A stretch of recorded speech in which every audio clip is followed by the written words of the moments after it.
Aloha kakahiaka. Welcome to the 41st session of the Hawaii County Council. The date today is June 3rd, 2026. We are meeting here in our Hilo chambers at 25 Aupuni Street.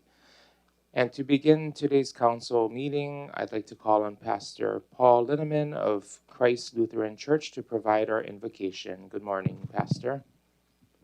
Aloha. Aloha.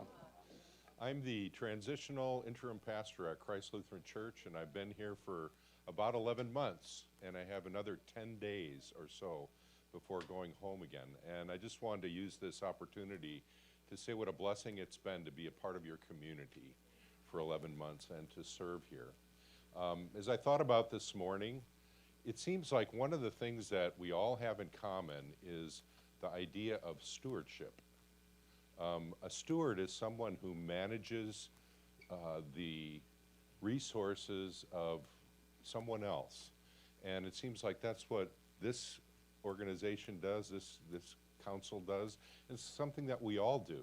We manage what has been placed into our hands. And as a Christian person, the Bible forms the heart of our understanding of what it means to be a person in this world. And I want to share a scripture passage from 1 Peter 4. Peter wrote these words. He says, "As each has received a gift, use it to serve one another as good stewards of God's varied grace." And I think being a steward is a gift. It's an opportunity to serve people and to serve the creation and to serve a community. And so I'd like to offer a prayer asking God's blessing upon this meeting today and all of our ongoing stewardship. So let's pray together, if you don't mind. Dear Lord, we are grateful for the opportunity to be stewards of all that you have. We are grateful for the gift of having the chance to manage what belongs to you and how we can use it well in this world. We pray today that your blessing would rest upon this group and upon this meeting, that they would be wise in their use and their exercise of the stewardship that you've given to them. And we pray, O Lord, that your will would be done, that this community might be blessed because of their work. We ask for this in the name of Jesus. Amen. Mahalo very much. Thank you. Mahalo, Pastor. With that, we're calling this meeting to order, 9:06 a.m. Mr. Clerk, roll call, please. Councilmember Galemba, Here. Councilmember Eustace, Present. Councilmember Kagiwara, Here. Councilmember Kennedy Kleinfelder, Councilmember Kirkowitz, Present. Councilmember Campbell, Here. Excuse me. Vice Chair Onishi, Present. Councilmember Villegas, Ew. Chair Inaba, Yo. Chair Inaba, you have 8 members present, you have quorum. Thank you, Mr. Clerk. Would you please lead us in the Pledge of Allegiance? Please stand if you feel comfortable doing so.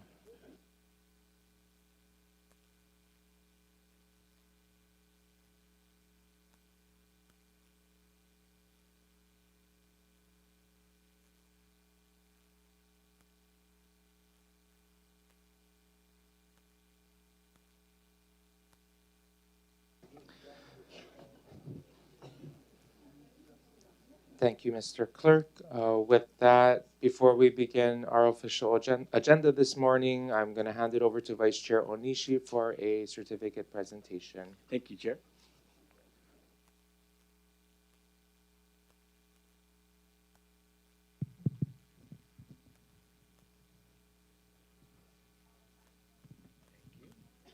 Well, good morning, everyone.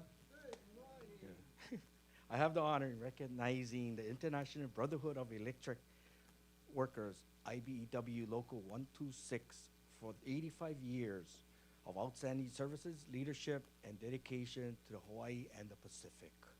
I wanted to now call up the representatives, and can I have Mr. Leroy Chincino Jr., Business Manager and Financial Secretary, Russell Jarrett, President, and Jennifer Tobasa, Unit 8 Executive Board Member.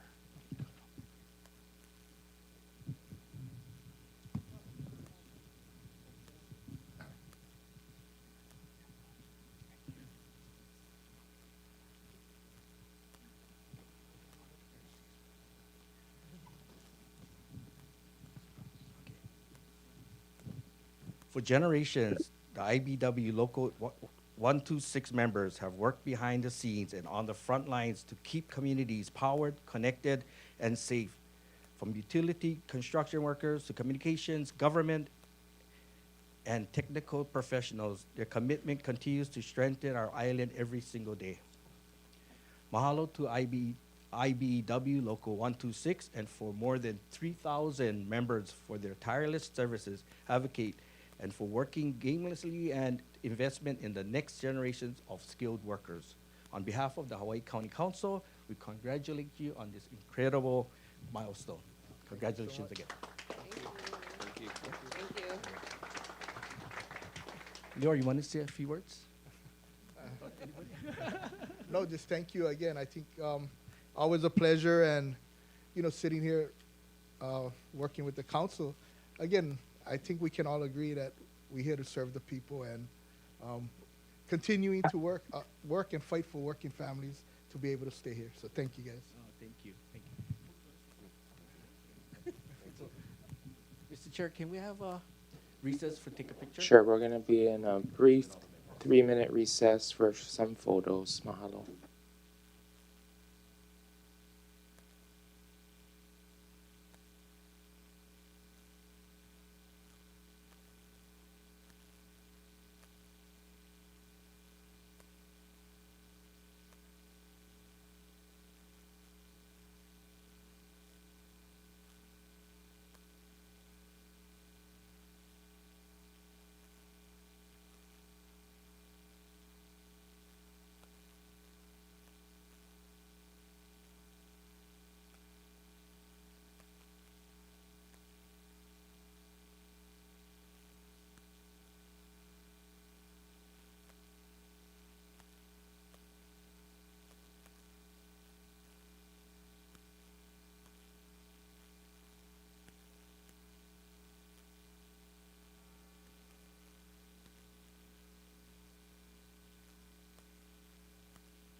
Alrighty, we are back in session and we're going to start with public testimony.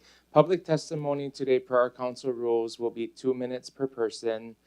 I do want to ask that if you are here for Bill 66 and if you are willing, we will take Bill 66 right after our 5 nomination confirmations.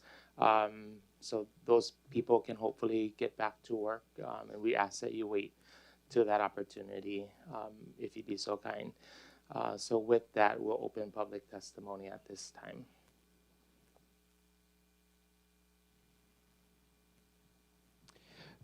Thank you so much, Chair. Just noting that we do have testifiers in your in your Kona chamber as well as in Pohoa. I do believe they are requesting to provide testimony on Bill 66, and is my understanding that we are requesting people to provide testimony after for Bill 66, after the... Yes, right before the agenda item, but that's just a request. If they would like to testify now, they may.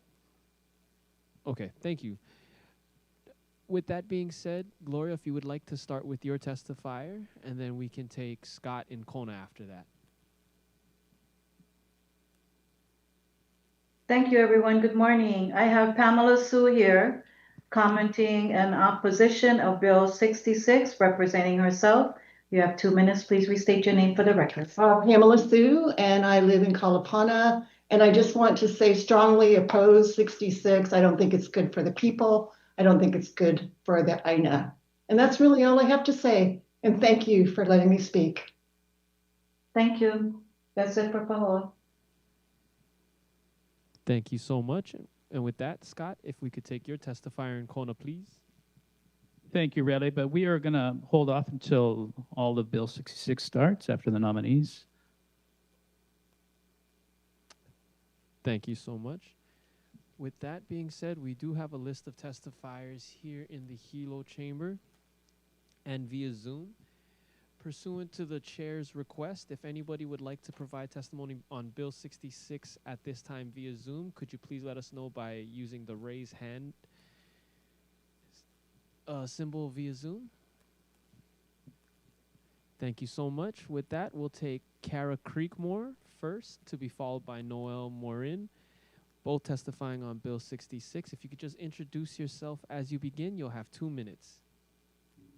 Aloha kakiaka, council members and the community members. My name is Kara Creekmore, and I live in Mountain View, and I'm in the transportation industry, and I've been looking over these bills as you guys have progressed over the last couple of years, and some of the language that is within the drafts, and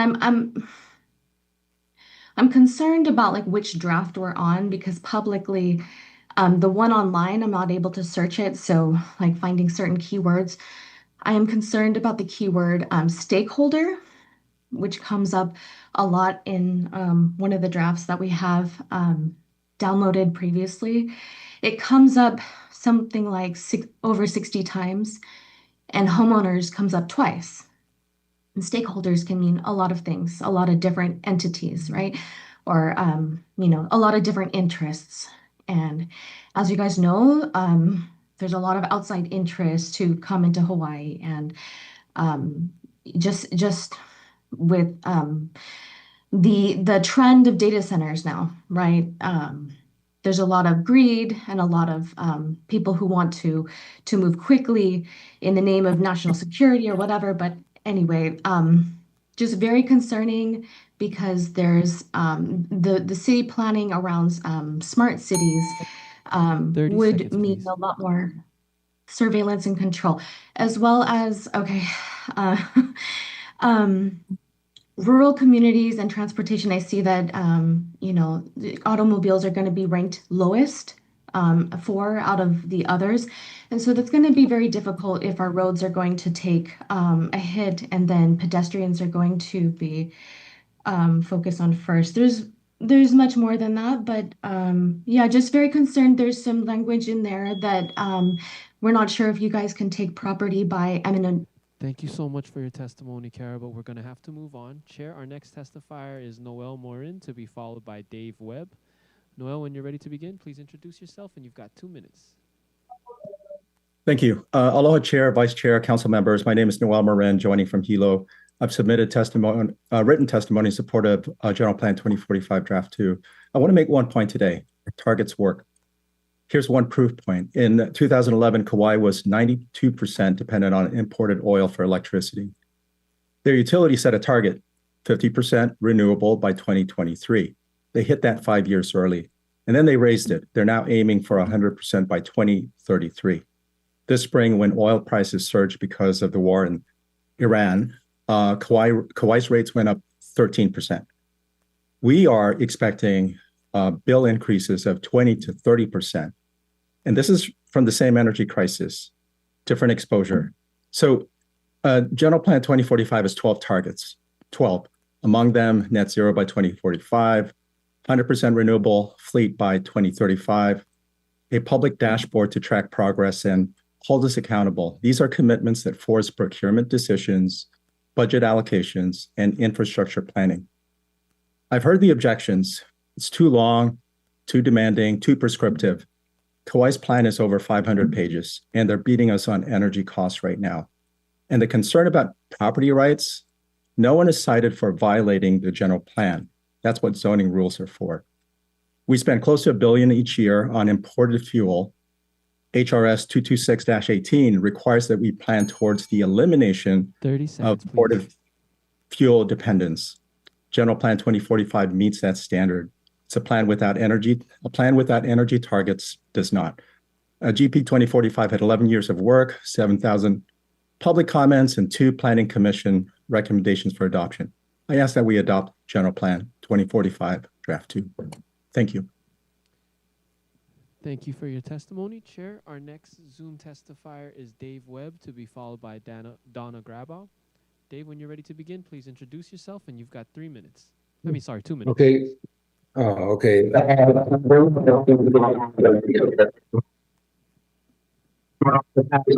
Most of climate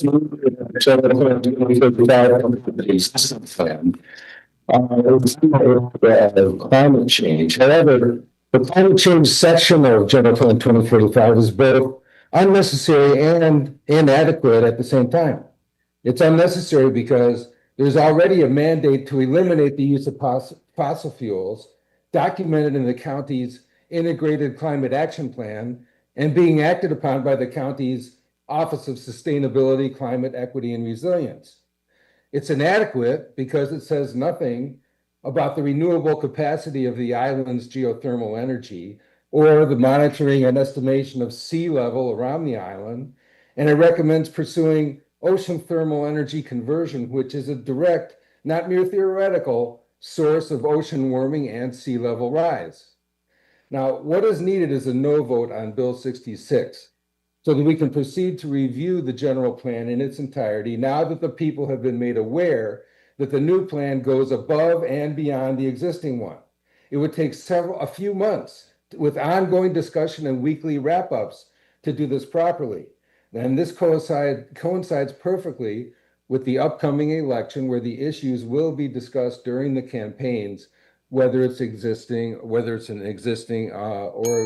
it's existing or 30 proposed seconds, at that please. point. Okay, now everybody, some of the big complaints are that it's huge and it's vague, and this is a valid concern. I mean, our state constitution says that laws must be understandable by the general public. And the fact that time and money has been invested in it is no excuse to just do it because, that's like, we need to do it right. And we need to take the time, and in a few months we can Hi, Dave. I'm sorry, clean up. but your 3 minutes are up, so we're gonna have to move on. I would like to ask if you have Tom Zeman with you. If so, it's his opportunity to provide testimony. If not, we will be moving forward. Thank you. Good morning again. The testimony today is 2 minutes per Rule 12 of the Council Rules. That is at the discretion of the chair. I've made that decision. Thank you so much. Chair, your next. I think that Tom Zeman's not here, so. Thank you so much, Dave. Chair, your next testifier via Zoom will be Donna Graball, to be followed by Julie Schaus. Donna, if you could unmute yourself at this time, introduce yourself, and you'll have 2 minutes. Good morning. My name is Donna Grabo. I live in Hilo. I'd like to start off by sharing something important which was reported by Council Member James Hustis during a recent council meeting. He identified errors within the GP45 maps in just one district. If significant errors exist in one district, there is plausible cause to question the accuracy of maps throughout the county. An affidavit about the errors has been submitted by someone in our community, and she sent the affidavit as part of her written testimony. I would like to share parts of it because we were told that today will be the final vote. However, it is too soon to vote yes for GP45 because of these things must first be corrected. Rescind the land use designation changes that many affected property owners do not support until meaningful public review has occurred and mapping errors corrected. Correct errors within the general plan maps independently verifying all land use designations. Remove provisions that rely on unelected stakeholders and outside organizations that may shift decision-making authority away from residents and elected representatives and towards non-residents and perhaps residents that are not accountable to local voters. Remove sustainability and climate policies that may be used to expand governmental control over land use, development, housing, transportation, energy, and private property. Thank you. Thank you so much for your testimony. Our next testifier is Julie Schaus, to be followed by Janice Palmaglenny. Julie, when you're ready to begin, please introduce yourself and you'll have 2 minutes. All right. Hello, my name is Julie Schaus. I'm speaking in opposition to Agenda 2045 and Bill 66. I'm a local South Kona fruit farmer providing food to the community. Aloha, council members, and mahalo for allowing my testimony today. You all recognize the names of Nick Shirley, Aaron Brockovich, and Robert F. Kennedy Jr. They are all moral stewards of our generation. They call out fraud, government overreach, environmental pollution, and big pharmaceutical and corporate abuse of our property and constitutional rights, our freedoms, and our personal sovereignty. We testifiers may not be doctors, lawyers, or journalists, but we do recognize social injustices when we see it. This agenda sets all of these alarms off. It's unethical, immoral. It's a violation of the infractions against these people of Hawaii and our present land rights. And we have a right to know who or what organization is spearheading this agenda. Council members, 99% of these written and oral testimonies are against this bill. What could compel you to vote against the people's will? Money, job security, blackmail? I called 6 of you that had supported this agenda in hopes of showing you the injustices of this agenda. Mahalo to the 3 council members who oppose this agenda and actually support the will of the people. Your position as council members are vital to our communities to uphold integrity, justice, and moral foundations. Surely you've read and heard about this, what this agenda truly means for this island and its people. It's a complete overhaul of life as we know it, negative, not positive for our people. And I don't need to recap. Okay, my 30 seconds is, this sounds like an agenda for a prison encampment, a dystopian reality by government, NGOs, and foreign interests to rule over the people like Mao once did in China. I'm imploring you as councilmen and women to ignore the unethical and immoral voices of government and their lobbyists, corporations, and stand by the Hawaiian people that you represent to do the right thing, to secure our children and our grandchildren's future. God bless the USA. Mahalo. Thank you for your testimony. Chair, your next testifier is Janice Palma-Glenny, to be followed by Roger Christie. Janice, when you're ready to begin, please introduce yourself, and you've got 2 minutes. Just a moment. I'm going to ask members of the public here in the chambers not to react to any testimony provided. We want to make sure everyone feels safe to share their mana'o, whether they're in favor or in opposition to an agenda item. Mahalo. Aloha, council members. I'm Janice Palma-Glenny, reside in Kailua Kona. I was hoping that there was going to be a meeting here in West Hawaii today so I could attend in person, but for some reason we're in Hilo again. But I'm glad to be able to testify regarding Bill 66. I had to leave for work, so I'm testifying sooner. I'd like to thank the 6 of you who chose to act on information showing that GP 2045 is far more publicly inclusive, aspirational, and concrete, excuse the bad pun, than the alternative 2026. I understand that not all of you who voted to nix GP 2045 believe in conspiracy theories, and it's clear that there are imperfections in that plan. But the other choice is to dangerously drag this process out to where the environmental, social, and cultural protections included and aspired to in the more detailed 2045 plan would likely be lost. I'm going to repeat, nothing has been as pressing in our county as the need for community-based land use planning that serves the needs of residents over developers. Yet, even as we learn more about the role that reckless, unplanned growth continues to play in diminishing Hawaii's finite and treasured natural and cultural resources and quality of life, some county leaders continue to stand in the way of enacting fact-based protective laws that could help save us from sprawl, traffic, wrecked shorelines, compromised cultural integrity, and climate change we've been increasingly struggling with on Hawaii Island. Oddly, and for a thicket of reasons, some of you support GP 2045 in the spirit of do it the same old way, while some of you look towards a paradigm of less entrenched, more intentional, smarter growth. But to get past the danger of being left with GP 2026 or even worse, the best approach for council members who care about process and meaningful detail is to stick with your vote in support of GP 2045. Once we get past the 2026 detour, we can work towards corrective amendments as needed. Mahalo again for seeing the chasm between the 2 proposals and for sticking with or joining in supporting Bill 66, Draft 2. Mahalo. Thank you so much for your testimony. Chair, your next 2 testifiers are Roger Christie, to be followed by April Lee. Roger, when you're ready to begin, please introduce yourself and you'll have 2 minutes. Aloha, everyone. I'm Roger Christie, Let's see, start my video, testifying from Hamakua. Yeah, I strongly oppose the General Plan 2045.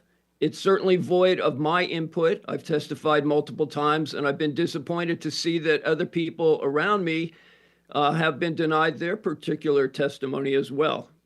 Way too many people feel left out of this particular process, and we're grateful for the opportunity to testify today. I do propose basic freedoms that have purposely been denied. I'm a cannabis hemp activist and promoter for many years here. I see it as a possible way to increase the health, wealth, happiness, sustainability, tourism, and even impact climate change in a positive way by giving that basic freedom to the local people here. I do support the court case of Aaron Z-Man. I thank him very much and the small team that has put that forward, that lawsuit against the county.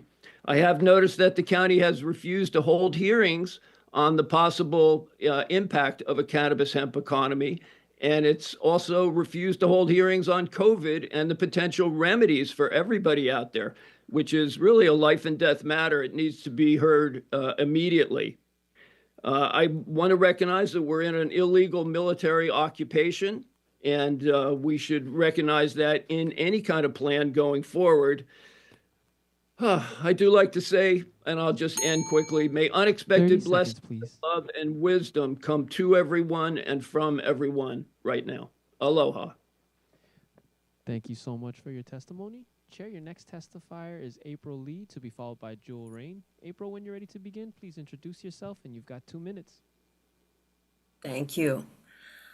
I am representing myself and my ohana, and I do oppose Bill 66 with its latest draft and also GP 2045, and I'm hoping that we can end up with a new, refreshing view of what we're doing here and trying to cover several things I think are important. And I would really like to call upon our Amakua now to bring in something beyond just rhetoric and just the political forces that come in from the governorship, come in from people who think they have to get things done and change things later because of why.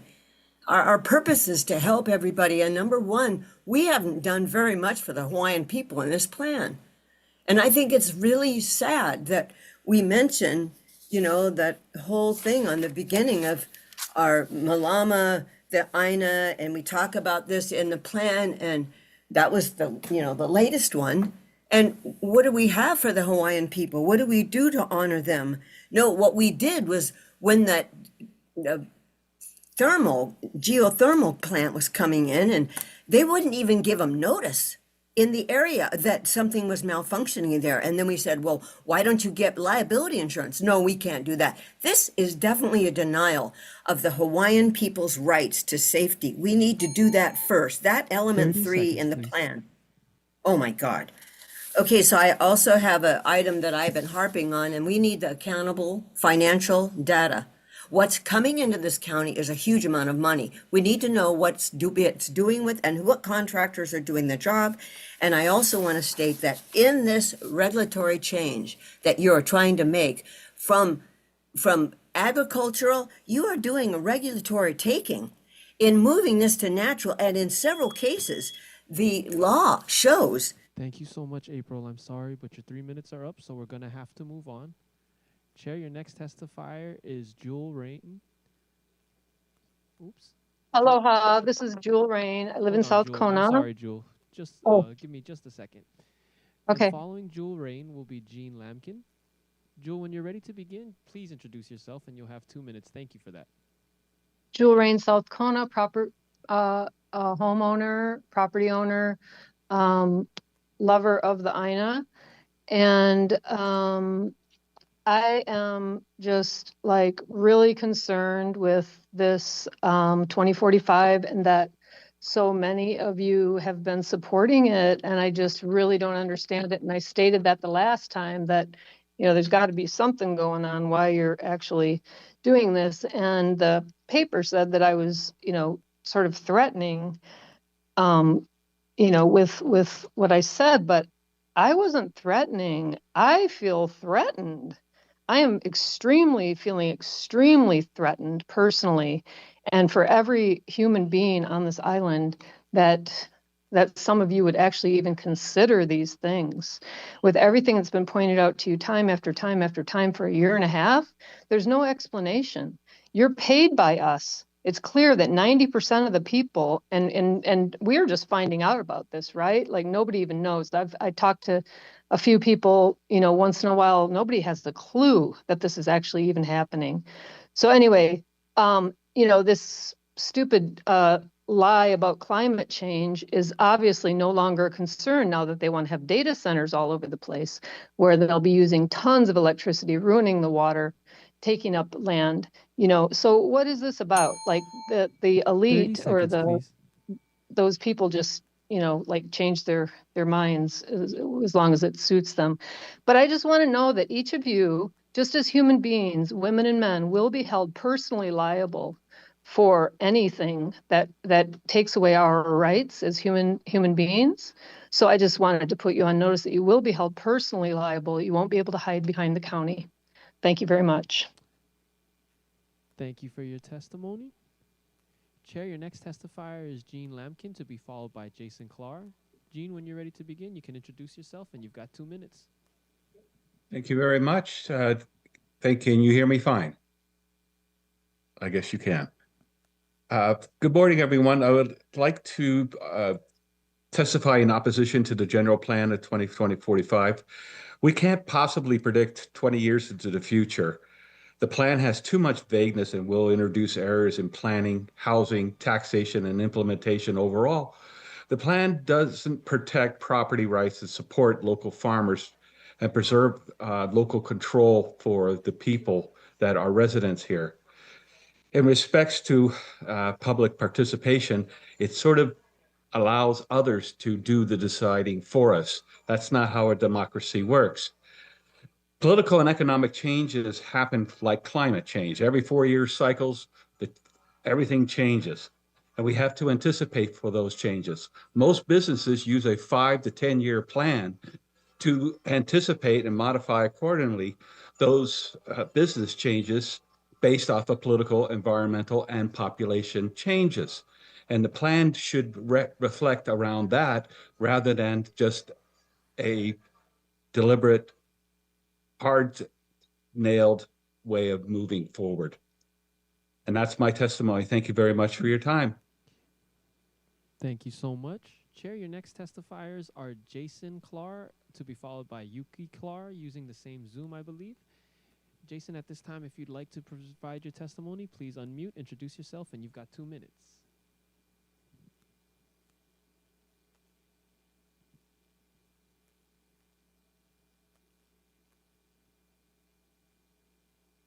Hello, Jason. Unfortunately, we can't hear you, so we're going to move on to our next testifier, and maybe you can join us when you're able to. With that being said, Chair, your next testifier is Megan Isaac, to be followed by Crystal Scheisler. Megan, when you're ready to begin, please unmute, and you'll introduce yourself, and you'll have 2 minutes.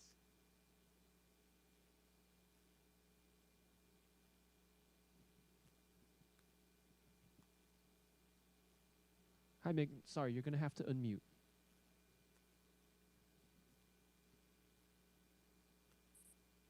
Aloha County Council members. My name is Megan Isaac, and I'm a resident of Hilo. And I have an objection, I'll just say right off the top, to whatever Rule 12 is, where the people's testimony would be restricted. I'm testifying today because of a legal issue that I wish to bring attention again to this council. This is my second time to register this concern. The maps are not a minor technical problem, and they go to the heart of what this general plan can lawfully, whether this general plan can be lawfully advanced in its present form. And at the May 5th meeting, Council Member Onishi raised concerns about flawed maps and sought guidance from Corporation Counsel. Corporation Council declined to comment on the maps, and they stated, Renee Schoen stated that she didn't believe that was within their understanding and qualification to comment on the maps. And that should concern every member of this council, because these maps are not decorative. They are part of the land use framework of the general plan. They affect how land, communities, resources, and future development are understood. And this has been emphasized in the document, the planning document itself. So it seems highly irregular that this 30 whole seconds, time please. it seems highly irregular this whole time that we would have not been reviewing the maps.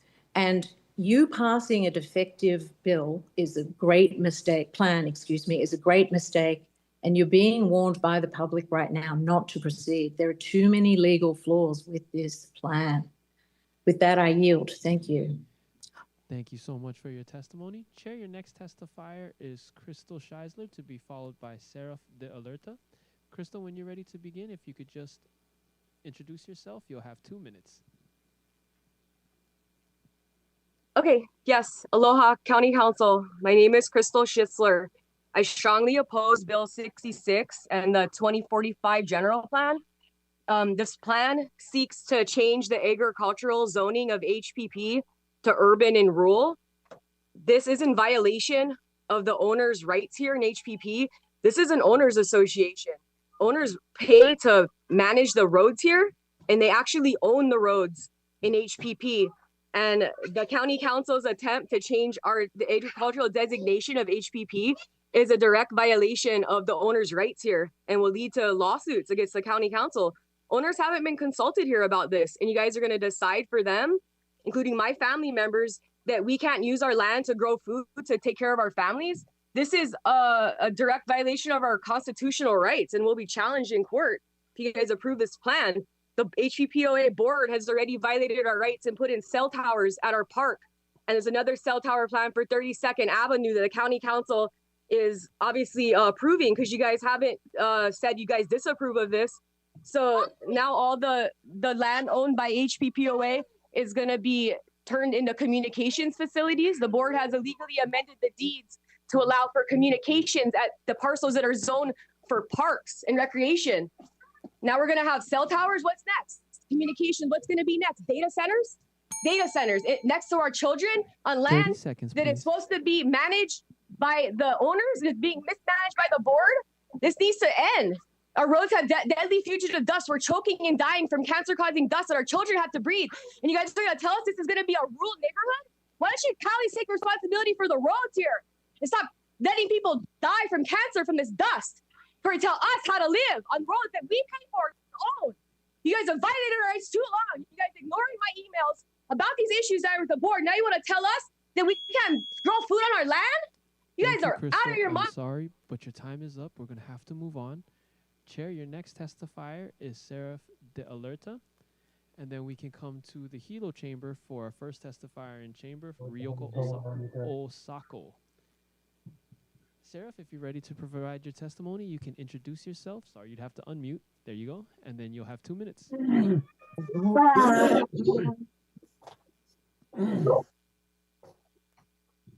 Was I right after you? Yeah. Oh. Aloha. My name is Seraph Delerta. Can you hear me? Yes, we can. This is the General Plan 2045, page 264. This is the map. According to the draft General Plan Land Use Overview Map Key, natural, denoted by the color this shade green, over here by Volcano in the Mountain View region, lower the line of the Highway 11, is denoted for that shade of green. I live there. This is being, hello? Hello? We can hear you. Okay. This area is being rezoned for natural use, which means where I live, I will not be able to live.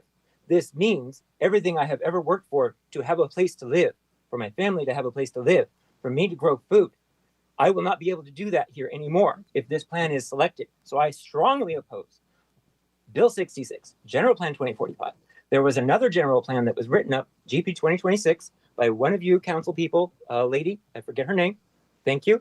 That was much more reasonable. This is, I'm having a panic attack because I moved here from Maui after the Lahaina fires. After the Lahaina fires, there was nowhere to live. And this was the last place I could find a place to live. I may not be Kanaka, but I 30 have... seconds, please.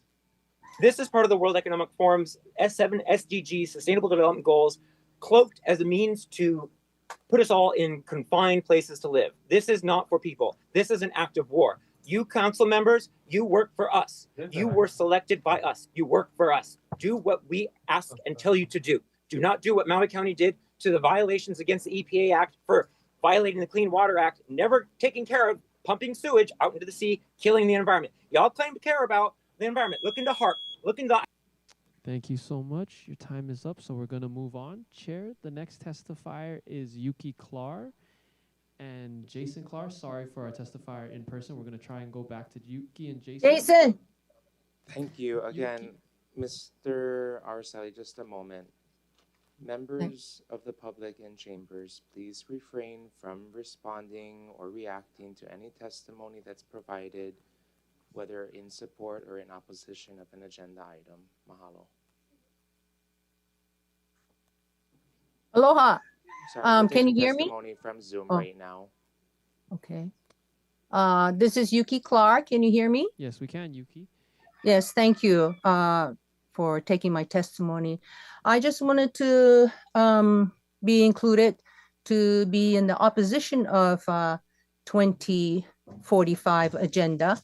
And the reason being that the proposed plan is too vague, too open-ended, and there's too many places where it can be misinterpreted and be changed later on, not necessary for the good of the island. The way it stands, I don't believe it is structured enough to let the people know what the plan is going forward. So I would like to strongly suggest that the council member rethink this and take a look again and revise the Plan 2045 moving forward. And I also like to have, my husband Jason was not able to say anything, but I'd like to include him now. Yeah, okay, go ahead. Hello? Can you hear Jason Clark? Jason, if you could just introduce yourself. Yes, my name is Jason Clark. And I've been looking at the plan, the general plan, for some time now, and it really doesn't get much better in its language. And language is important. What a lawyer would say is a lot different what the general public would say. And there is a disconnect between how we speak and how lawful entities would speak. So this plan should be written in our terms, and it should be taken into account of what we believe, and our denial of this this plan going forward in mass. There are more people that are against it than are for it. So I don't believe that the council members, at least 6 of you, are following the good faith in listening to the public, which you were elected for, but there is a deeper corporate interest behind this that would drive someone interested in gain for themselves to follow this plan to the end. So I'm strongly opposed for it and do not consent to it. Thank you. Thank you for your testimony. Chair, our next 2 testifiers are here in the Hilo chamber. Ryoko Osako, to be followed by Chris Ewan. Ryoko, when you're ready to begin, please introduce yourself, and you've got 2 minutes.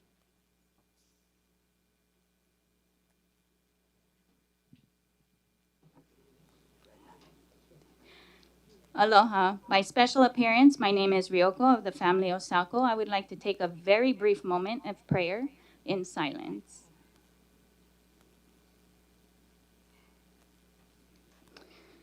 as sovereign executive owner, we the people in civilly alive status of non-UCC Declaration of Independence 1776 from the UCC submitting my UCC 1 non-UCC Bailey Baylor.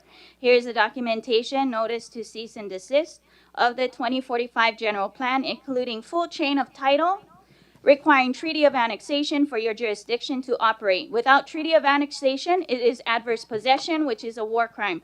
This submission is a full huli of the entire Waikia house lots area in Hawaii Kingdom by this sovereign owner, unsecured creditor, we the people. I do not consent to the 2045 general plan in its entirety, and you moving forward with it is treason against the sovereign owners, unsecured creditors, and acts of war on behalf in occupied Hawaii Kingdom, and thus have the right to cancel, terminate, liquidate, transfer all UCC contracts as per UCC 2A 505 cancellation and termination, and will be charging you all with treason, which also includes pressing charges for harm in your personal capacity for stepping outside of your scope of duties of civil servant for we the people's sovereign owners, which has no protections, operating in international war crimes to treason against we the people, the sovereign owners, which testimony of 2 witnesses will suffice as per the Constitution you are bound to uphold with your oath of office.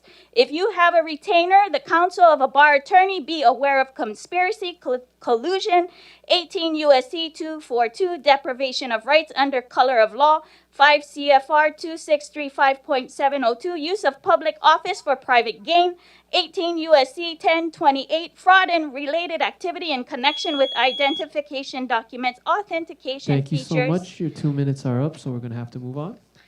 I will Our next be testifier submitting is this Chris Ewan. right here. Yeah, got it. To be followed by our testifiers in Kona, I believe at this time. Scott has informed us. Chris, when you're ready to begin, please introduce yourself, and you'll have 2 minutes. Aloha, Chair Inaba and members of the council. My name is Chris Ewan, and I'm speaking in favor of Bill 66. I wouldn't urge you to pass a general plan just because so much work has been put into it, if it was seriously flawed. But what you have in front of you is a general plan with strong basic principles, a general plan that recognizes that climate change is a fact that will increasingly affect our daily lives in the decades to come. And it's a plan that you can be proud to enact as members of the council. I just need to make a few comments about much of the public testimony.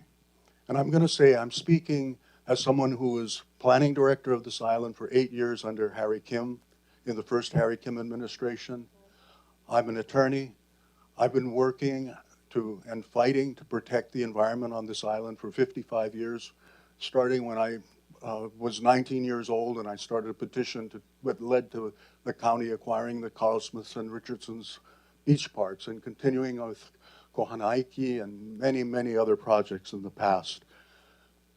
The opposition is based on fundamental misunderstanding of what a general plan is and what a general plan does. This general plan will not change what anybody can do on their property now. It will not change what anybody can do on their property in the future, unless you're maybe part of the 1% of property owners who will seek a rezoning sometime, or who may seek a special permit or some other kind of land use permit that requires you to come before the county council or the planning commissions. It won't change, it won't make you drive a certain type of car.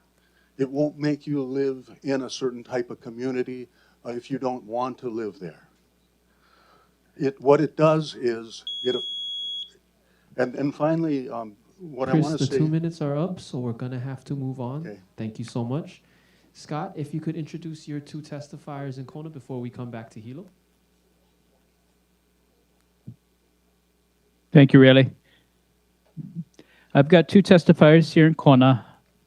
Donna Dufald in opposition of Bill 66, to be followed by Deborah Seavey in opposition of Bill 66. Donna, go ahead and state your name for the public. Thank you. Aloha. My name is Donna Dufault, known as Davina Marr. I live in Ka'u and have been on the island as a full-time resident for the past 24 years.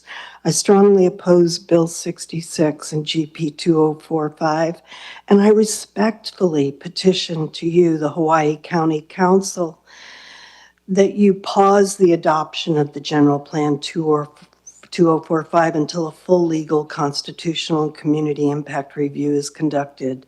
As one of the other speakers mentioned, the times that the words stakeholder are used in the document rather than residents is very disconcerting. Plus, to honor the Hawaiian population here, it seems that they have not really gotten in on this to vote to fully understand what's going on. I ask that you pause the adoption. I ask that you disclose parcel level zoning changes and potential impacts in plain language, easy for all to understand. That you ensure full community engagement, especially for us in the rural and underserved populations. Investigate and correct all mapping errors prior to the implementation. I know you've spent a lot of time on this. We're asking that it get cleaned up and that it not be waiting for corrections to be made. 30 seconds. Map the areas correctly. Remove language mandating or favoring electric vehicles until safety, equity, and infrastructure issues are fully addressed. Thank you for considering our request that you delay the adoption of the plan. Mahalo nui. Aloha. Thank you, Donna. Our next testifier is Deborah Seavey in opposition. Bill 66. Go ahead, Deborah, and state your name for the record. Yeah, hi, my name's Deborah Seavey, and I've been a resident of Kona for almost 50 years now. I love this island, and I am very concerned and really actually scared about the Bill 66 being adopted.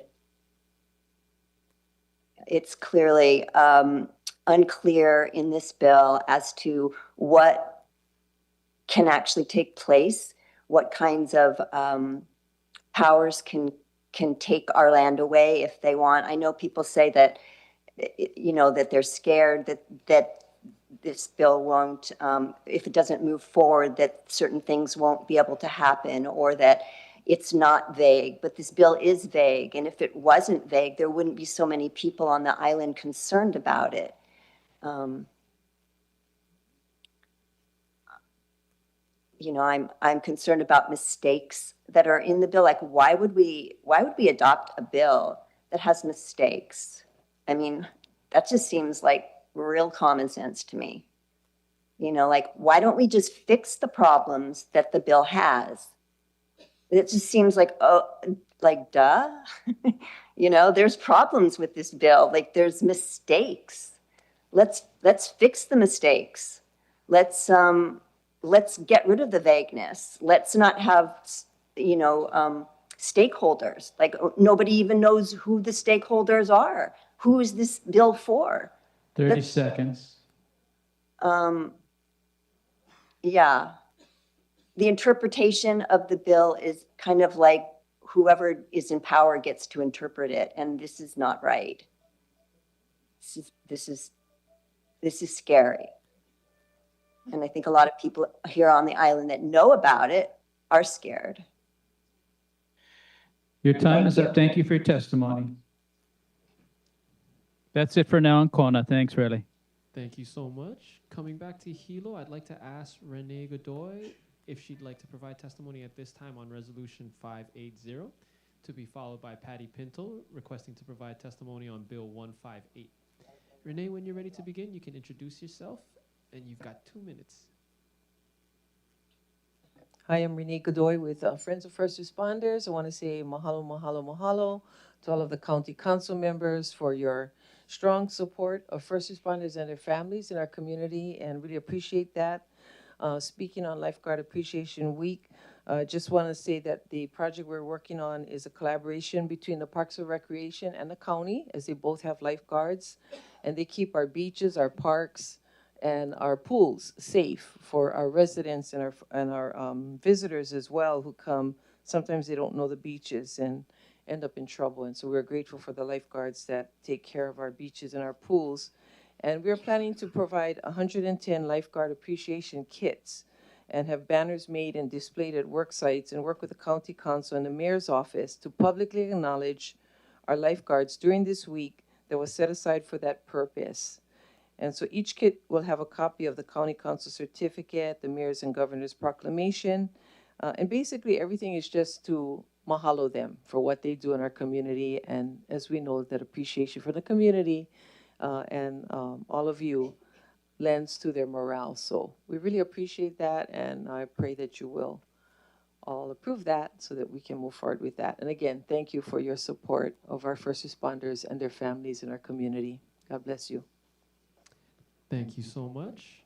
Next up, Patty Pinto, if you'd like to testify on Bill 158 at this time, please come forward and introduce yourself. You'll have 2 minutes.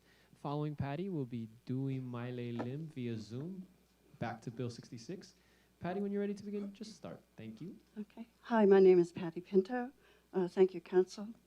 I'm here in support of Bill 158. Thank you so much for introducing this bill. I hope that the conversation continues in Council and that through a process of collaboration, a better solution for the county can be found. I've often felt that the county suffers from 51st date syndrome, a complete brain wipe with each new administration. Even with the best of intentions, projects get lost, implementation lags and fails, and the communities that are impacted by these losses lose faith in their government's ability to serve. Those staff members who worked on project implementation are also disheartened. It does not improve the county work culture to see our work sidelined and languishing on someone's shelf.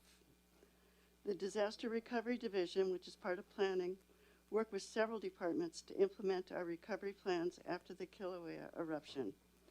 Planning, Public Works, Parks and Recreation, Environmental Management, Water Supply, Housing, Property Management, Mass Transit, Research and Development, Civil Defense, and our council representatives. We're all partners in this work. We met regularly with department representatives working together to implement the recovery projects. While emergencies are usually over in a few hours and response in a few days, recovery takes about 10 years. The Kilauea recovery has taken place over 3 administrations. Even with diligent oversight, several key projects have not sustained support and have been sidelined. The communities that were so severely impacted by the Kilauea eruption see this failure as their government disregarding their losses and needs. It's unavoidable.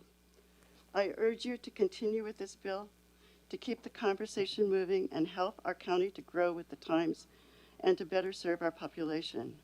I believe that our current structure is a significant impediment. Thank you. Please keep the conversation going. Patty. Chair, our next testifier is via Zoom. And Dewey Miley Lim to be followed by Kevin Hill.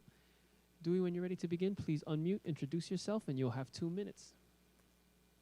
Aloha mai kako. This is Dewi Miley Lim. Born and raised here in Hilo, Hawaii, Mokuo Keawe.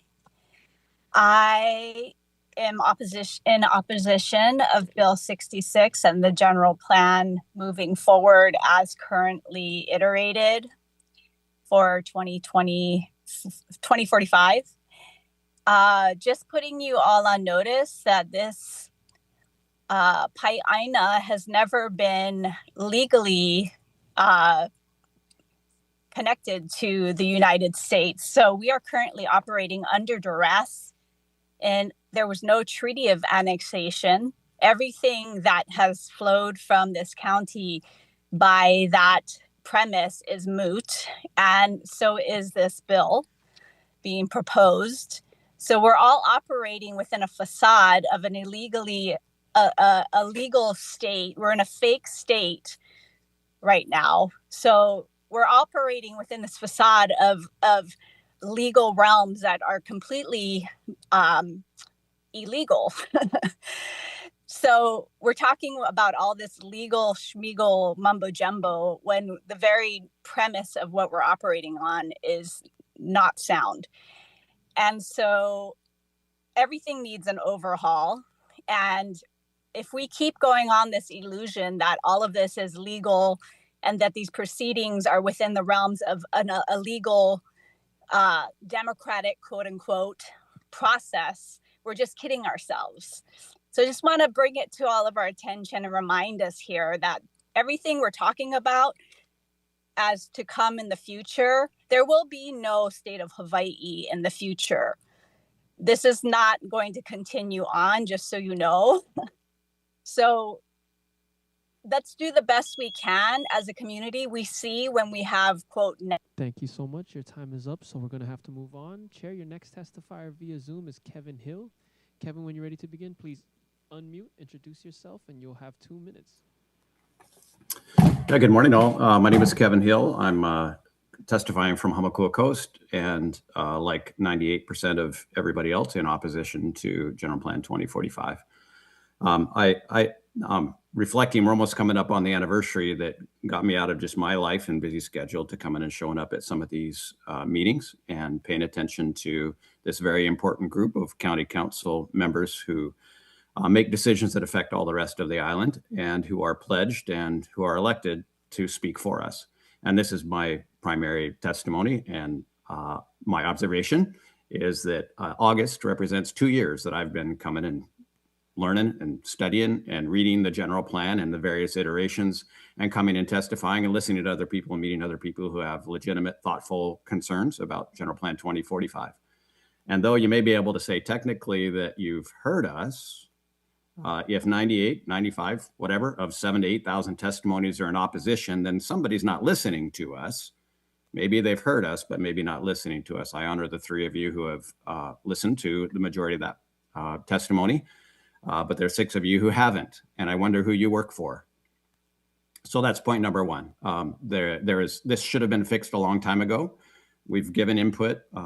Thoughtful people have given input on all this. It should have been fixed. We should be approving a document that has had the people's input, that's of the people, by the people, for the people. If it would, you wouldn't have a room full of people. So that's number 1. Number 2, it's has to be continued to be mentioned that it's unforgivable, in my opinion, and I think in process, that Hilo has no community development plan since 1976, that every other community represented that's supposed to be a compilation of those community plans that is the general plan, and somehow conveniently Hilo still hasn't had that voice. I think that's unforgivable. Lastly, and this is a public rebuke, that anybody in county council who dismisses thoughtful residents coming and communicating about their concerns about anything that's before the... Your time is up, so we're going to have to move on.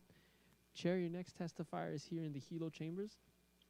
Ruth Robison, testifying on Bill 66 and 158, to be followed by Sarah Steiner, testifying on multiple items as well. Ruth, when you're ready to begin, you can introduce yourself, and you'll have 2 minutes per agenda item. If you clearly transition, if you do not clearly transition, it'll be 2 minutes total.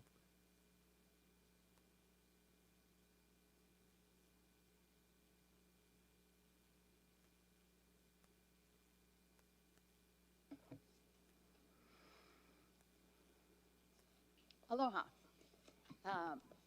My name is Ruth Robison, and I have lived in Hilo since 1982. I am first testifying on Bill 66. I strongly support Bill 66. I urge the County Council to adopt the General Plan 2045 with its chapter on energy, sustainability, and resilience, and its targets intact.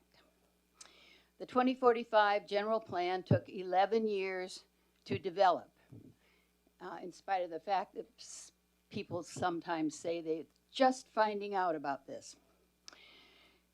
The process involved the county government, planning commissioners, community members across the island. Many public workshops, draft reviews, and comment periods were held starting in 2015.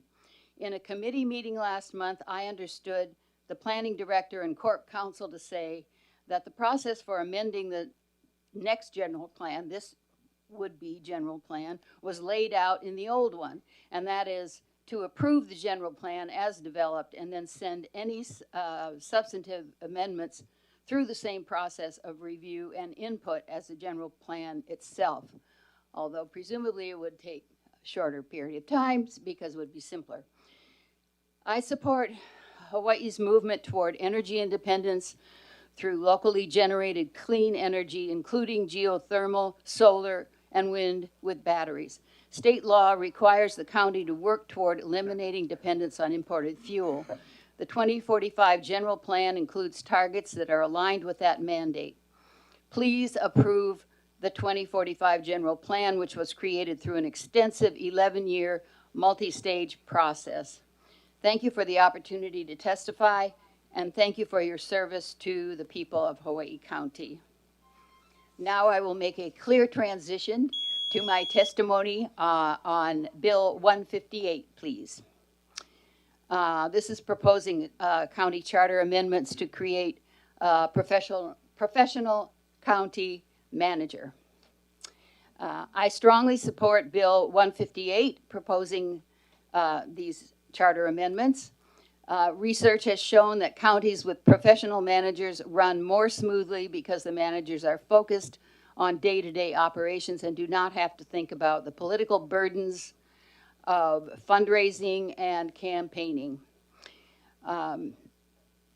Professional county managers can focus on long-term planning, maintaining infrastructure, and making decisions based on data and facts. When things are managed this way, the work continues even when mayors change.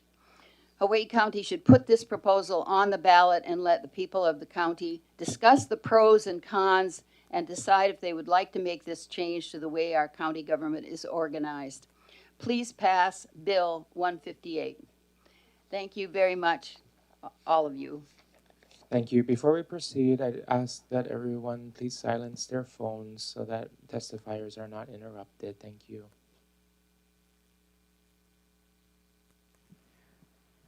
Chair, your next testifier is Sarah Steiner, testifying on Bill 66, 158, and Resolutions 567 and 556. Sarah, before you begin, if you could introduce yourself. If you can clearly transition between each agenda item, it'll be 2 minutes each. If not, it'll be 2 minutes total. After Sarah, we will be going back to Kona for their next testifier. Okay, sorry, Sarah Steiner here. First thing, I just want to object to, this thing says we get to talk 3 minutes. So I got here and now I find we get to talk 2 minutes, and it's very difficult to even talk in 3 minutes.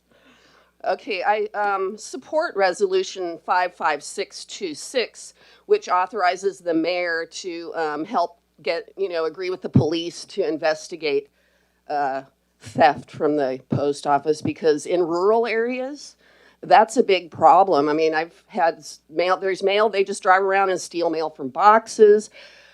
Actually, a lot of mail doesn't even make it into the box at the post office. It goes into other people's boxes and it disappears. So there's probably a lot of investigating that could be done.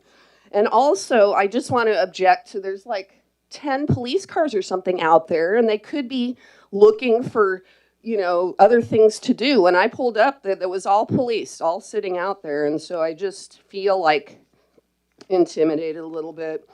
Okay, the next resolution, 56726, and I want to know why this is being introduced now to publicly condemn Government Beach Road.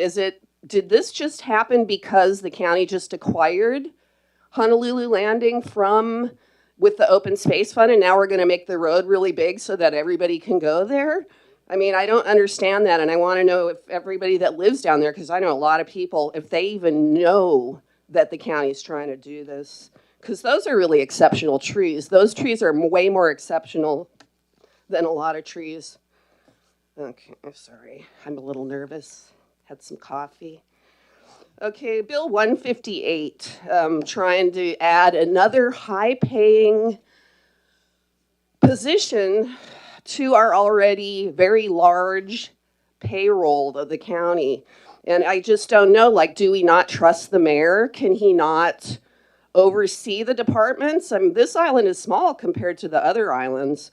And also, I don't understand why the department heads can't do that job of organizing their departments, focusing on the future, and doing all these things that this other coordinator was going to do, because it's like redundant, and we're supposed to be making government smaller, and now we want to add somebody on who's now going to be on for the rest of their life. They're going to get retirements and benefits, cars, P cards, all this stuff. If people would just do their jobs and not be on the phones and their iPads and things, and maybe we could get things done. Anyway. All right. So then I just want to move to Bill 66, and I really strongly object the 2 minutes. Here's a little timeline of the general plan. Somehow this general plan review process started in 2015, but that was with General Plan 2040. Somehow that plan went through all these, hundreds of meetings and all this stuff, but yet it dies in COVID, and all of a sudden now we're renewed and we have this new general plan that nobody commented on, yet all the comments kind of move up from the comments before. I just think that this was not done properly. I think there's so much land that's being subject to, changing the zoning, even though the plan itself says, this is not an official thing. We can't change the zoning at all, but the county shall enact all these zoning changes that they're taking. I mean, look at this. There's no concern for climate change when you're clustering everybody on Bayfront in downtown Hilo. What about Leilani Estates? You're going to urbanize Lava Zone 1 when the lava just covered half of it?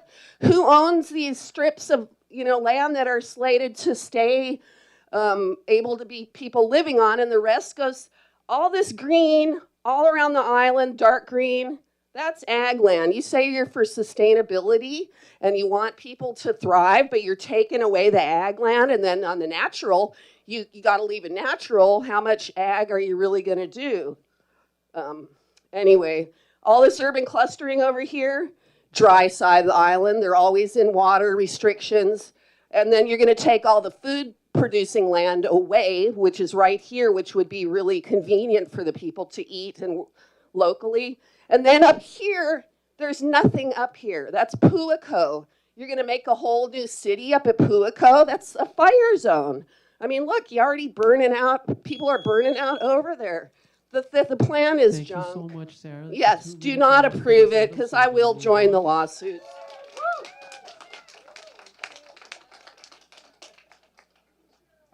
We're in recess for 5 minutes. As a reminder, when we get back, please do not respond to testimony. We'll continue to need to go into recess.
deliberation. And you're not more than Bill. Oh, yeah. And what were your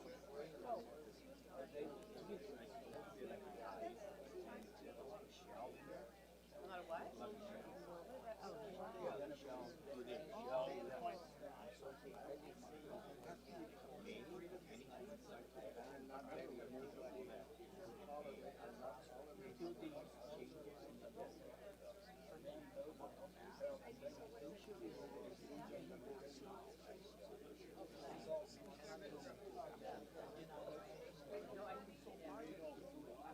After you forget it after, you always do it before.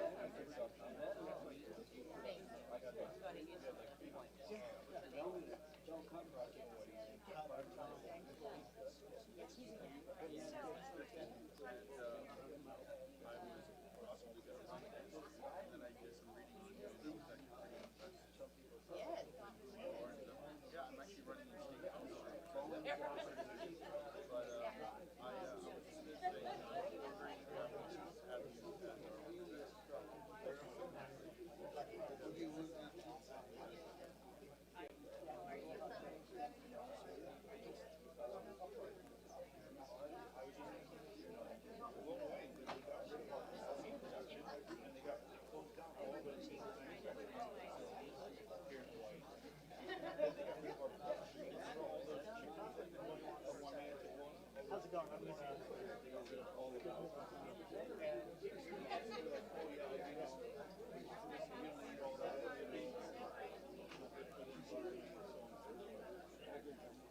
Hey, Tom.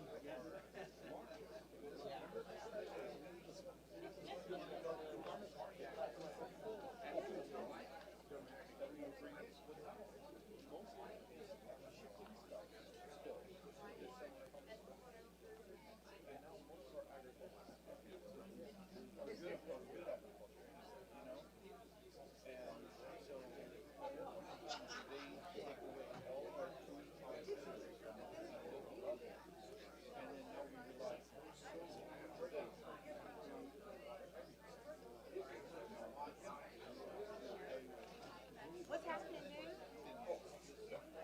You want me to speak again 66? No, I'm just listening. He went around. I sat up there.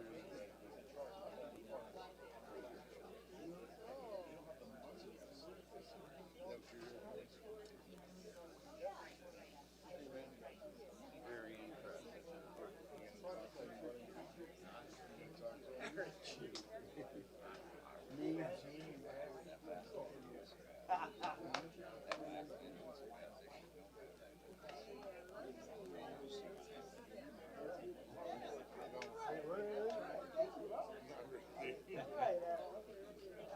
Did you sign your paperwork? Get somebody? Where do you put this? That's if you want to speak. This is you want to speak. Swear to God. I swear to God.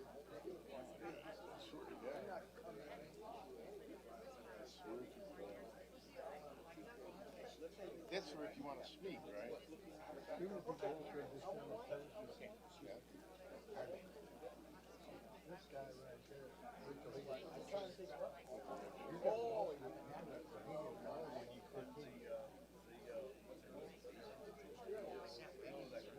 they don't have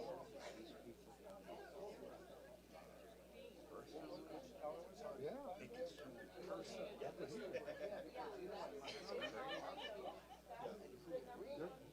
They're breaking it down.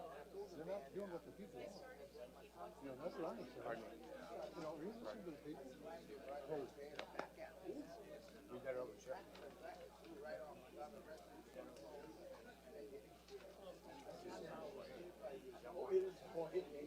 Yeah, that's the legality. That's the legality of it. Hey, Emily. No. This is what he's going to do. This is probably what he's going to deal with. I don't know. I don't know what this is.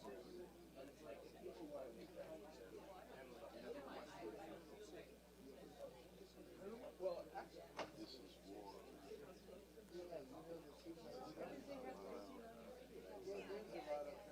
And you know, so yeah, children always always tell me. Yeah.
Aloha kako.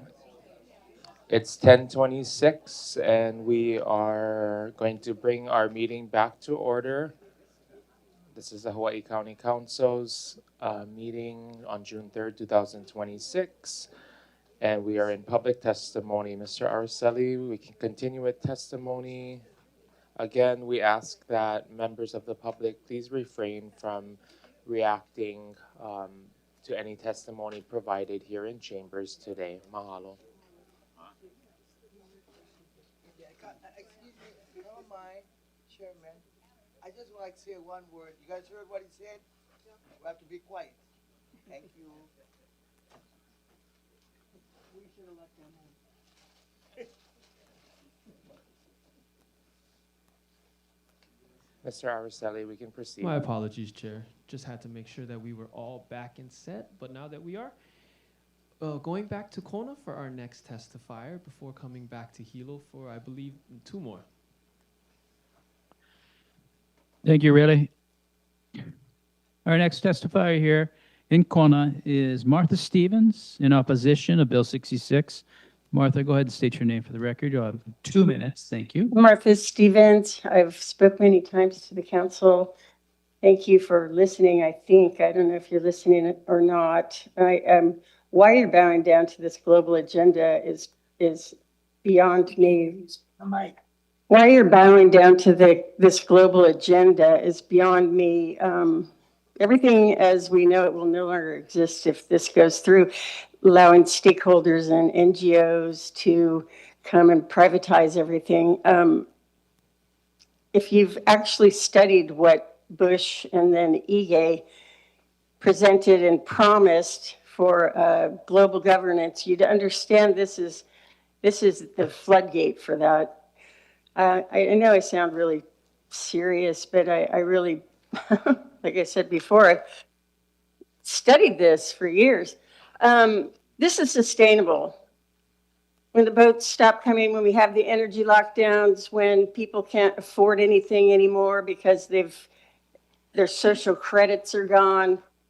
This is what Hawaii should be about. This is why I'm here. I'm here to contribute to the community. You know, the pandemic lockdown is going to be, that was the dress rehearsal for our energy lockdowns that, mark my words, are coming. This officer right here just told me he's totally prepared. He has generators and everything ready. I don't think most people here can afford all that. I don't think most people know they need to do that. I don't know. I do know that I've been raising chickens a long time, and after the pandemic, I had to go get roosters so I could actually 30 get seconds. chickens. So please do not allow this to go through. There's better ways. I don't think anything's too bad here. I think we're isolated. I think we can escape this because of the isolation. Thank you. Thank you very much. Thank you for your testimony. That's it for now. For Kona. Thanks. Thank you so much. Coming back to Hilo, we have Janice Parker testifying on Resolution 567, Bill 158, 160, 166, I believe. And Bill 66, sorry about that. To be followed by David Jacobs. Janice, when you're ready to testify, please introduce yourself. You'll have 2 minutes per agenda item if you clearly transition. If not, it's 2 minutes total. I'm sorry, who's talking? Feel free to begin whenever you're ready. I'm sorry, who's talking? You're talking. Okay, I'm sorry. I'm autistic, so sometimes it takes a little bit for me to track. Now watch out for your toes. I can't, excuse me. Dog on the thing. You have 2 minutes. Okay.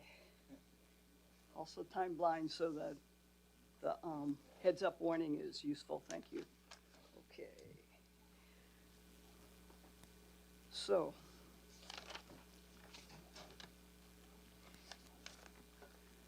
(567-26). Okay, I'll try to go through kind of numerical. Excuse me? It's on? Okay. We're good? Okay. Try wait. All right. Yeah? Can't hear me? Okay. This authorizes the acquisition of private property by eminent domain down along Red Road, Beach Road, yeah? Okay. A couple things. One, there's a lot of ancient Hawaiians down there, Heiau, long time Hawaiians for many generations, and I'm concerned that they may not be akamai enough to come testify.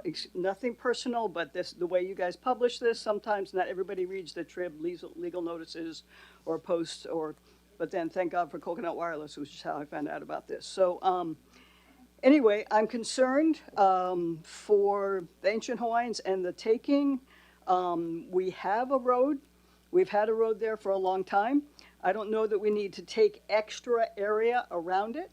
However, if you're taking extra land around it by eminent domain, it kind of makes me question if you use it in conjunction with Bill 66, which allows that's like an AI draft without I'll get into that. But it allows amending, it allows you guys doing whatever you like to be in conformity to its intention, which is like helping business. Completely general, no oversight, changing zoning, that's okay, per 66. So if you do an eminent domain around Beach Road, which is near the ocean, and I had a friend that was worried about possible AI data structures, and I'm like, these guys are not that stupid, but I don't know. Because there's been small communities all over that have approved. What was that? Your first 2 minutes, unless that's the end of your testimony, then we can move on to our next No, it's not the end of my testimony. I got 5 things to testify on. Okay? So, okay, then, I'm sorry. Please don't. Okay. So anyway, I'm concerned about oversight. Doesn't seem like there is any for that. So 158 is the next one. Like I say, it could be used in conjunction with Bill 66. So 158. Okay. Converts the county's government to a hybrid council manager system, which certain county operations are overseen by an appointed county manager and others overseen by an elected mayor. So could be Peter Principle, okay, which you guys aren't familiar with that management structure. You should look into it because there's no oversight. We've got current structure for hiring and firing and vetting of people to be competent. And if it's all friends of friends, or some, then without oversight, that could be a problem. I'm not talking stink about the current mayor. I don't know anything. I've heard some things from workers of, for example, a department head had hiring guidelines waived for her nephew because he couldn't pass. Then he passed, he got hired, and then they changed the guidelines back. Again, Coconut Wireless on this island. So, my friends who worked in the county. So I'm concerned that this might allow that kind of Shubai thing to happen again. So we have a current structure that's functional. The Peter principle is basically people are promoted to their level of incompetence, then they stay there, and then they have a good job. They don't want people to know, so they surround themselves with other incompetents. So I'm saying this one gives me pause because we want to make sure that we get the best, most competent people we can, and to have people be able to be appointed however they see, friends of friends. There's enough of that going on. We need to keep the structure to keep people competent and functional and working for us. Okay, that was 158. 160. Okay, appropriates revenues in the real property tax penalties account over 1.25 million, and transfers it to public access open space. Well, sounds nice, but I think we have more needs, and since this is from the Real Property Tax Department, to use it in conjunction with the overall intent of what came in. The last tax sale, not the upcoming, the last one had over 60 no-bid properties. 60 properties that were not bid on, nobody wanted, most of them in Hove, okay? Lava Zone 1, can't get loans, a little bit distressed area, but over 60 properties that shall stay on the books until the next tax sale when they keep getting penalties and now they're more expensive for somebody to bid on it. So I say, why doesn't the county take those lands, which have already been escheated to the real property tax, and put, driveway, house pad, cesspool, tiny home on it, and do a rent-to-own homes for some of our homeless or people who need a more affordable home. Then the county gets income. They start to get taxes again on these lands. The people begin to be invested in the property, and it's being used to a good end result. So, and then that goes with, you've got higher elevation, more recent lava flows. Cesspools actually contribute to the ecosystem. They're high up. Unlike ones that are close to watersheds or, the wastewater treatment plant, we know the issues with that. Who's going to swim in Hilo Bay? Not anybody who's Akamai. And we need to clean that up. Yes, we don't need cesspools near water, streams, or 500 feet of the ocean, but you get it way up Mauka like that, it actually contributes to a new ecosystem. It's called humanure, and it will help. And if it percolates all the way down, by the time it gets there, it's clean. Okay. So that's that, 166. Okay, 166. Okay, I love this always. Amends ordinance as amended, and it was amending Chapter 6 of the Hawaii County Code as amended relating to transient. Come on, you guys. I mean, really, how many times you got to change something? And it delays the effective date of Ordinance 2550 relating to transit accommodations until September 1st. Okay, I don't know. And don't mind me, it's like transient accommodations, yes, we need more of that. ADRs as a retired person, wouldn't that be wonderful? I would like the income, too many hoops to jump through. Transient accommodations, the hotel industry, you got to put their 2 cents in. No, let's do it right for the people, We need more. And then B&Bs, a lot of, high scale, I mean, even me traveling in an island, I'm not going to stay in a hotel. I want to stay with, locals, families, whatever, helping them. It helps extra income. So transient accommodations, we need to address this pushing it over till nobody's paying attention. Don't mind me for being paranoid. I've testified so many times. I'm kind of like, come on, let's handle this. We need this for the community, obviously. Okay, so that's 166. That's a short one. I'll go on to, I hope he's keeping track. I'll go on to 66, yeah? So I can accrue some of from the last one to this one because they kind of dovetail. All right, This is over 300 pages. I read it. I hope you guys did. I'm sorry, that's an AI first draft. It could be synthesized down. It was sloppy, poorly written, multiple, I just teach English, multiple repetitions. And then it's also like Swiss cheese. I could drive a truck through some of the loopholes. So you guys, you've got your original one from 2005. We had plenty committee meetings. We had plenty public input. We haven't even conformed to that. Some of the things in 66 that say, oh yeah, we want clean water, we want certain areas, we want trees. Well, what about the trees by Hopeco, across from Ken's, behind Hansador, all cut down? And then people put palm trees instead, which are not scientifically helpful for the oxidative process or shade. It heats up our island. And then the thing when we get hurricanes, and this is a more active El Nino year, when we get hurricanes, they always say, oh, lucky our waters around the island are cold. So that will slow down the hurricane. Well, you stop planting trees or you cut them down or you destroy the forest with the gall borer that's destroying the Vivi upper Malca, you know, pretty soon you've got a hot island because no more shade, no more respiration. Now the waters around it, we got we got lava, it ripples out, the water gets hot, now the hurricane comes close. What does it do? Does it slow down cold water? No, it speeds up. And plus our reefs, you start to get, you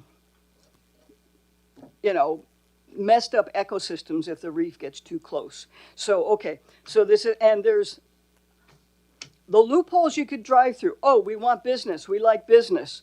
Yeah, and we can have reverse centaurs like my neighbor, you know, and if you don't know what that is, look that up. But, okay. Was Thank that you like so a much. 5-second Your warning? time That is was up it? for your testimony. Okay. Our next well, testifier okay. is David Jacobs. Thank you for testifying listening, on you Bill guys. 66. Okay. It is my understanding that after David Jacobs, everyone remaining is requesting to testify on Bill 66, both here in the Hilo chamber and via Zoom, and understands that they will have the ability to provide that testimony when Bill 66 is introduced shortly after we complete the reports. So I do believe that after David Jacobs, that is all the testifiers here at this moment. If I am incorrect, please feel free to let me know. But at this time, Chair, David Jacobs testifying on Bill 66. Please introduce yourself as you begin, and you'll have 2 minutes. Hello, my name's David Jacobs. I live in Kalapana Gardens, and I oppose 66 for just a simple reason. It's really written poorly. It just leaves a lot of questions. There's no map. Can you hear that? Okay. I'll just repeat a little bit of it. I oppose 66 for the simple reason is it's written poorly. My name's David Jacobs. I live in Kalapana Gardens. I thought it was written poorly. It leaves a lot of questions, no map. And I just think there's going to be a lot of legality issues with it. And that's about all I have to say.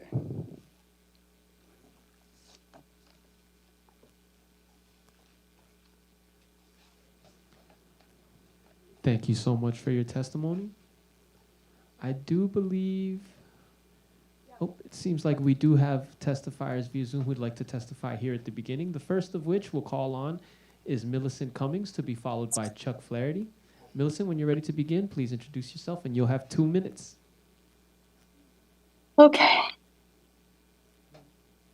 I'm ready to begin. Start the clock.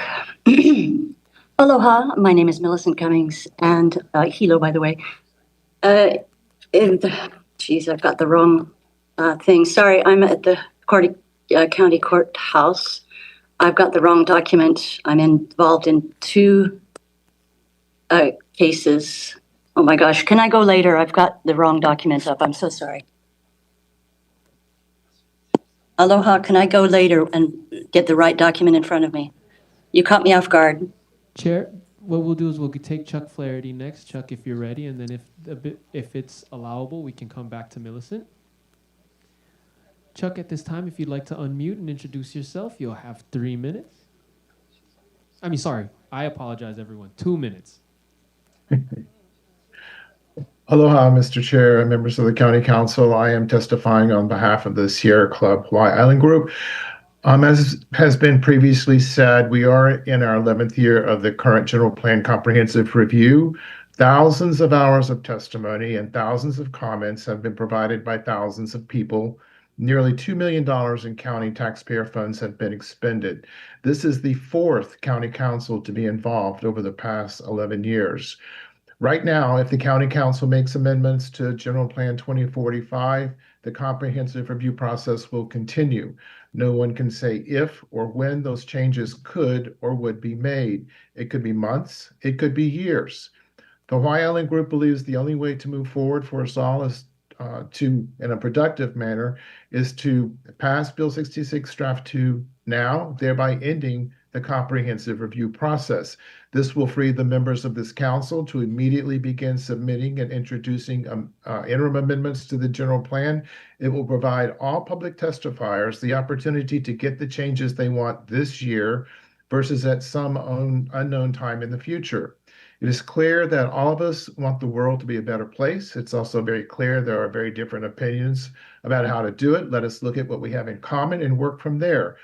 One of the greatest ritual cultural practice of Kanaka Maoli Ohana is that of Ho'oponopono, a process of reconciliation and true forgiveness. Let us reconcile, forgive, and look at what we have in common, such as opposition to hyperscale data centers, as well as support for Kanaka Maoli rights and the public trust. Ending the comprehensive review process will allow us to all move forward now versus later to do this important work for the betterment of all. Mahalo for this opportunity to testify. Thank you so much. Coming back to Millicent. Millicent, when you're ready to begin, please introduce yourself and you'll have 2 minutes for Bill 66. Oh, you'll have to unmute. There you go. Thank you for your patience. Very sorry about that. Aloha, Millicent Cummings Hilo. In about 30 formal public hearings during the past 2 years, County Council members have witnessed the irrefutable fact that over 90% of the people strongly oppose the General Plan 45. Since so many thousands of people have provided you with such copious amounts of verifiable data and grave concerns, we're really quite baffled why you would even consider approving it in an alleged democracy. Since the plan is already over 20 years outdated, why the rush? This version, which is incomplete, overreaching, procedurally illegitimate, and doesn't even have amendment procedures and associated maps of critical import, to be treating substantive general plan corrections as a legislative privilege to be exercised after passage is either nonsensical or nefarious. All amendments that affect land use, property rights, maps, infrastructure priorities, public resources, due process rights cannot be treated as casual post-adoption altercations. This would clearly facilitate opportunities to slip things in like data centers, real estate dispositions for geothermal, or whatever y'all might be in the mood to change without our oversight. This is unlawful. Meanwhile, let's not forget that there is an active injunctive court case regarding procedural fraud showing exactly how our elected officials are not doing their ministerial duties as directed by the Hawaii County Charter. Aside from verifiable violations of the Sunshine Law throughout this process, there are the missing Appendix A, where's that?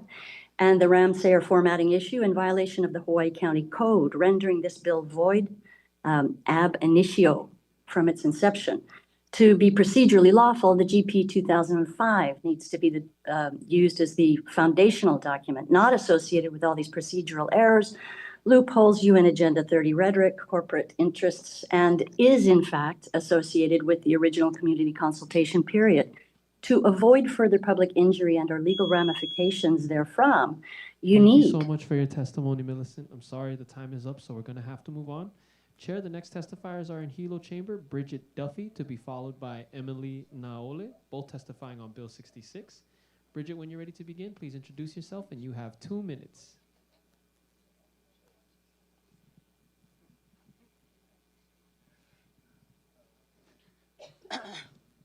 Greetings, fellow Earthlings. My name is Bridget Duffy. I live in Pahoa. Aloha, everyone. And before I say anything, I absolutely want to confirm that I believe in the sovereignty of the Hawaiian people. Being that the people in general in the United States are supposed to have the power That's why we're here. We're speaking forth our will for our government to do our will. And it's pretty obvious that that's not happening. It's not happening here, and it's not happening there, and it's not happening anywhere. What has happened to our electoral government over the past 2 decades is obviously unconstitutional. Citizens United has allowed a flood of big money, some of it being dark money, to dictate who winds up representing us in our government. Because of that, and that alone really, not to mention the fact that this plan started 20 years ago, which technically is the dark ages, as far as we're concerned. But because our government is obviously not representing the real people of the United States, I hope, my dream is that the people do exert their will and they do come into these meetings and they generally filibuster our government, shut down meetings, make them be postponed in order to make a statement. The people of this country are entitled to representation. We are entitled to have our will be heard and obeyed by our government representation. And that is not happening, is why I'm here. I didn't really read the plan, and a lot of the plan doesn't even sound like a bad idea to me, but I do know that if it was conceived, thank you. Thank you so much. Chair, your next testifiers are Emily Naole, to be followed by RJ Hampton.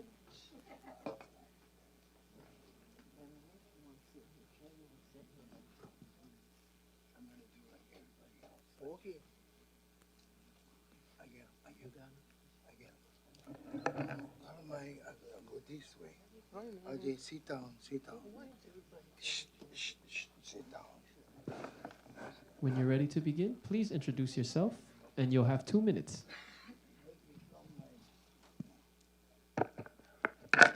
Oh, may I give them only my 2 minutes?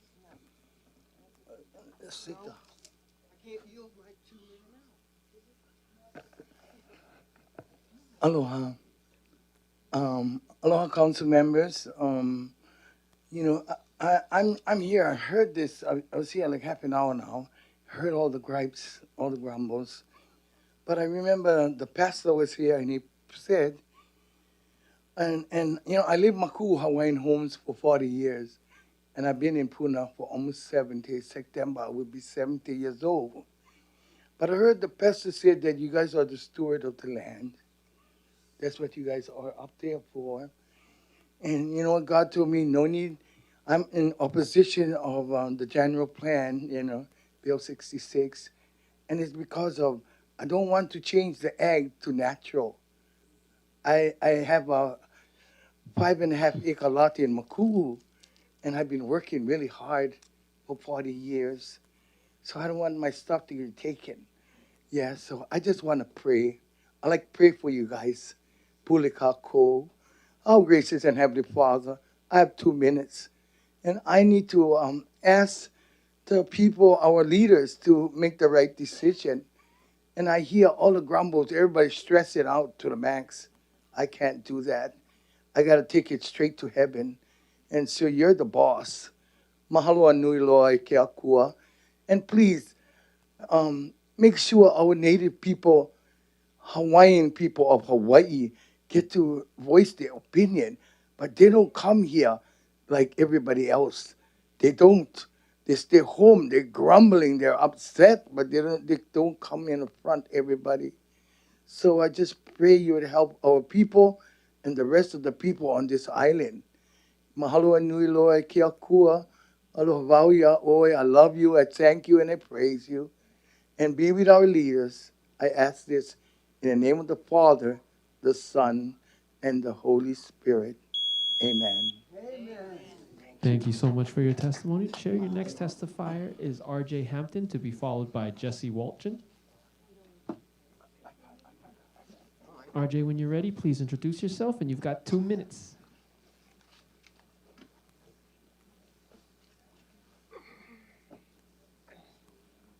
hit this button here. Okay, you know, I haven't gotten any more less crazy than I was when I was here a long time ago. And what I learned from that, I don't really have anything to say. And that's why I wanted to yield it, but I'm not going to give it up.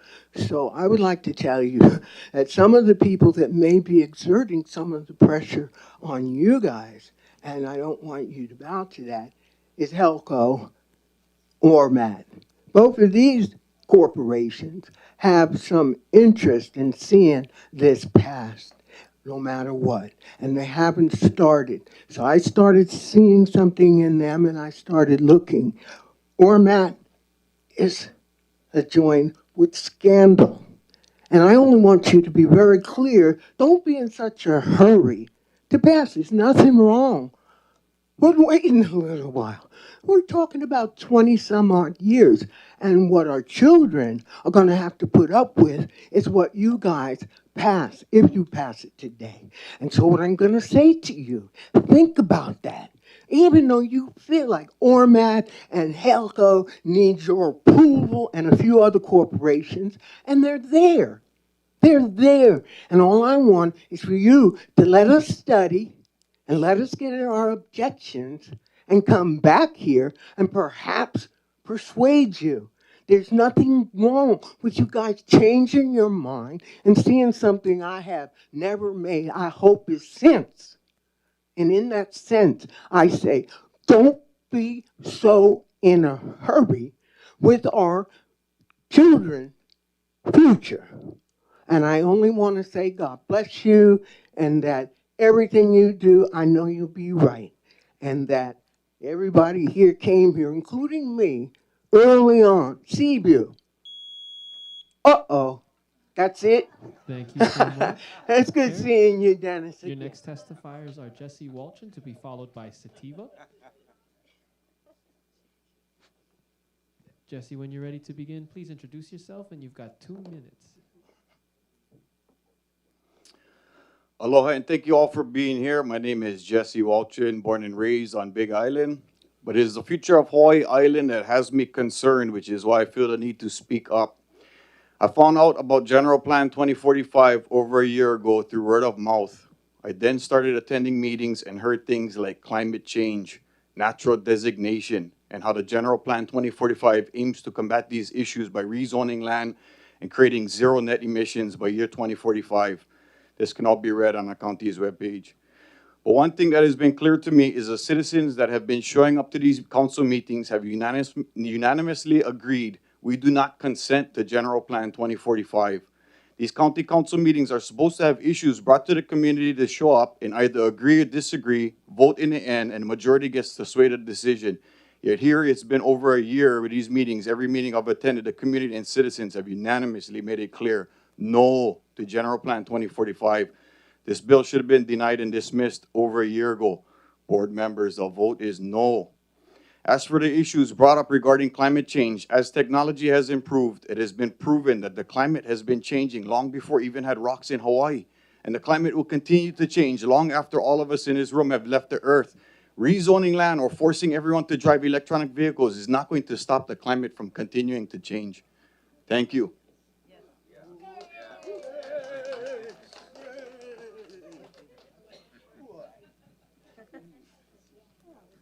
Chair, your next testifier is Sativa, to be followed by Ken Hanma. Sativa is testifying on Bill 66 and Resolution 567.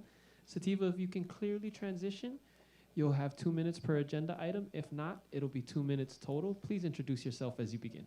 Thank you. Aloha, my name is Sativa, and I thank you for this opportunity to speak. I know that there is being said that this general plan is just, it's not law, it's just a recommendation or a vision. Why, if that's the case, why is there so many shalls in this document? If you control find the word shall. Now legally shall means you have to do it. It's not a, well, this is just a vision. No, it's shall. If you look and you control find shall, you'll find there's so many shalls in this document. Where's the may that they may do it or they may not. That's more in tune with what you're saying, that this is just a visionary document of what we would like to see. Then you have the word may.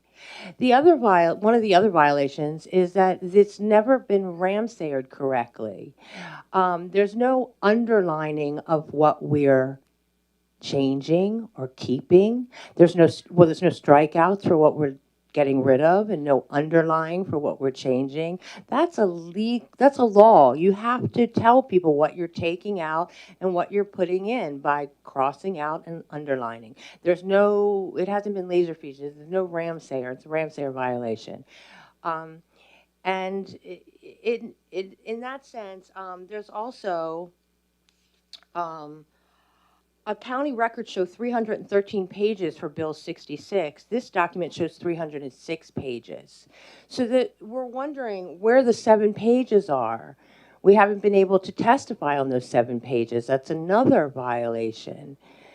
And so, again, we're asking, what is the hurry? You're saying we want to pass it with defective maps and we'll fix it afterwards. That's a bad idea, to pass something and fix it afterwards.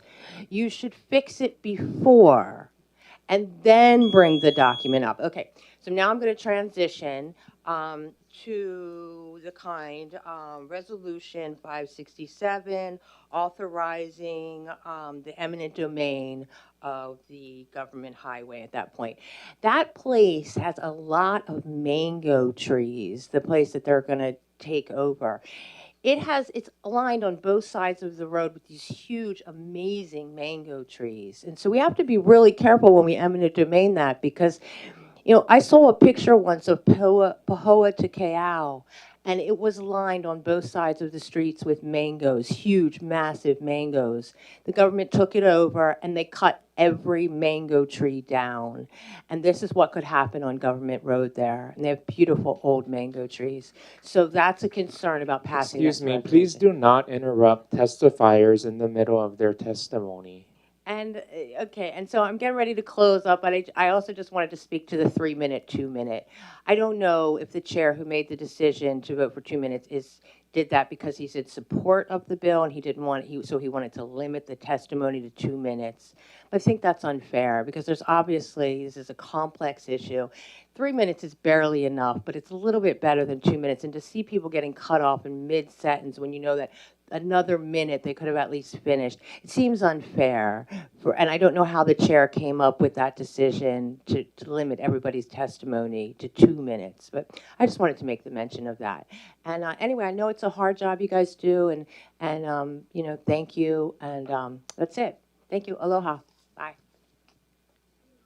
Chair, your next testifier is Ken Hanma, testifying on Bill 66, to be followed by Michelle Melendez. Ken, when you're ready to begin, please introduce yourself, and you've got 2 minutes. Aloha, council members. My name is Ken Honma. I represent myself and my ohana. I live in Kurtistown. I oppose Bill 66. We are at a critical moment, and you must vote no on GP 2045. As the renowned expert Emmerich Vattel wrote in The Law of Nations, which our founders used extensively in writing the United States Constitution, a critical skill the statesmen and stateswomen, you all fit in this grouping, must have and use is the skill of self-knowledge. This is a skill of self-reflection, a mental and spiritual observation of your thoughts and decisions in comparison to your highest moral value. This ongoing process is a selfless process that helps to keep the liberties, happiness, and the general welfare of the people at the forefront of your legislative actions. By swearing an oath to defend and protect the Constitution, all of you have sworn to uphold this covenant, and we the people expect you by your oath to guide your actions accordingly. It is clear that the full negative ramifications of Bill 66 have not been explored by this council. None of the major objections that the people have brought forward have been brought to this floor. No discovery of the negative implications of this plan have been done. Of concern is the disregard that this body has shown to the concerns of those whom you represent, thus taking away our voice and disempowering the people as if we are nothing and have no say in these proceedings. The recent introduction of data centers is now added to our major concerns. You put the cart before the horse if you vote without factual discovery and discussion of the structural and ideological foundation of GP 2045. Ignoring the people and voting yes to Bill 66 puts another nail in our collective constitutional coffins and demonstrates what "you will own nothing" actually means. Not a good day for we the people of Hawaii County. Listening to the people voting no to Bill 66 means that "you will own nothing" is postponed for another day, which makes today a very good day for we the people of Hawaii County. Thank you. Thank you. Your next testifier is Michelle Melendez, testifying on Bill 66 and Resolution 567, to be followed by Jonathan Keneally. Michelle, Point of when you're ready to order. begin. Point of order. Sorry, really. Chair, is there some repercussions if people continue to disrespect what they've been asked very kindly a number of times? Mr. Clerk, do we have any policies for removing people from the chambers if they don't abide by the protocol? Only if it's determined to be disruptive to a point where it disrupts proceedings. What the chair is asking for is just a common courtesy to refrain from displaying either support or opposition to people's testimony, so those people feel that they're comfortable in doing so. And that's all he's asking they're doing, and I think he's getting tired of asking for it, and I understand that. And I understand why you brought that up. It's just about respecting other people's opinions.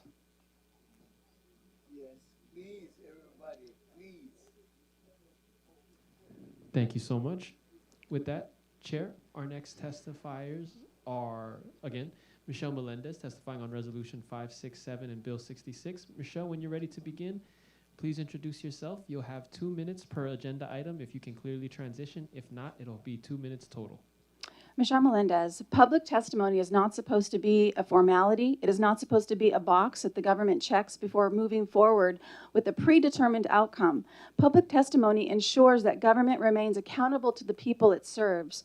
One of the greatest concerns is the impact of private property owners. No local would ask for their land to be redesignated in a way that creates uncertainty regarding future use, property values, permitting, financing, and developmental rights. If the people directly affected objected once they learned of the changes, how can it be claimed that this plan was created by the people?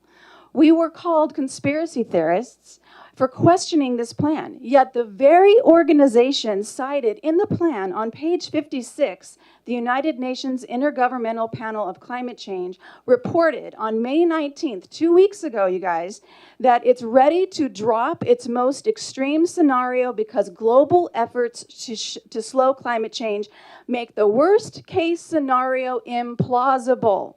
Climate change is a fourth of the general plan, yet they have changed, the climate experts have changed the narrative. This was on Fox News, this was on the United Press, International, and more. Land use decisions, property rights, infrastructure, and future regulations should not be based on projections that may later be substantially revised or proven inaccurate. No amount of time, money, or effort invested in creating a plan can justify implementing a document that contains significant errors, unresolved public concerns, and policies that affect residents, that affected residents do not support. At the end of the day, you guys, your duty is not to defer a process, to do crafts while people testify, which is extremely rude, Villegas. Not to defend this document. Your duty is to defend the people of the island. And I want to speak on 567. Authorities, the acquisition of private property by eminent domain for an area where this is exactly one reason about the general plan that we are so concerned about. Do you guys know that the plan map, the majority of the outline is set to be conservation? Like the majority of the Big Island is set to be conservation. And now you have a resolution here that wants to acquire private property by eminent domain for a beach road or public roadway. This is the start, in my opinion. And this is absolutely dishonoring of Hawaii locals, of the natives who have land there. The Kanaka have land there. And thank God for this auntie who came out to speak for the Kanaka. I mean, if these people could actually really come here and feel comfortable. I don't know why they're not here, but they need to be here. And we're trying to speak not just for them, but for us and how much we love this island. Also, we know that it's not changing the zoning. This plan does not change zoning. It changes the land use, which then sets it up to be changing the zoning and telling farmers what they can and cannot do in private. Yes, it does, Kimball. It absolutely does. When you have a land use change and then somebody goes in, what is the first thing the planning zoning does? They look at the land use.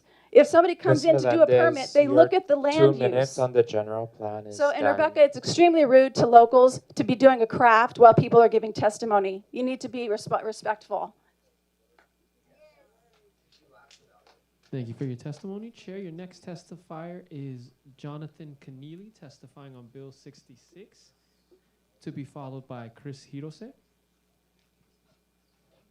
Jonathan, when you're ready to begin, please introduce yourself, and you'll have 2 minutes. Good morning, County Council. Thank you for opening this up for discussion. I hope that this is something that you guys are taking serious and that you're hearing people out, not just because this is a formality, but because this is your job. Your job is to be the servant of the people and to do what they're asking you to do. You're paid over $90,000 each to do this job, and I hope you take it seriously. In all the different conversation pieces that we're listening to here, I'm not going to try to go over some of the same things, but I did notice that the cost that you're expecting to pay to get this thing done, you already spent over $1.5 million just to put this together. How do you expect to put together the infrastructure just to be able to charge all the vehicles that you expect to charge when we take away gas and diesel vehicles off the island? Where do you expect to put all those facilities? Are you going to put it on Hawaiian homelands? Are you going to take away the land of the people right now that they're talking about here and turn those into the infrastructure that you're going to use to charge all these vehicles? I mean, what are we doing here with that? As far as eminent domain, it's supposed to be specific to why you're taking the land. Looking at the bill, it's very generalized, and it doesn't tell you for what reason you would be needing to take the land away. So by default, you can't be even talking about eminent domain in that purpose under the Fifth Amendment, Article 1. When it comes to money, we're already $15 million deficit, according to the mayor. Shouldn't we be working on coming up with the money to just balance ourselves out? I mean, right now we're talking about billions upon billions of dollars just to do this. Thank you. Thank you so much. Chair, your next testifiers are Chris Hirose, to be followed by Kaleka Ilikini. Chris, when you're ready to begin, please introduce yourself, and you'll have 2 minutes. I'm Chris Hirose. I'm against General Plan 2045 because it is based on the UN's Agenda 2030 sustainability goals partnered with the global ruling class group, the World Economic Forum. These sustainability goals are based on a psychology operation using fear of man-made CO2 causing global warming as an excuse for a global government. The UN's Intergovernmental Panel on Climate Change, IPCC, quietly admitted that their apocalyptic climate scenarios are implausible. The global government will be an unelected ruling class that hypocritically flies private jets to climate change conferences. All the while masses are confined to open-air prisons called smart or 15-minute cities. The masses will rewarded punished on their carbon credit scores. The ruling class is using China as model for the world with cashless society with Orwellian AI surveillance and control determining social credit scores. More data centers are required in the US to achieve the China model level of AI surveillance and control. China's central bank digital currency is key for state control of the people, controlling what they can buy or sell including food and having immediate fines. Instead of China's cashless central bank digital currency, the US will use constitution-avoiding digital corporate stablecoins that were authorized by the 2025 Federal Genius Act. GP 2045 is part of an Orwellian future just because of trace gases. CO2 levels are 420 parts per million or about 4 parts per 10,000. Methane is 1,921 parts per billion or about 2 parts per million. Their study called Broadly Stable Atmospheric CO2 and CH4 Levels over the past 3 million year published in Nature. They looked at Antarctica ice core records and found no change in methane and 20 parts per million in CO2 from 500,000 to 3 million years ago. This means that there was a drastic change in temperature that went through an ice age with very little change in CO2. What does affect the temperature of the Earth is the sun's magnetic field strength. Cosmic rays hit the Earth's upper atmosphere creating high-altitude clouds reflecting the sun's heat. The sun's magnetic field helps to deflect cosmic rays from the Earth. This is covered by a study called Modern Grand Solar Minimum will lead to terrestrial cooling. The U.S. media is controlled by just three ruling class groups: the Bilderberg Group, the Council of Foreign Relations, and the Trilateral Commission.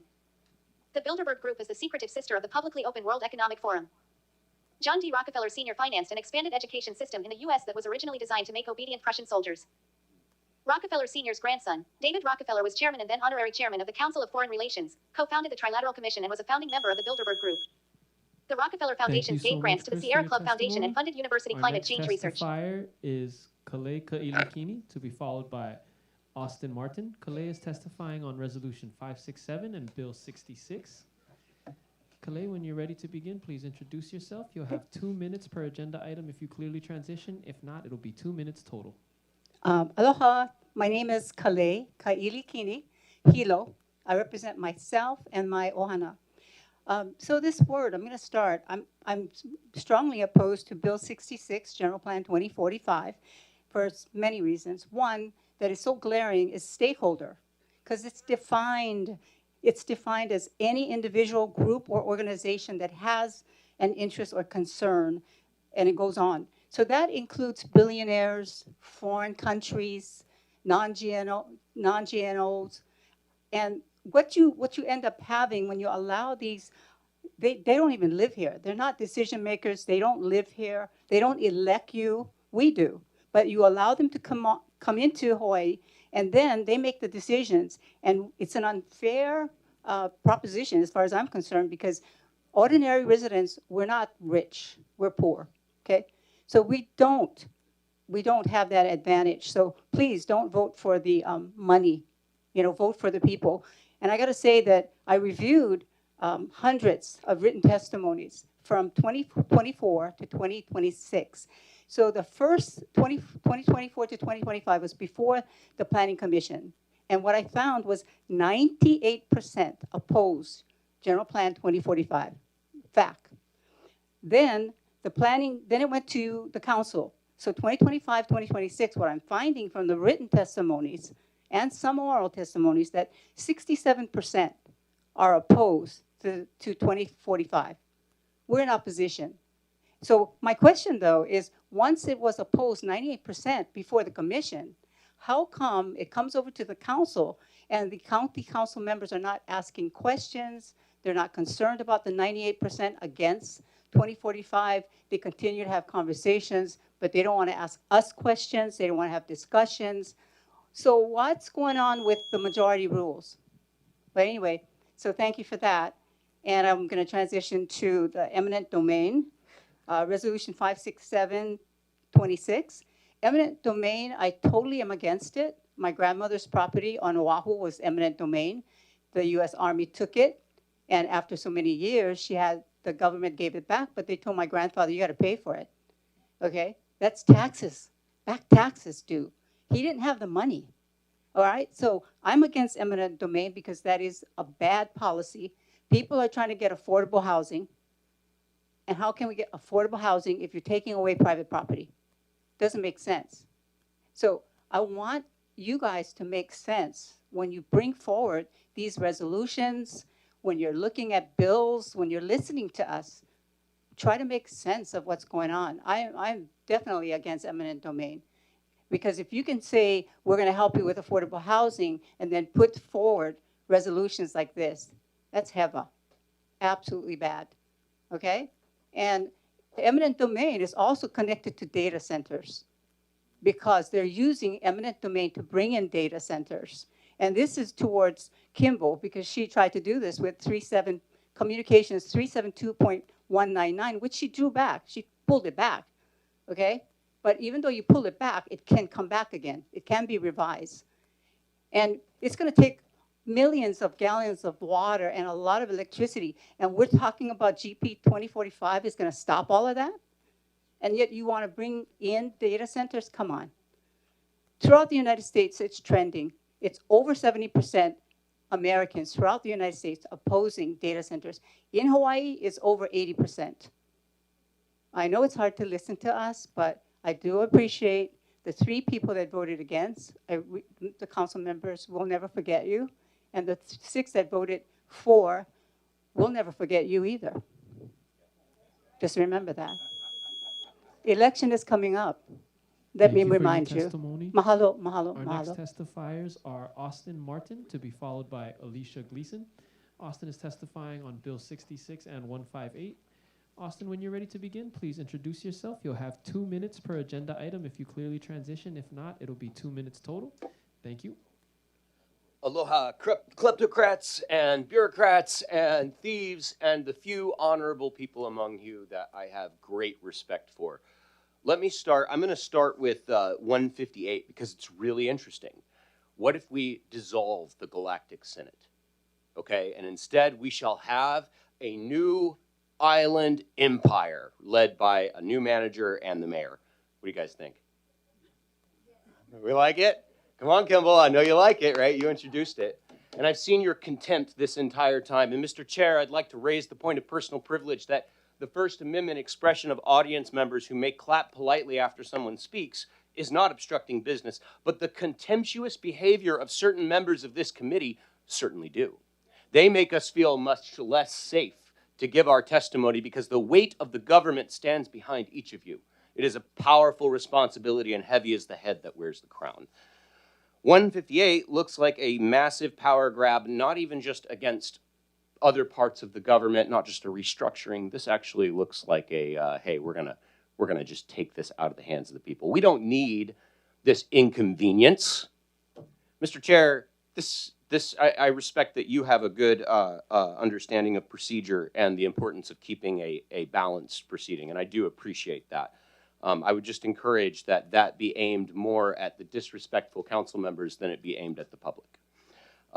As far as restructuring the organization by amending Articles 3, 4, 5, 6, 7, 8, 10, 13, and 16, right? Why are we even considering this? Right on the way out. I will happily offer an endorsement from the Libertarian Party of Hawaii. I will fight for you. If you want to keep doing politics and you fight for us, I will fight for you. I mean that. Anybody who wants to do it. We've got people, and I got to thank you guys. Look at how many people are united. We've got Republicans, we've got Democrats, we've got Libertarians, and we are all here today on one page. And we all agree, this sucks.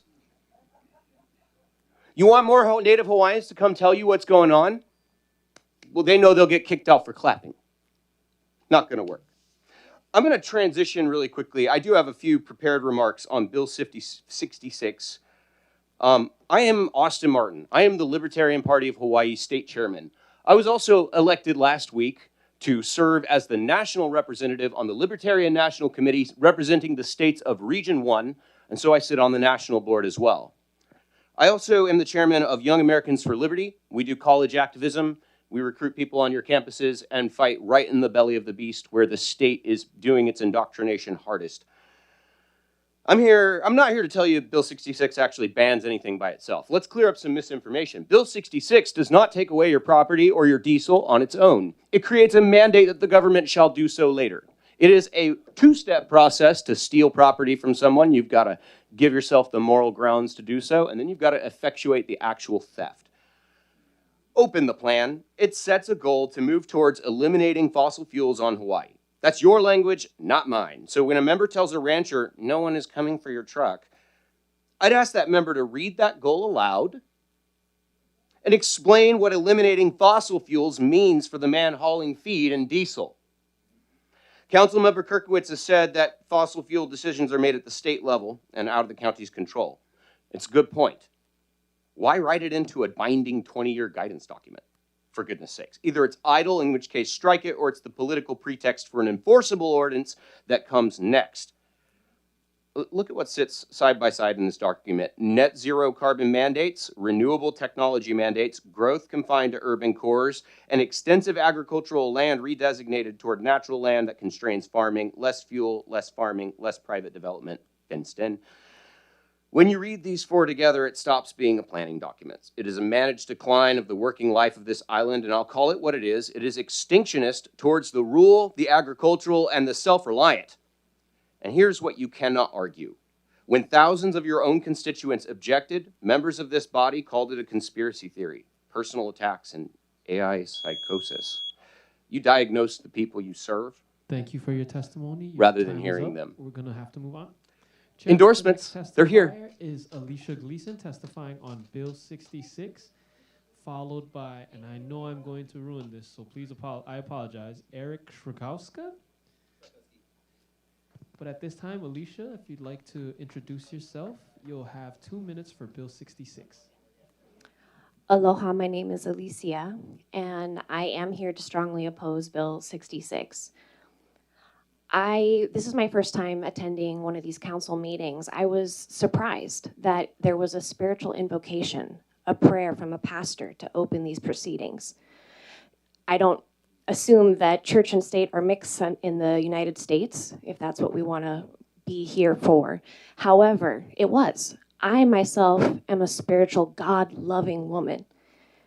And so if we are calling spirit into this space, we are trusting in a loving power to oversee this space, then we need to be clear about what is not love and what is love. And what is love is listening to the people of this land, whether they be transplant settlers or Kanaka Maoli. It's listening to the Kapuna, Wahine, who also offered their prayer and their pule in this space. It's listening to what is going to perpetuate this land through righteousness, which is not leaving gaping holes open for foreign entities to come and do what they will at a later date. For the creation of data centers on this most isolated landmass of this beautiful planet Earth, where we have limited resources as is, when we know that data centers are a blight upon the Earth. They are sucking our fresh water, they are polluting and destroying whole natural habitats, and they will surely lead to more extinction of animals and the desecration of more sacred iwi kapuna. We cannot afford to pass a bill that would allow such lack of clarity and confusion, that would allow such horrific things to happen. I know that you all care. You wouldn't be here choosing to be servants of your community if you didn't care. Some part of you is in alignment with calling in spirit into this space, so I ask you to trust in that process inside yourself. Mahalo. Thank you so much for your testimony. Eric, it looks like you're ready to go. I'm not going to try and butcher your name again. Eric is testifying on Resolution 567 and Bill 66. To be followed by Michael Johnson. Eric, when you're ready to begin, please introduce yourself. You'll have 2 minutes per agenda item if you clearly transition. If not, it's 2 minutes total. Hello, everybody, council. My name is Eric Schweikowski.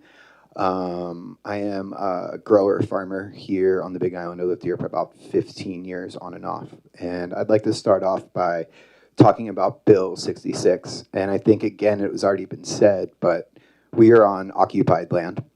And anything that you guys put forward is void because of the lack of treaty.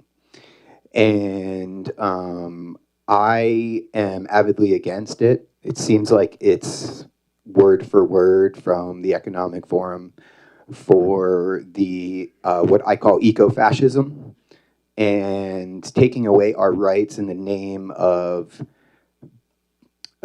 this perceived idea of what climate change is and what it isn't. And I don't want to eat bugs. And I don't think anybody else wants to eat bugs. And I know that's not really part of the issue that we're really talking about, but that's really what is at stake here, is that taking away our agricultural powerhouse here on this island. If anything, we have enough agricultural resources here to feed the entire state.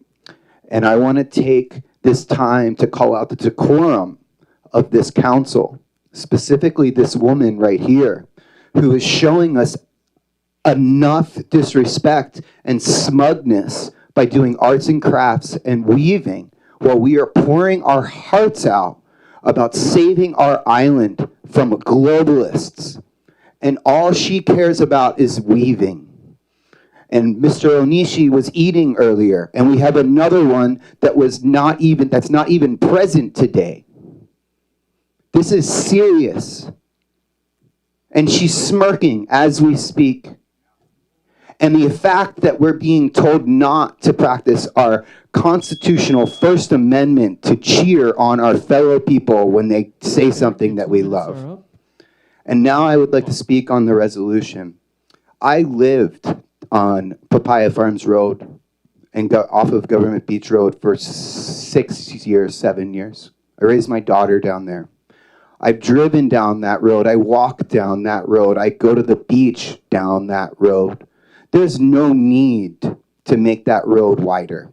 We don't want it wider. We love it just the way it is. Those mango trees are older than the 1960 lava flow that took out that neighborhood. You can go into those mango trees and you can pull out cinder from that 1960 flow. There's no need to cut them down. There's old Hawaiian rockwork that's along that road, and we don't need the traffic. I am happy to go and pull over and let my neighbor come by, and I see my other neighbors walking their dogs. We don't need any more traffic down there. And on that, why are we cutting down trees? Like, I went to Richardson's or Carl Smith's Beach Park. Trees cut down. Coming into Hilo, trees cut down. There was this whole fight about mango trees right outside of Reed's Bay. Cut down. Why are we cutting down trees? Rainbow Falls, cut down trees. Nothing planted in its path. So more invasive species can come in. Why are we cutting down trees? Call me the Lorax if you will, but I do not believe that we need to be widening that road. And it is an open floodgate for this. Both of those are connected, because once you allow eminent domain, it opens up the floodgates for imperial and New World Order ideas of taking over the land from the people. Thank you, Eric. Chair, your next testifier is Michael Johnson, testifying on Bill 66, to be followed by Eugene Elmer. Michael, when you're ready to begin, please introduce yourself, and you'll have 2 minutes. My name is Michael Johnson. I'm representing the Hakalau Farmers Market and the farmers on the Hamakua Coast. And I'm fighting almost daily the bills being passed or proposed by the county council and this general plan. So I'm against this general plan. I've lived on the coast from Waipio Valley to Hawaiian Acres since 1978, and I am full support of the farmers that are having a hard time by the bills that are being suggested for by the county council. So I just want to point out that April, who was managing the general plan for a few years, on the website, it says that when this bill is passed, when the general plan is passed, it goes directly into the county codes, building department, ag department, whatever.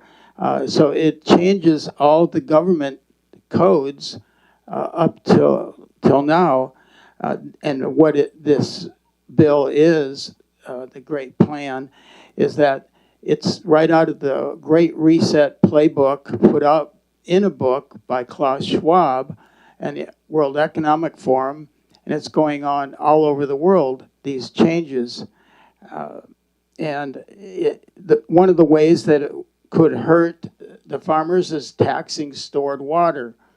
When you put water in a tank, it starts to get taxed. What else are they going to tax? Unused land is being changed to be open land, and now natural land. Back in 2015, it was, all right. Thank you so much. No on this Chair, plan. our next testifier is Eugene Elmer, to be followed by Robert Patrici. Eugene is testifying on Resolution 567 and Bill 66. Get off Eugene? your computers. Do you have my public notice, formal notice of opposition in front of you? Everybody, can you show it to me that I could see that you have it? Your 2 minutes have begun. Okay. Okay.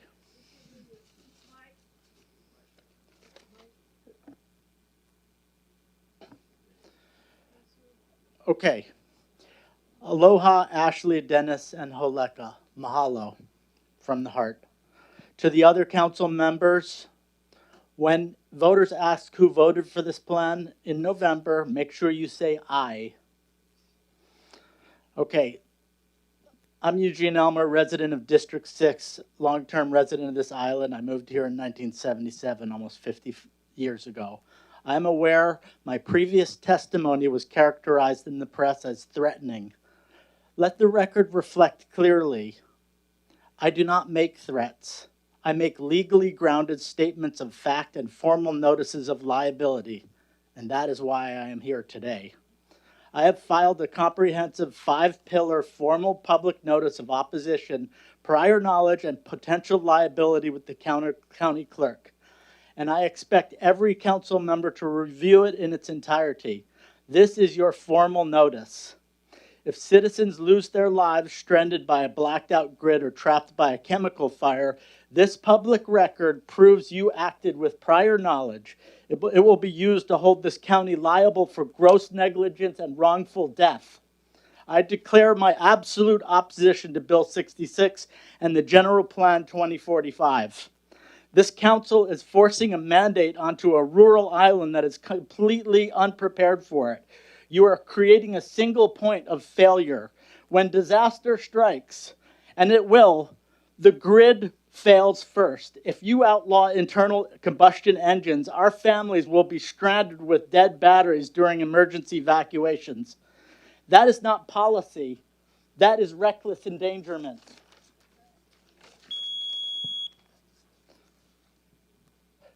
You also are ignoring a catastrophic wildfire risk.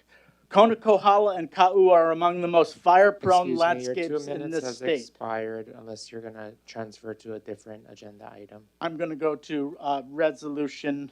Okay, go ahead. 56726. My time starts now? Okay. Resolution 56726, concerning eminent domain of private property in Puna and elsewhere. Eminent domain is in violation of property owners' rights and is unlawful in the Constitution. As I present this testimony, I'm noticing that some of you are not giving me your full attention. That's been happening through this whole time. Is that respectful to me and the other testifiers? No, it's not. You give these testifiers your attention because you owe that to them, Jen. I have spoken to a large amount of people that they are very disturbed by the proposal of the county council making decisions about their property. When is enough going to be enough? You are also ignoring catastrophic wildfire risk. Kona, Kohala, and Ka'u are among the most fire-prone landscapes in this state. EV battery fires cannot be extinguished. They require thousands of gallons of water and can reignite. Our rural fire departments do not have the resources to fight these fires. A single EV crash during Kona winds could trigger another Lahaina, and this council will own it. You are violating our right to travel under the 14th Amendment. You're committing an unconstitutional regulatory taking against every local mechanic. And the ones that I have spoken with are livid. The parts stores will be as well, and everyone who owns a car or truck they choose. You are destroying the livelihood of our farmers, ranchers, and working families, and you are in violation of federal preemption law under the Energy Policy and Conservation Act. This record is made. This notice has been given. Vote no on Bill 66. Can you... Thank you, Chair. Your next two testifiers are Robert Patrici, to be followed by Nanette Savage, both testifying on Bill 66.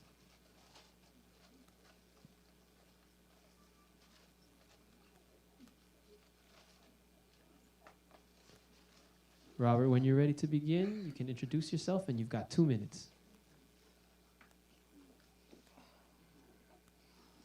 Aloha, Council. My name is Robert Patrici.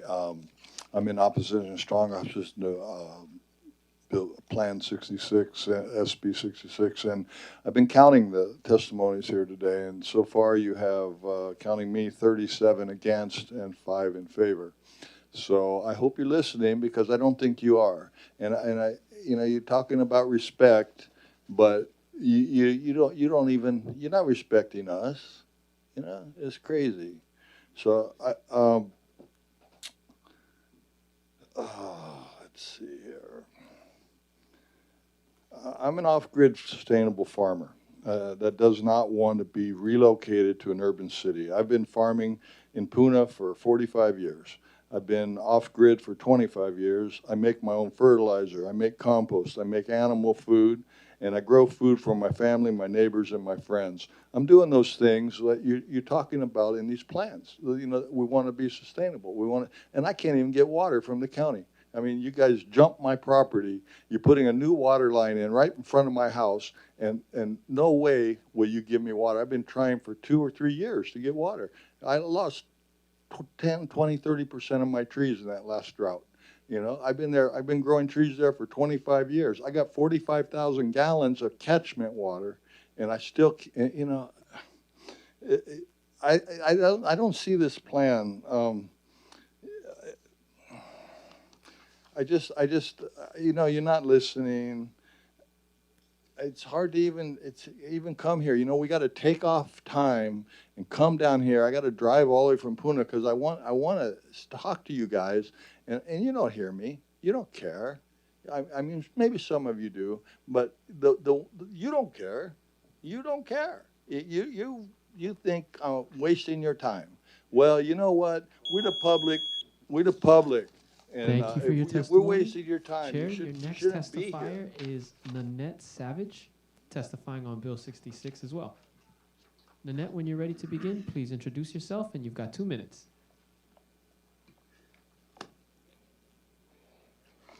Hey, howdy. I'm here to testify in opposition to Bill 66 and the General Plan 2045.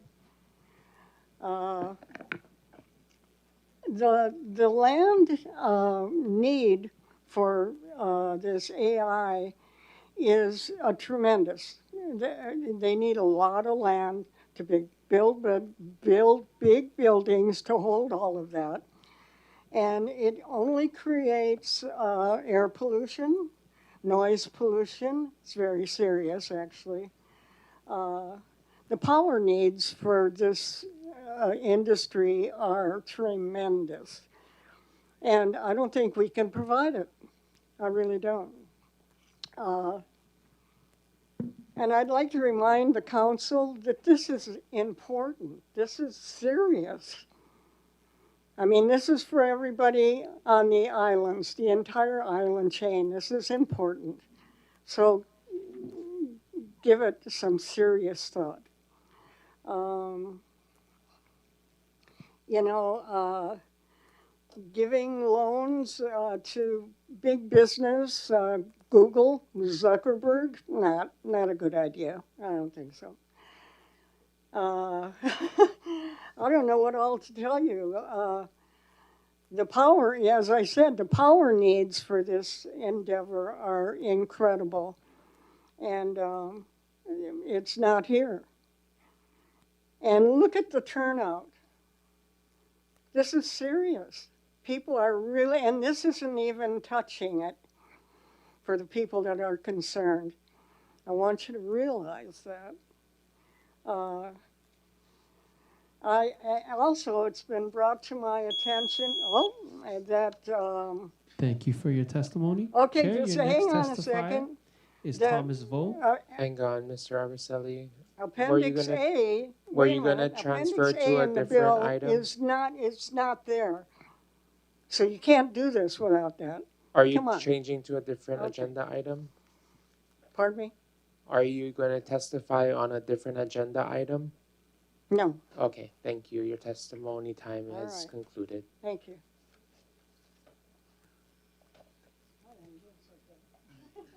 Chair, your next testifier is Thomas Vo, testifying on Bill 66.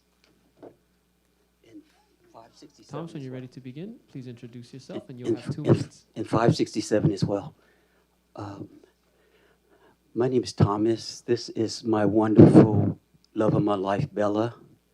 we fell in love on this beautiful big island. Hello, wonderful, good people of Big Island. Please listen to what I have to say today.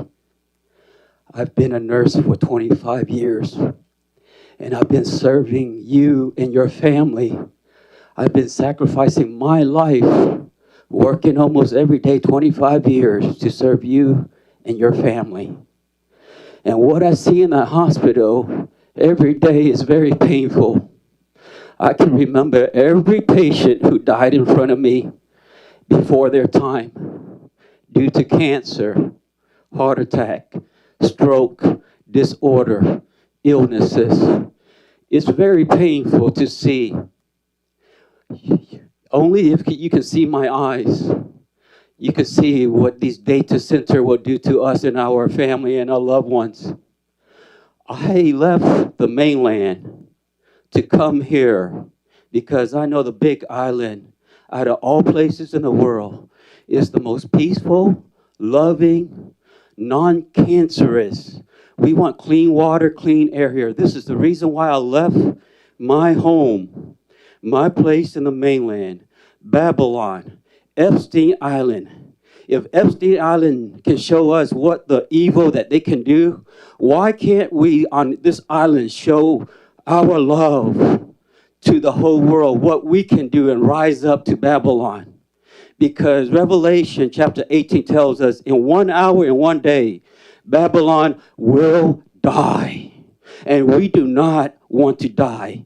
I do not want to die. I do not want to retire today after 25 years to have a diagnosis of cancer. I see my friends and family die after serving 40 years in the hospital. Okay, talking regarding another 2 more minutes on 567. Up, so we're going to have to move on. Mr. Araceli, he's going to proceed with testimony on a resolution as well. So can I share 567? Yes. This land is the land of God and not the land of Babylon. I was born in Vietnam. I was 4 whenever I left Vietnam out of my own free will. My mom and dad lied to me and said that America is a land of toys and prosperity. Whenever I got here in Chicago, Illinois, I was homeless. I was shoeless. I was clothless in the winter wonderland. This is not heaven at all. But fast forward, I am alive today and I left Babylon because I know it's about to be destroyed again. I left to come to this big island, not to see Babylon again. So please push back all these resolutions. You already made up your mind. But please, for our children and our grandchildren, that we do not smoke, live, smell, and poison, eating bugs. This is not healthy. This is not the Big Island. We are not Oahu. We need to rise up. We are divided enough. It's time to be self-sustainable. It's time to rise up. It's time to hold hands. It's time to show what love is and not what wealth can destroy our education system and teaching our children what we don't need to know, what we don't need to see. Leave Babylon. Give our land and our Hawaiian back. We are Hawaiian. We are not American. Rise up!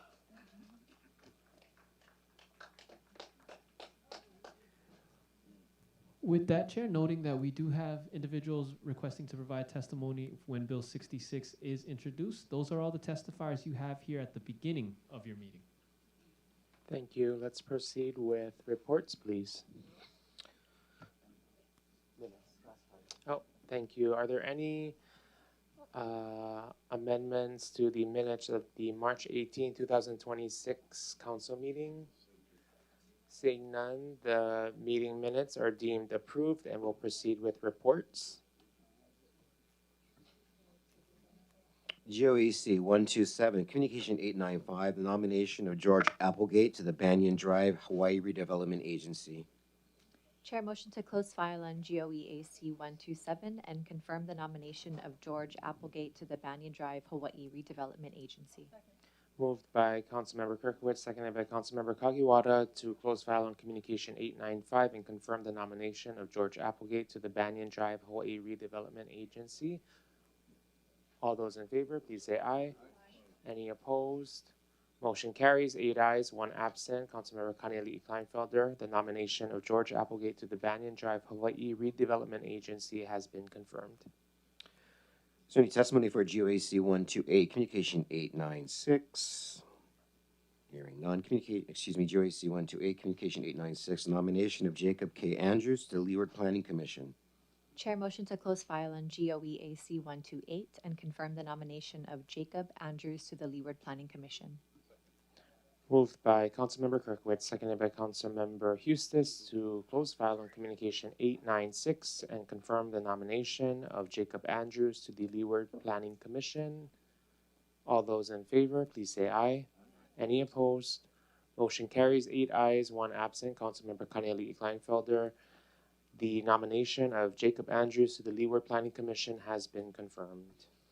So any testimony for GOAC 129, Communication 897? Hearing none. GOAC 129, Communication 897 is nomination of Bobby Jean Akane Lihead Todd to the Board of Ethics. Chair motion to close file on GOEAC 129 and confirm the nomination of Bobby Jean Leadhead Todd to the Board of Ethics. Moved by Councilmember Kirkowitz, seconded by Councilmember Kagiwara to close file on Communication 897 and confirm the nomination of Bobby Jean Leadhead Todd to the Board of Ethics. Councilmember Kirkowitz, go ahead. Chair, I just want to note that Bobby Jean and her husband have been here all morning, patiently waiting, and we just mahalo nui you for your time and your patience and your continued service to our community. Thank you. Thank you, Councilmember Kirkowitz. Just want to give the opportunity if there was anything further you'd like to share after waiting. Please come forward.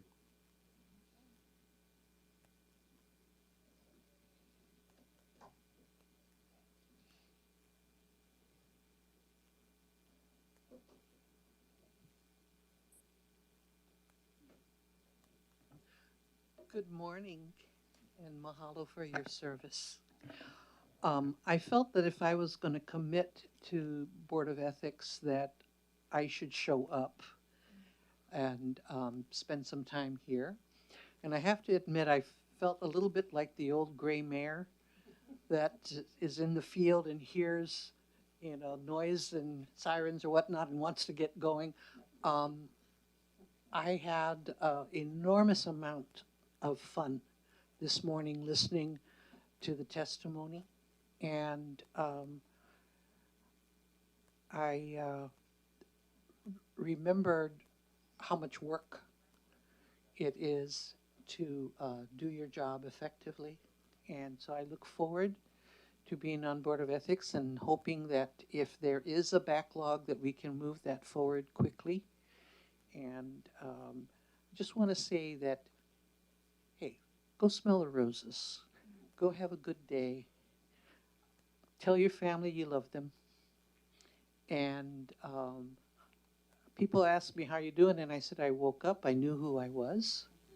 I'm walking on my own power. It's a good day. And then it's just a pleasure to be here. Thank you for considering my nomination. Mahalo. We love you for that, Manao. All those in favor of confirming the nomination of Bobby Jean Leadhead Todd to the Board of Ethics, please say aye. Any opposed? Motion carries, 8 ayes, 1 absent. Councilmember Kaneali'i Kleinfelder, the nomination of Bobby Jean Leadhead Todd to the Board of Ethics has been confirmed. Congratulations. Is there any testimony for GOAC 130, Communication 898? Hearing none. GOAC 130, Communication 898, nomination of James Monk to the Cost of Government Commission.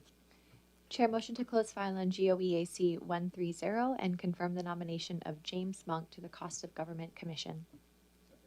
Moved by Councilmember Kirkowitz, seconded by Councilmember Eustis to close file on Communication 898 and confirm the nomination of James Monk to the Cost of Government Commission. Mr. Alameda. Hello and good morning, council members. Council Chair Inaba, mahalo for the opportunity. 2 weeks ago, we were unable to make this connection, so I am here to make the reintroduction of Communication 898, nominating, my name is Micah Alameda. Executive Assistant, Office of the Mayor. For the record, I'm here today with the privilege to nominate Communication 9898, nominating James Jim Monk to the Cost of Government Commission, representing Council District 7. If confirmed, Mr. Monk will serve a term that will last 11 months. I had the pleasure to get to know Mr. Monk. He comes to us as a reference from one of our really active members with the Merit Appeals Board, Neil Thomas. Mahalo, Neil, for the recommendation. Jim is a super happy, retired West Hawaiʻi resident who loves coffee farming in South Kona. He loves to give back his time through the Kamuela Philharmonic Orchestra Society, where if you speak to people who are a part of that society, they have nothing but great things to say about Mr. Monk, about his commitment, and about how much he provides value to not just that society, but to all of Hawaii Island. So mahalo, Mr. Chair. I know you have a lot to do. We're hopeful for a positive review. Mr. Monk, thank you for being here and for waiting patiently in West Hawaii. Appreciate you. Mr. Chair, back to you. Thank you, Mr. Alameda. Mr. Monk, please go ahead and share anything you'd like with the council at this time.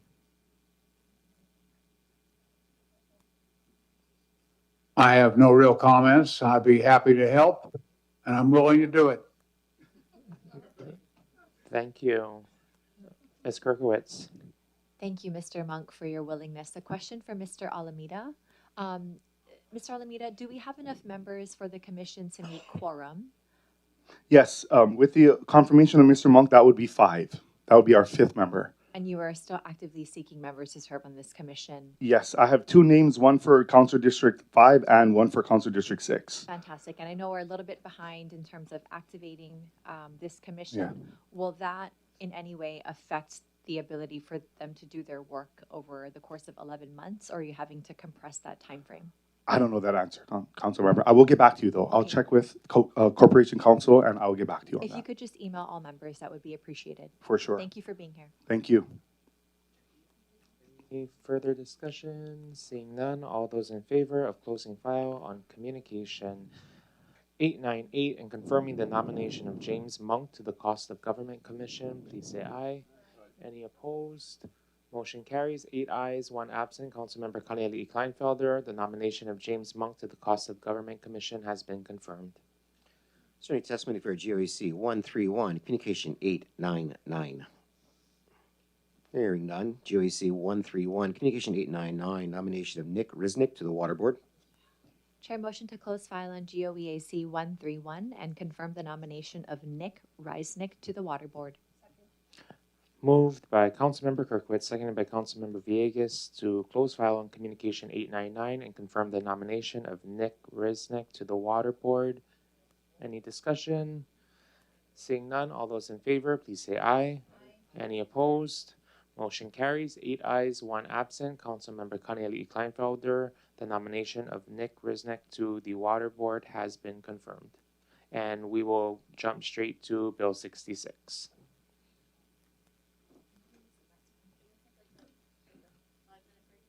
Sure. We'll be in recess for a quick bio break. We'll be back at 12:05 p.m. Mahalo.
Apologies, everyone. We are rebooting our computer system right now. We'll be back shortly.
Aloha kako. It's 12:22. Apologies. We had some major technical difficulties, but we are back and ready to go. So we will proceed with Bill 66. Thank you so much, Chair. I think at this time, what would be best is if we took our first testifier for this agenda item from Kona, then we will go through Zoom, and then we will end with our testifiers here in Hilo. With that being said, Scott, if you could lead us off, please. Thank you, Riley.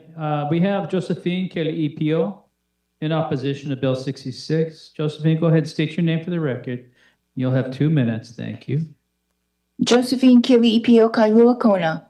Dear County Council members, your Hawaii County residents are more than just stakeholders. Also, I think it's a big mistake to use climate change as a guiding policy in the GP 45 because it means that it will be used to explain all of our recent disasters, like the recent flooding in March, the recent 6.0 earthquake 2 weeks ago, the drought in Hamakua last year, and the Lahaina fire in 2023. Climate change is a brainwashing technique where it keeps people from questioning the real cause of our disasters and fails to encourage critical thinking.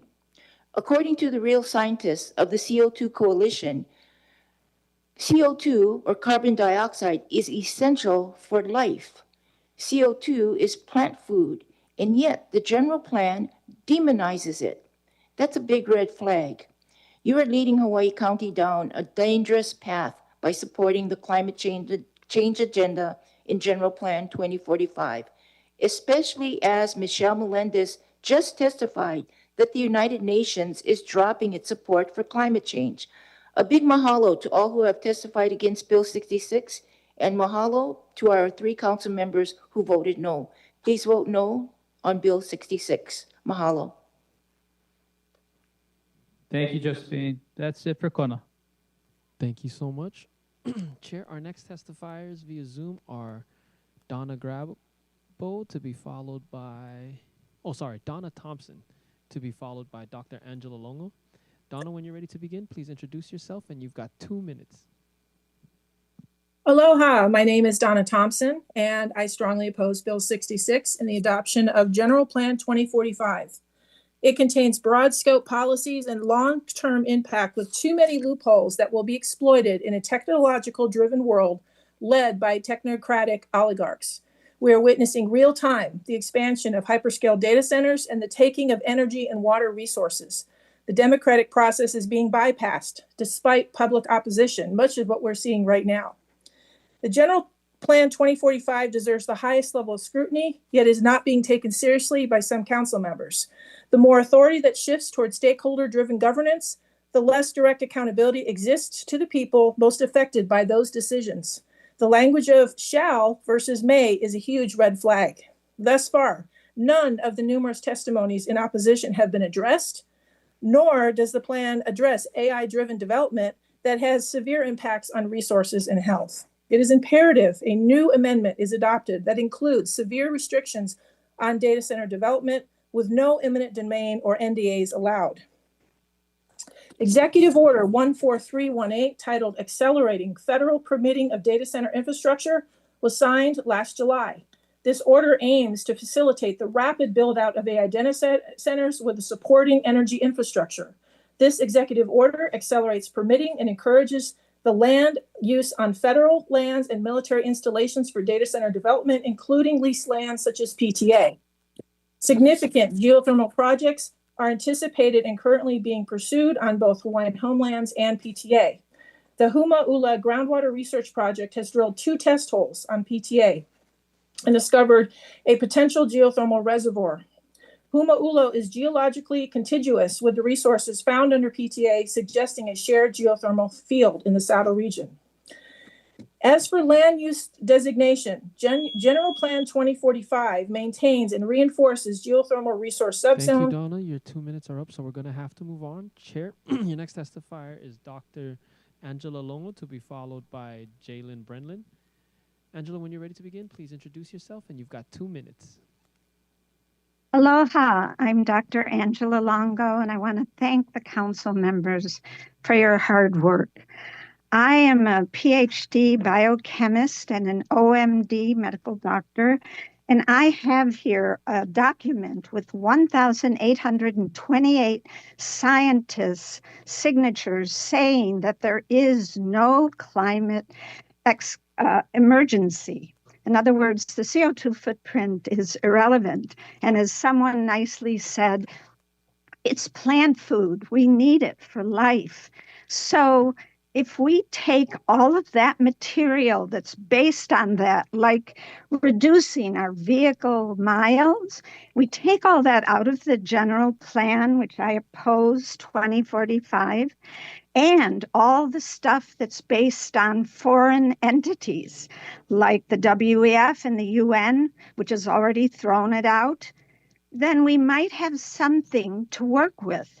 So I pray that you listen to these testimonies and please either pause the vote or vote it down, because it really needs change to bring it up to par. And I know that when you dare to bare your heart naked, you turn your scared into sacred. So I honor your sacredness. I ask you to honor your own sacredness and the sacredness of all the testifiers today, because we really need to change this. And I know that that's really what you want to do, because a foundation that's a lie, the house that's built on it is wrong. It will fall. We need to use the Pono Aina as our foundation, not these false teachings about climate emergency, the WEF and the UN. They're foreigners. Thank you, Angela, for your testimony. We're going to have to move on. Chair, your next testifier is Jalen Brenlin, to be followed by Kate Kennedy. Jalen, whenever you're ready, please introduce yourself, and you've got 2 minutes.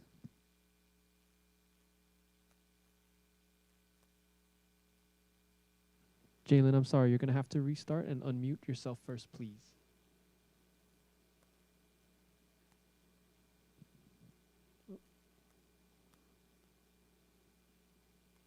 There you go. I just sent you a request to unmute. There you go. Thank you. I appreciate that. I'm here today. Thank you. My name is Jalen Brenlin. I'm here today in opposition of Bill 66 for all of the obvious reasons that are pointed out by the numerous people in opposition of it. I'm actually quite surprised that, council has even gone so far as to pass it without really considering all of the historical opposition to it, to incorporate that into a new plan if they are really actually updating the 2005 plan. We do really desperately need a plan that addresses our roads and emergency services, but this plan doesn't seem to really be providing us, something that we can be hopeful with. So as far as this plan, the way it's written, I absolutely oppose it. And I'm really, really happy to see so many people showing up, being very educated and well-informed about what is happening. That is the reassurance that I do see in this situation. And I really hope that you council members do take that into consideration. Appreciate the time. Aloha. Thank you for your testimony. Chair, your next testifier is Kate Kennedy, to be followed by William Brockman. Kate, when you're ready to begin, please introduce yourself and you'll have 2 minutes. Okay, thank you. Aloha, council members. I'm Kate Kennedy, Happy Punatik, and I have a small coconut grove in Kayau. Actually, that land is slated for redesignation to natural. 2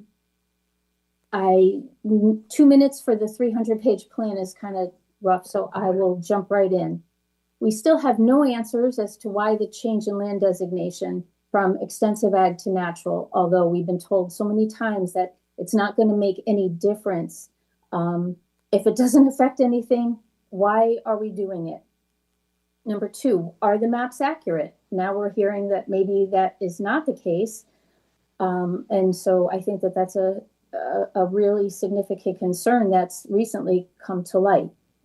3, the definitions of natural relies on it relies on a topographical description that manages to jump over adjacent areas not being redesignated, and then somehow confines itself to specific associations, none of which are contiguous. So the definition and the new assignations are like essentially incongruent. It just doesn't seem to make sense. 4, there was no notice given and no discussion held with current residents and landowners in those associations. There's boards, there's TMK addresses. I can guarantee you that they are learning about it. They haven't always believed what's happening, but it's there's going to be a big concern, and as you can see. There are still no answers to our questions regarding tax implications and changes, ag grant eligibility, ag loan eligibility, changes in value, or potential future use limitations.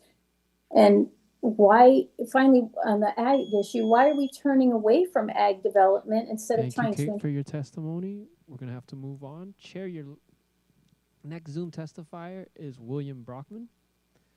William, when you're ready to begin, please introduce yourself and you'll have 2 minutes. Hey, everybody. Thank you for the time. Aloha. My name is William Brockman. I'm speaking to you from lovely Fern Forest. My concerns are many. They've been addressed many times by people speaking earlier today.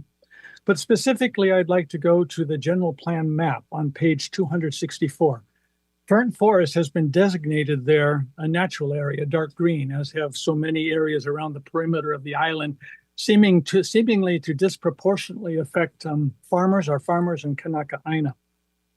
In 2045, I will be 85 years old, and I plan to still be here. And frankly, I do not want to move to a high-density urban area, which is designated as red on this general plan map. I don't want to live in such a place and be bathed in non-native EMF radiation. Now, it has been suggested that the general plan, as stated, does not take away anybody's land, and that's true, but it sets the stage. These maps are not minor details. They are the foundation for future land use decisions and zoning decisions. And so they're a template for the future. And there's, of course, concerns about the map errors. And if there's map errors, the suggestion is being made to pass the Bill 66 now and fix the errors later. Why not fix the errors first? Why the hurry? I mean, the errors are a problem to fix afterwards and can cause all kinds of problems, as people know. And then my main concern are these entities called stakeholders. Stakeholder is a relatively new concept in the ongoing discussion. And what I want to know is, who are these stakeholders and how is the money flowing from the stakeholders and where is the money flowing? There's been so many people, so many ordinary people have spoken out against this plan because of its... Thank you, William. Sorry, your time is up, so we're going to have to move on to our testifiers here in the Hilo chamber. Chair, the first of which is Pau Andrade, I believe, to be followed by Linda Kroll. Paul, when you're ready to begin, you'll have 2 minutes. Sorry, 2 minutes, everyone. Please introduce yourself and you can begin. My name is Paul Andrade. I'm 67 years old. I hope the hat doesn't offend anybody because I'm Portuguese and I didn't realize I was missing the N until about the hat. So I do want to spend my time educating people on global warming. My dad is one of the people that made the taro patches down in Waipiu Valley when you couldn't even drive a pickup truck down there. He used to tell me stories about packing the fuel on mules to get to the bottom of the valley. I also have done work on the top of the valley by the lookout, where I uncovered large, round boulders now and then as I was digging through the soil. It would only tell me that at one time, the water level was at the top of Waipiu Valley Lookout. That's the only way you're going to get round stones. Then, at that time, the land that we stand on right now wasn't even here, because the islands, the age of the Kohala Mountains the Hamakua Coast, and when you get to Hilo, is very, very young. And people do not have the conception of time to say that we have global change or climate change. We are, but it takes billions of years for that to happen. And there's nothing. And you know, as a small kid, I went down I used to have oceanfront property, and the ocean level is the same as it was 67 years ago. Nothing has changed. But to tell us and to feed us that it's changing is a complete lie. It's always, everything is motivated by fear. Fear. They're going to make you do this, they're going to make you that by making everybody fearful. And then when it came down to COVID-19, it didn't take me about a few days to realize that we've been driven by more lies, because they say the big stores have to close down. The small Thank you stores so can much stay for your open. testimony. Chair, your next The other way testifier around. is Linda Kroll, to be followed by Michael Adrian Barnes.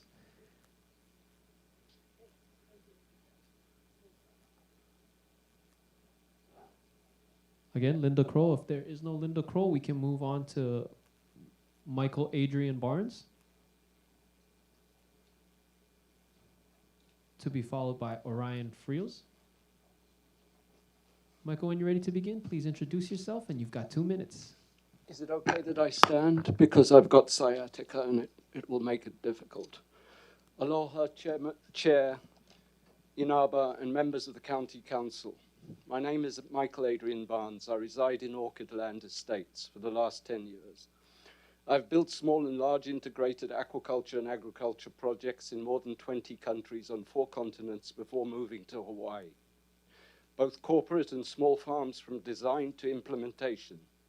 I believe that Hawaii Island has the potential, the history, the natural resources to ride this storm, using its culture, its own resources, physical and human.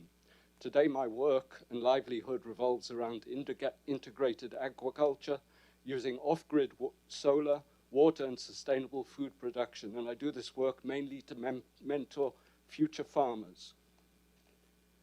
I'm going to skip 2 paragraphs and I'm going to go to the end. We cannot risk the proposed natural land use designations or top-down mandates becoming tools that suffocate true local resilience under a green veneer. If this plan imposes paralyzing bureaucratic hurdles on rural communities, on small farmers scaling up local feed production to replace imports, it fails the very people it claims to protect. Our island is deeply vulnerable to supply chain shocks. We do not need another plan that could be leveraged by external corporate interests. For example, high energy consumption data centers, while restricting the land use of those actually producing our food and energy. I'm asking this council to hold the line today. Please defer this vote until a more specific, holistically inclusive plan can be presented to the public, one that clearly and transparently integrates energy autonomy, water management, local food production, and rural shelter within a functional climate change framework. Mahalo for your attention. Thank you for your testimony. Our next testifier is Orion Friels, to be followed by Aaron Truitt.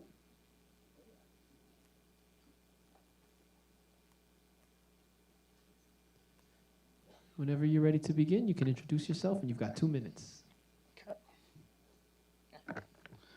Aloha, County Council. My name is Orion Frills. I was born and raised in South Kona, and I now reside in Keau.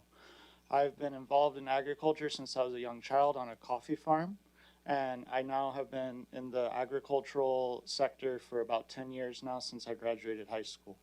I believe that rezoning our properties to natural and moving away from agricultural production isn't a good idea. I strongly oppose Bill 66.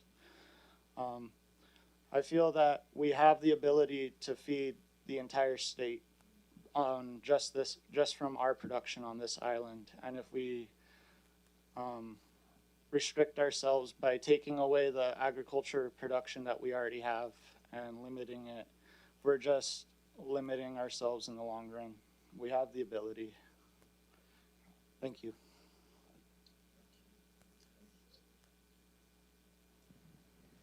Following our next testifier, Aaron, will be Sierra Murphy. Aaron, when you're ready to begin, just introduce yourself and you've got 2 minutes. Aloha, my name is Aaron Truitt. I represent myself and my community as a board member and neighborhood watch coordinator of Hawaiian Acres. My perspective is formed as a hobby permaculturist and Puna Malka's most caffeinated electrical and hybrid vehicle repairman. Mahalo for your consideration, public service, and tolerance of persecution. Both the county and farmers share a goal of expediting photosynthesis. However, a natural zoning inhibits our goal. Soil is thin and not viable for many plants without amendments. Heavy rain washes soil to low spots. Machinery aids scraping the soil to accumulate for raised beds, weighing down tree roots, and making pukas for tree taproots. Where there's machinery, there's mechanic shops. They break often and our roads are too remote for tow trucks. Farm animals improve soil for growing fruit trees, etc. A natural zoning could prohibit pastoral uses of the land. Greenhouses help regulate watering and prevent erosion of precious amended soil. Man-made ponds direct water, create habitats for ducks, aquatic life, and algae are single-celled photosynthetic superstars. These advanced approaches of permaculture and aquaculture require photovoltaic and water catchment. Transitioning to electric vehicles is not feasible for members of my community. It rains more than anywhere in the United States. Solar production is unreliable, and our roads feature foot-deep ponds to drive through. We do not have an army of skilled laborers to keep up with the electrical issues caused by corrosion in electric and hybrid vehicles. Newer electric vehicles are exponentially challenging to repair, and we have plenty of simpler gas vehicles that fail to stay on the road. The last thing we need are broken down electric vehicles set on fire on the side of the road. Take that from me, the neighborhood watch coordinator. Thank you. Chair, your next testifier is Sierra Murphy, to be followed by Jean Tamashiro. Sierra, whenever you're ready to begin, just introduce yourself and you've got 2 minutes. Aloha, my name is Sierra Murphy. And yes, I steward land that is in a zone that this proposal wants to zone as natural. And it's the year 2026, and guess what? The future is decentralized. Big business, big government, whatever you want to call it, they're the same thing. They're not on trend. And the way that we survive them is we decentralize and we grow food. We need to be sustainable. That's how we survive. The sustainability of the island, of the archipelago, the sustainability of individuals and Ohana, that all needs to be prioritized. And this proposal is just a blatant land grab, and it's obvious, and it's paving the way for more proposals like this, because that's how they do it. They do it incrementally so that they get less pushback. And it's just so obvious. And I don't even, like, the fact that we have to come here and, like, convince you guys of something that is so blatantly obvious is very upsetting to me. And I just,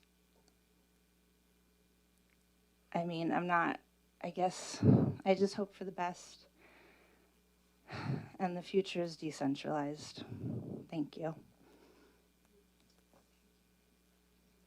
Chair, your next testifier is Jean Tamashiro, to be followed by Doris Santiago. Jean, when you're ready to begin, please introduce yourself, and you've got 2 minutes. And I just want to take this opportunity to thank members still here in the chambers for respecting the request for no reaction to testimony. Mahalo. Go ahead, Mr. Tamashiro. Aloha kako. My name is Jean Tamashiro. I'm Hawaii national in full process of abjuration from the occupying corporation. I appreciate everyone in this room. I certainly look forward to a change in decisions for those who have pledged an oath to the United States Constitution. It is built on God's natural law, just like our Hawaiian Kingdom constitutional monarchy. It's built on God's natural law, the only law on earth. And that law is got three basic principles. What is the truth? Was any harm done? And what is the status of contracts, agreements, and treaties? So I heard Heather talk about the U.S. Constitution. In the U.S. Constitution, Article 6, Clause 2, supremacy of treaties. Hawaii has treaties with America. This is an occupation because I know nobody in this room or anywhere in the world can produce a lawful treaty of annexation. That conundrum, that heva, now 133 years long, can end today, tomorrow, by your decision to honor your oath, whether you're Hawaiian or American. Even if you're Brazilian, even if you're Japanese, whatever your nationality is, you are welcome in Hawaii, but in Hawaii, you have to honor the law of this Aina, and that is through our constitutional monarchy. Specifically, Declaration of Rights, 1839, and the last lawfully ratified Hawaii Constitution, 1852. We don't have to reinvent the wheel. We just got to come forward. You don't have to have a silver bullet solution, but believe me, the people on this island, the farmers, the teachers, the kupuna, the coaches, and you guys, we have that opportunity. You got to look in the Thank you for mirror your testimony. and honor your oath. Your next testifier is Doris Santiago, to be followed by John Cowerly. Doris, when you're ready to begin, please introduce yourself, and you've got 2 minutes. Aloha with love, honor, and respect. You sit there to hear our hearts. Don't take us cheaply. You may not have worked for the job of 3 people. You know? Right now, a lot of the people on this island cannot even afford cars. You know how much is an electric car? Do you know how much it will cost to maintain electric cars? I want you to consider this really good because our schools is failing. Our students have to be trained in skilled positions. They're not going to go to college, a lot of them. 90% of them are not going to go to college. 10% maybe. You sit there in your nice clothes. You don't know what it's like to live in a house with dirt floor. You drive a nice car. You probably have somebody else shop for your food. These people took years, generations to get the land that they have today. My father worked, my grandfather worked from dawn to dusk, 50 cents a day. 50 cents a day. 1970, you guys have raised the tax, we fixed the road. You guys never took the tax away. Where's all the money? From 1970 to 2026. Where's the money? And you guys keep giving regulations. One after another. Seatbelts, tickets. You guys should volunteer up there. Volunteer! Serve the people. Volunteer without pay. You got good people behind there and sit on those chairs who care about the Aina over here. Only Pili care, you guys like take the land. Domination!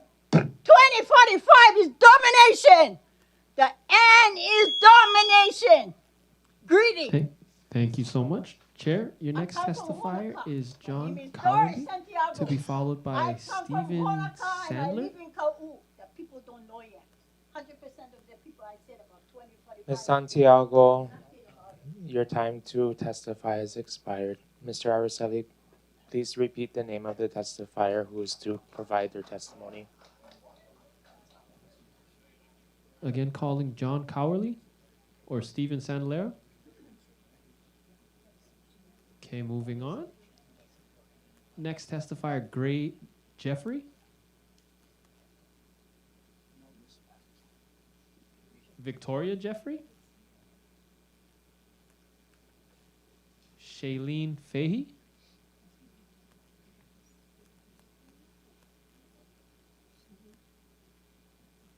Duchess Aranado. Jackie Prell. All right, we have Duchess here. Please come forward. Thank you so much. If you could just introduce yourself before you begin, and then you'll have your 2 minutes. My name is Duchess Arnaido, and I come from Ainaloa, but I was born and raised in Ka'u. And I haven't known about this plan until recently when my mom talked to me about it. And I'm concerned for all the local people in Ainaloa, my family, who is not aware of this, who hasn't been who have chance to have input on what will control their lives and their children and grandchildren. And I just want you guys to know that the people need to know. The people need to be a part of it. The kupuna has to put their input, what is going to affect us in the future. But I oppose this bill 66. Thank you for your time. Thank you so much. Calling on Jackie Prell again. If we have Jackie Prell or James Juvic.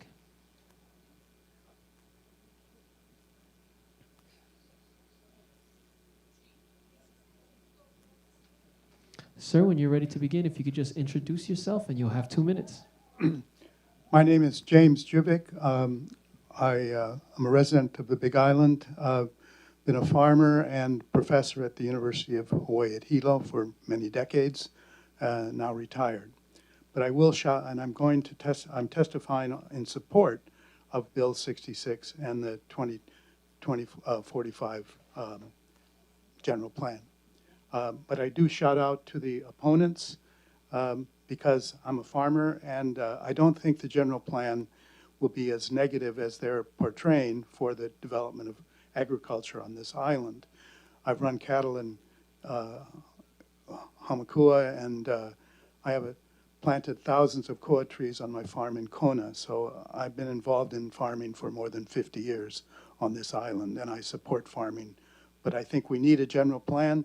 I think it can be amended, and more importantly, I'm actually a climatologist by profession, and we have the most important climate change station on the planet at Mauna Loa Observatory, and the data shows climate is changing. Yes, CO2 is a natural ingredient in the atmosphere, but humans are increasing it at record levels.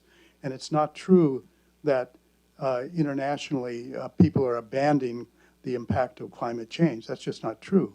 Mauna Loa has the best data, and I've been working with Mauna Loa for almost 60 years as a researcher at UH. So I just want to say that I think this plan is a good plan. It can be amended. There are legitimate concerns expressed by the opposition, but we need a plan in place. It's been in process for 10 or more years, and we need to get it approved. It may not be perfect. I'd like to see more attention to the natural disasters that we have to face here that need to be incorporated into county management of the island. But I support the idea of the general plan. Thank you for your testimony. Your 2 minutes are up, so we're going to move on. Chair, your next testifier is Dominique Pagel, I believe, to be followed by William Haas.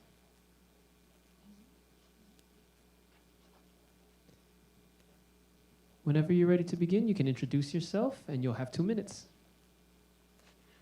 So I'm Dominique Pajot, and I used to live in Quebec. I'm French, but I used to live in Quebec, and I decided I want to grow my food because I'm a vegetarian and I eat organic food, and so I decided to grow my food. And Hawaii called me, and I got land here, and that's what I'm doing. I'm growing my food, and I want to be totally sustainable, and a lot of people on this island, on those islands, that's what they're doing. And like that idea of taking people's land to put data centers or whatever, I felt that's a strange idea. And I want people to think, if you have children, like what are you going to leave to them, like you're going to leave a place with data centers all over the place, or you're going to leave a place where people can still grow their food and in a good way, like organically, and be healthy. I don't take prescription drugs at all. I'm healthy because I take care of myself and I grow my food, and I want to keep doing that, and a lot of people want. And so you can take our land, just because people like corporation, like the WEF want you to do that. I don't know how much money you got for voting for that, but I totally against it. Your plan there, I'm against it all the way, like a lot of people. It's like we need to give the land back to the Hawaiian and have the Hawaiian in charge, because obviously, money totally corrupt people. And I see a lot of corrupt people in this government here in Hawaii, especially the governor. We see what happened in Lahaina. So anyway, I'm against the plan. So give thanks. Have a good day. Thank you so much. Chair, your next testifiers are William Haas, to be followed by Chris Lowe. William, when you're ready to begin, please introduce yourself, and you've got 2 minutes. Yes, my name is William Haas. I live in Pahoa.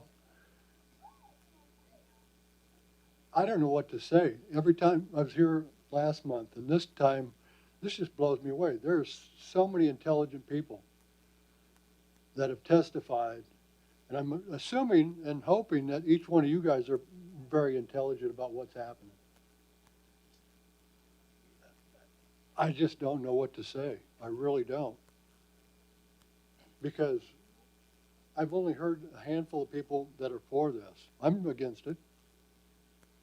Whether what's happened or not, because there's too much that is unclear. There's so many people that don't know that this is happening today. A small fraction. I don't know, are your hearts beating?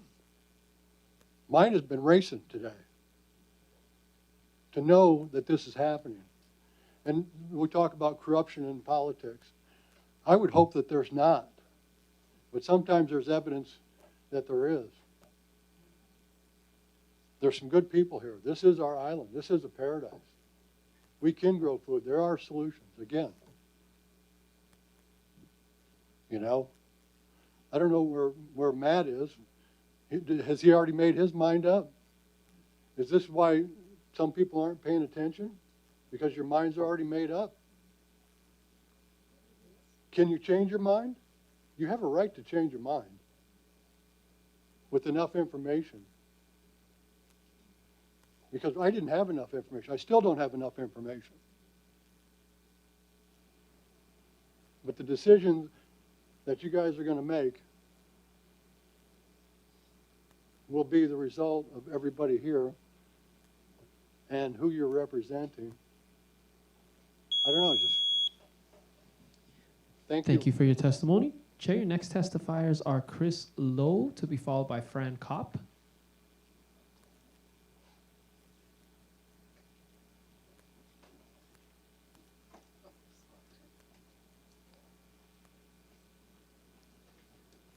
Please feel free to introduce yourself as you begin, and you'll have 2 minutes.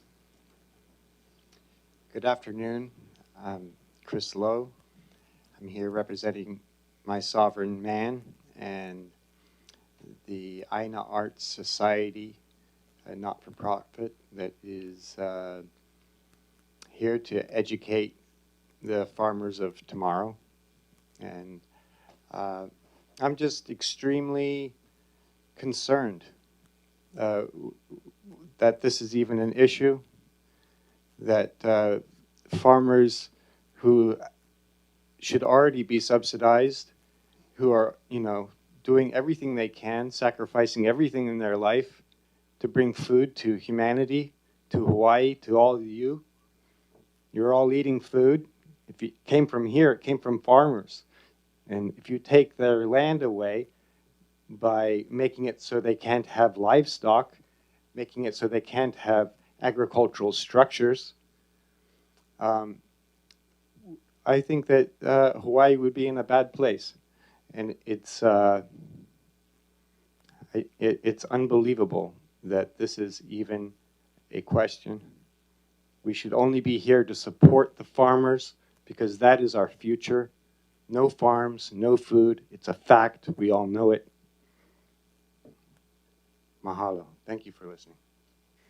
Thank you for your testimony. Chair, our next testifiers are Fran Kopp, to be followed by Aaron Zeman. Fran, when you're ready to begin, please introduce yourself, and you'll have 2 minutes.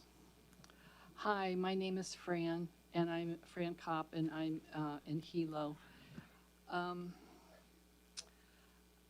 thank you all for your service, but who are you serving? Consider whatever drew you to public service, whatever it was, is driving you now. Is it for service? Is it for money? Is it for public recognition or power?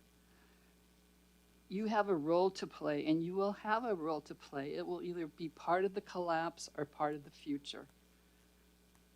Because this multi-corporate community of institutions are collapsing right now in front of us. It should be pretty obvious by now. Data centers will not feed you. If any of you studied or have educated yourself about permaculture, which has really developed very well in Australia, you know that we need animals on the land in order to cultivate and give fertilizer to the land. And what's happening now? We can't get fertilizer because of the Gulf of Hormuz. So that's telling us everything that's happening in the world today is telling us we need to go local. The idea of electric cars coming on a barge and being burned up on the way, it's not even going to happen. Electric cars will never come to the island here because barges will refuse to carry them because they're so susceptible to fire. And then it takes so much water to put it out. So we really have to stay local. We have to cultivate the land with animals, and to change agriculture land to natural land is like a doomsday production. Do you really think with Bill? Thank you for your testimony, Chair. Your next testifiers are Aaron Zeman, to be followed by Shannon Fisher.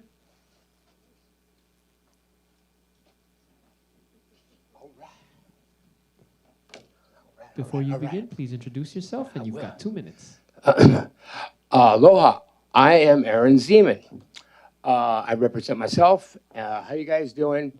I'm glad I got 2 minutes to talk to you. I don't have anything prepared. What I really want to talk about, the simple things, the Ramsier violations, you guys, even on your own agenda, you cross stuff off, right? And you underline it when you change it, right? We got this whole document that started with, what was it, 2040?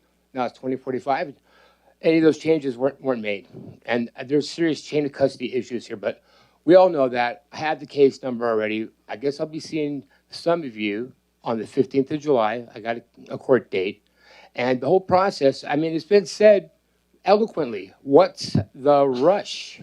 Why do we got to put this through? Only one of you can change your vote from what we already know you all made up your mind. I mean, some of you, this is just a pastime, like weaving baskets. You know what I'm saying? But only one of you needs to change your vote. You're probably not. We already know when you woke up this morning what you were going to do. You all knew what you were going to do, right, Dennis? You know what your vote's going to be. You know what your vote's going to be, Ashley. Sorry about 26, man. I had to fight it for what it stood for, but, 2 poisons, right? Which one's better, right? Yours was the better poison. I'll give you that. But still poison, and this is poison, okay? This is a huge thing. I'm sorry, it's hard to stay awake when you have to hear these people droning on and on the same stuff forever and ever. What was the thing? 80, 90% of the people are against this, right? What's the rush? So it's void. It's void albitio is what it's called, because you guys didn't do the process. I got a problem with none of y'all or corporation counsel. No problem with you guys. It's the process. You didn't do it right. You left the people in the shade. So I guess we'll have to talk about this in court. I hope one of you changes your mind, because then maybe if the mayor vetoes it, it'll hold up, right? It's 6-3, 2/3. You know how it works out. You guys already know. You guys sit in the back rooms. Thank you for your time. Thank you. You're the right thing. Chair, your next testifiers are Shannon Fisher, to be followed by Kaulana Vaipuilani. Shannon, whenever you're ready, please introduce yourself, and you'll have 2 minutes. Thank you. My name is Shannon Fisher. I live in Volcano. I have testified on many different aspects of this 2045, now Bill 66 plan. I disagree. Do whatever you want with it, but I'm going to point out a couple of other things that, according to these presidential actions, withdrawing the United States from international organizations, conventions, and treaties that are contrary to the interests of the United States. This was posted on whitehouse.gov on January 7th. There's about 3 pages here of withdrawal, ceasing participation in or funding to the entities of the United Nations. Okay, so that's kind of a new one. And I would also like to refer to this one, another presidential action posted on whitehouse.gov, April 8th, 2025. I literally tried to shorten this to give a 3-minute, but now we only get a 2-minute, okay? In it, it says that we need to be, it's about protecting American energy from state overreach. Okay, now it does mention a lot of things in here that we need to be developing, siting, production, investment in, or use of domestic energy resources. We all know President Trump wants us to be, you know, energy dominant, okay? The interesting thing here is that oil is the first one listed. Of course, we can't give up our oil. We are dependent on that. Natural gas, coal, hydropower, geothermal is mentioned. That's a hot topic. Anyway, your guys' plan has solar and wind, and they're not included in this. Okay? Our next testifier Thank you. chair is Kaulana Vaipuilani.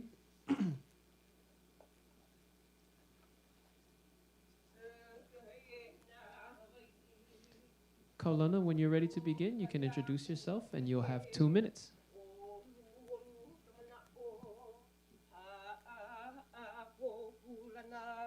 Aho nuia lana kilai. Aloha e, aloha e, aloha e. I am here for now, not forever. It's only guaranteed from the moment of birth. And right now we're giving birth to something, a baby of a sort, so it's brand new. And it can be exciting, it can be triggering, it can be alarming. I'm here mostly because I'm a mom, and I'm a daughter and a granddaughter. And Hawaiʻi, the breath, the living water, is so important to this place. Unfortunately, I've been busy, just like everybody else here. We've been busy, and we pick and choose individually what we want to pay attention to. And although I know I did pay attention because I remember the planning happening when I was served a lot of you while working at Liko Lehua many years ago. I knew that this moment would come, but I got busy. So what I'm here to do is to ask for just a little bit more time. And I know that you guys are here with all purpose, whatever that purpose is, just like how I'm here with a purpose. And the first word of this is a bill. The next two is 66. My other question would be, who's going to pay this bill in the long run? And I'm expecting my second mo'omo'o on the 22nd of July. So what does this look like? 40 years from 2045. Wow, why did I say 40, 45? Maybe the kupunas want to think about that part. The kikis that didn't come yet. What is this place going to look like if we're not Hawaiʻi anymore? The living water. So I say to everybody here, we all have a plan. Those who have been here, who came here, who will no longer be here soon. Going to make room for the next ones. But they're not here to talk story with you people here today. And that's all we are. We people. We tired. We hungry. You know. But at the end of the day, we all need love. And I love you guys. And I hope you love us too. Thank you so much for your testimony. Ahuiho. Chair, with that and noting all the individuals that were called who unfortunately weren't here at the time, those are all the testifiers you have for Bill 66. Thank you, Mr. Araceli. We will read in Bill 66. Bill 66, Draft 2, adopts the County of Hawaii General Plan 2045 and repeals ordinance number 05-025 as amended, introduced by Councilmember Kirkowitz by request. This passed first reading on May 20th, 2026. Move to approve Bill 66, Draft 2 on second and final reading. Moved by Councilmember Galimba, seconded by Councilmember Kimball to approve Bill 66, Draft 2 at second and final reading. Discussion. Councilmember Eustace. Thanks, Chair. I want to welcome Director Darrow up to the floor here just to kind of provide some background here as our final reading today.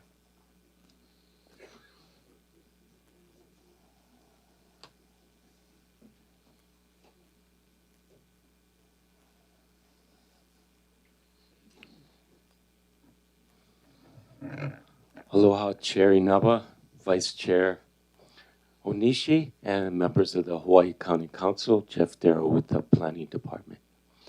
Thank you, Director. Appreciate your time this afternoon. If you just want to give us just some insight, we've had a nice, good day so far. So if you could just give us some insight about the process the general plan has gone through, where we are today, and what are the next steps kind of going forward in any sort of fashion or vein with the general plan. Sure. As mentioned, this general plan originated back in 2015 with Director Kanuha. It was initiated. From there, it went through numerous public hearings and meetings. There was a tremendous amount of input from the public. That's what the plan is made up of.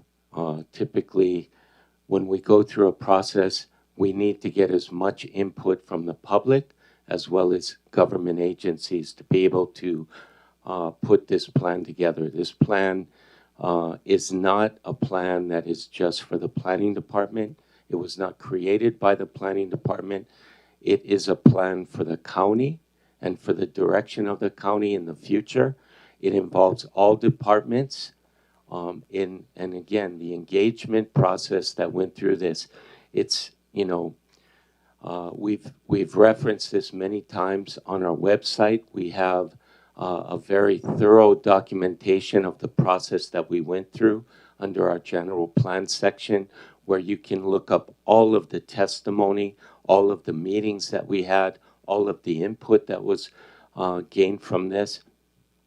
And so this plan began in 2015. We went through Director Kanuha under,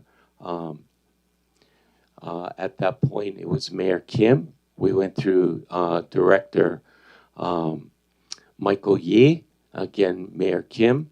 We went through Director Zendo Kern under Mayor Mitch Roth. And at this point, it's under our term with Mayor Kimo Alameda. And we are at the final stage today, second reading for the general plan. There's been a tremendous amount of testimony through the planning commissions. As mentioned, the planning commissions voted to send favorable recommendations to the Hawaii County Council with amendments. There's been a lot of discussion in our hearings through our presentations, as well as through committee hearings and through the council hearings. At this point, what is on the table is to pass this plan, General Plan 2045. There has been amendments submitted. Our direction or our hope is that once the plan is passed, we will incorporate those amendment requests, as well as reach out to the other committee council members to gain input from them in regards to any additional amendments that may be needed or requested. And we will create a package of interim amendments that we would bring back through the commissions and then up to the county council. Thank you, Director. Thank you for that background. What at kind of on a large scale in the general plan, we have a lot of goals, a lot of benchmarks, things that we hope to accomplish in the next 20 plus years. What does that process look like in terms of actually implementing some of these goals and policies? What is that going to take the county to undertake and carry forward? It's as mentioned, it's not just planning. So it's a process that has to involve all agencies to be able to look at this plan. They had tremendous input into the plan as far as their directions. So they would need to make sure that they implement the directions that they had put within this plan for the future of the county, as well as the planning department's future goals. As mentioned through a number of testimonies, the maps are extremely important. It involves transportation maps. It involves land use maps as far as whenever we see requests for land use approvals or change of zones, state land use boundary amendments, there needs to be that alignment with the general plan. We utilize that on a regular basis coming before the county council, but we also use it in our everyday long-range plans. We are always constantly bringing forth new plans to be able to implement the general plan. Currently, right now, we're working on a urban trails plan. We've just finished one, the Kona Open Space Network plan. These plans also incorporate the community development plans directions. We've looked at all of the plans and incorporated a lot of their policies, goals, and objectives within this plan. So we're trying to bring forth a future guide, a future plan for this county. And looking at kind of at this plan and our neighboring municipalities and state policies and plans, do you see alignment between what's being proposed here and what our partners across the state are trying to do and accomplish? That was definitely involved in the process of this plan, making sure that we align with the state plans. So there was definite alignment going forward in that. There may have been some changes within the last 10 years that may be different from the direction we're going now. But again, from the beginning when we started this, that was the goal, is to make sure that this general plan aligns with the Hawaii State Plan and their long-range plans as well. Thank you. And as I mentioned in the past, some of the maps, that's been kind of an aspect of the plan that I've been really focused on. I know there's some other policy things too, and I appreciate your engagement that I've had in conversations I had with you in your department about the maps themselves. And I really took like a fine comb looking through some oddities here and there that I saw, but in conversation with you, past planning directors, you know, that scale is not necessarily the one we want to focus like at a minuscule level, one foot by 1 foot sort of resolution within community. So there should be some overlap of areas and allowance of transition between different land use areas.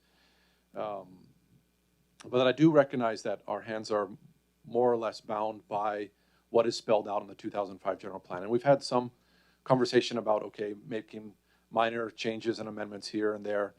But any of those map changes are considered substantial. So I do value the input from my colleagues here on presenting many of the amendments that I brought on the map, particularly around District 9 and the Kohala region.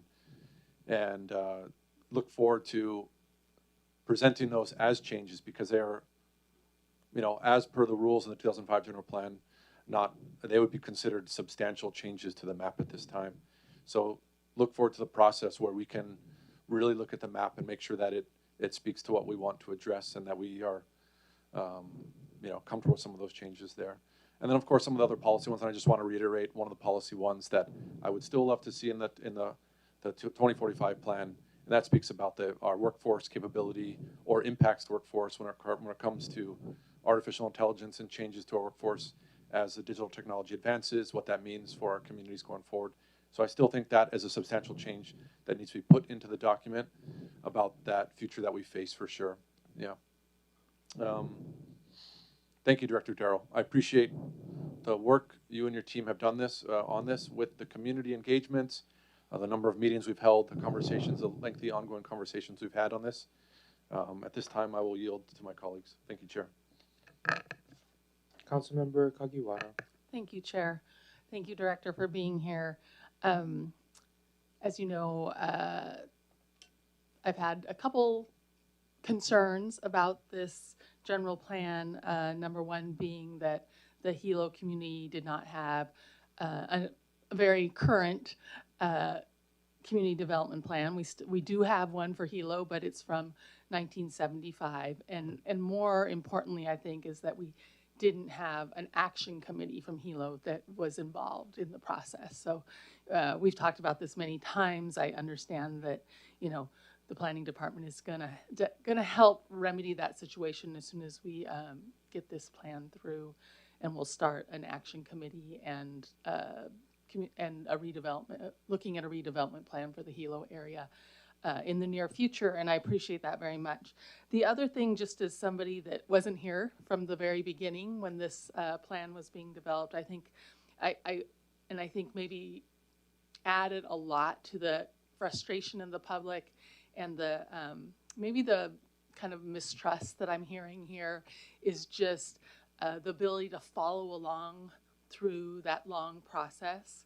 And one thing that may have helped, and maybe going forward we can think about, I did hear a couple people mention ramsayering. I know that you were going to a new format, so it didn't make a lot of sense to necessarily ramsayer it directly because of this brand new format. Everything was like moved around and changed. But going forward, maybe even if you are going to a new format, if we can look at maybe first ramsayering the content, so that people can see that, and then change. Then once you have that piece, like then putting it into the new format, I think that would help people follow along the way a little better. So those are just two things that I had concerns about and hope that we can change going forward. I just want to ask you a couple questions based a lot. I was very much listening to people's testimony today, and I've read the testimony. There's still a lot of concern. So I just want to ask, does anything in this general plan restrict or ban agriculture, farming, or the growing of food on this island? It does not. Does not? No. Okay, thank you. And does the natural designation, does it take away people's ability to farm or use their land as they see fit, as they're using it now? It does not. Okay. It's a new land use designation. Let me pull it up. This time I have the right reference.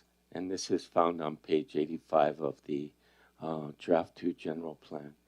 It says that natural are lands to be kept in largely natural state with minimal facilities, consistent with open space uses along with agricultural land uses.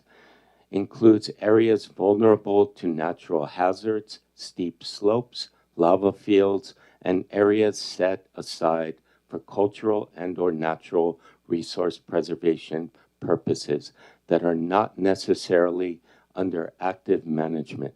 Compatible zoning may include residential agriculture, family agricultural, and open. So it is just a new designation that tried to identify these areas that were more in natural state. Okay. We have a lot of areas around the island that are left in forest, or they're in lava, or they're in different areas. A lot of the areas that were taken out of extensive agriculture, which was a lesser type agricultural designation, were placed in the natural state, in the natural designation because of that. This does not limit anybody's ability to farm or to build a house or to change their zoning. It's just, again, a new type of overall general plan land use designation. Thank you so much with that. And correct me if I'm wrong, but focusing, I heard also concern about people feeling like maybe they're getting forced into the urban areas on our island, or kind of being pushed, potentially being pushed out of their kind of rural lifestyle. And my understanding is that by focusing new housing development and infrastructure associated with that into our urban areas, that does not mean that residents that are currently living in a rural lifestyle or farming or doing agriculture need to move to those areas. But it does protect our existing rural and agricultural lands from overdevelopment, from a lot of this development happening on the lands that we want to keep for growing food, that we want to make sure does not get taken over by housing that could be put in a more urban area, so that we can keep country, so that we can keep our rural ways of life in those areas and keep making sure that we can farm and hopefully expand our ability to grow food here and do agricultural here. Is that, am I getting that wrong, or is that? No, that's absolutely correct. So this is a identification of areas that we would like to see remain in urban areas and to have a growth area, because these areas do expand, and it's typically a small area that surrounds these urban cores. It does not expand out to the point that it's going to take over agricultural or rural areas.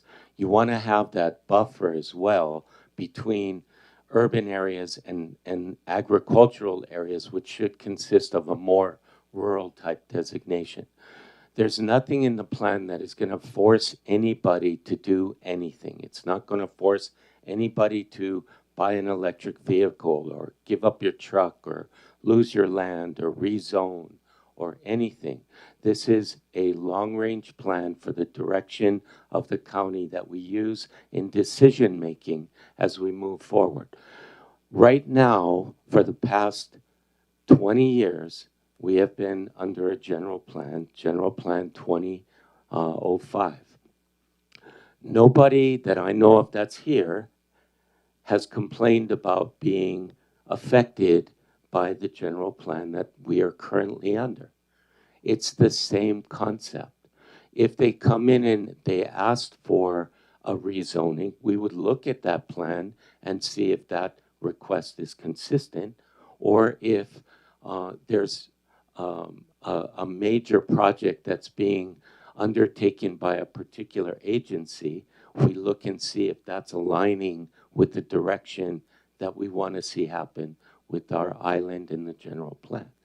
So again, this is a tool that we use in moving forward our long-range direction for this county. It gives us guidance. Without a plan, we've all heard that we just flounder. We don't have a direction. This is our plan moving forward. And with this plan, we have more specific plans that are generated through our communities. Thank you, Director.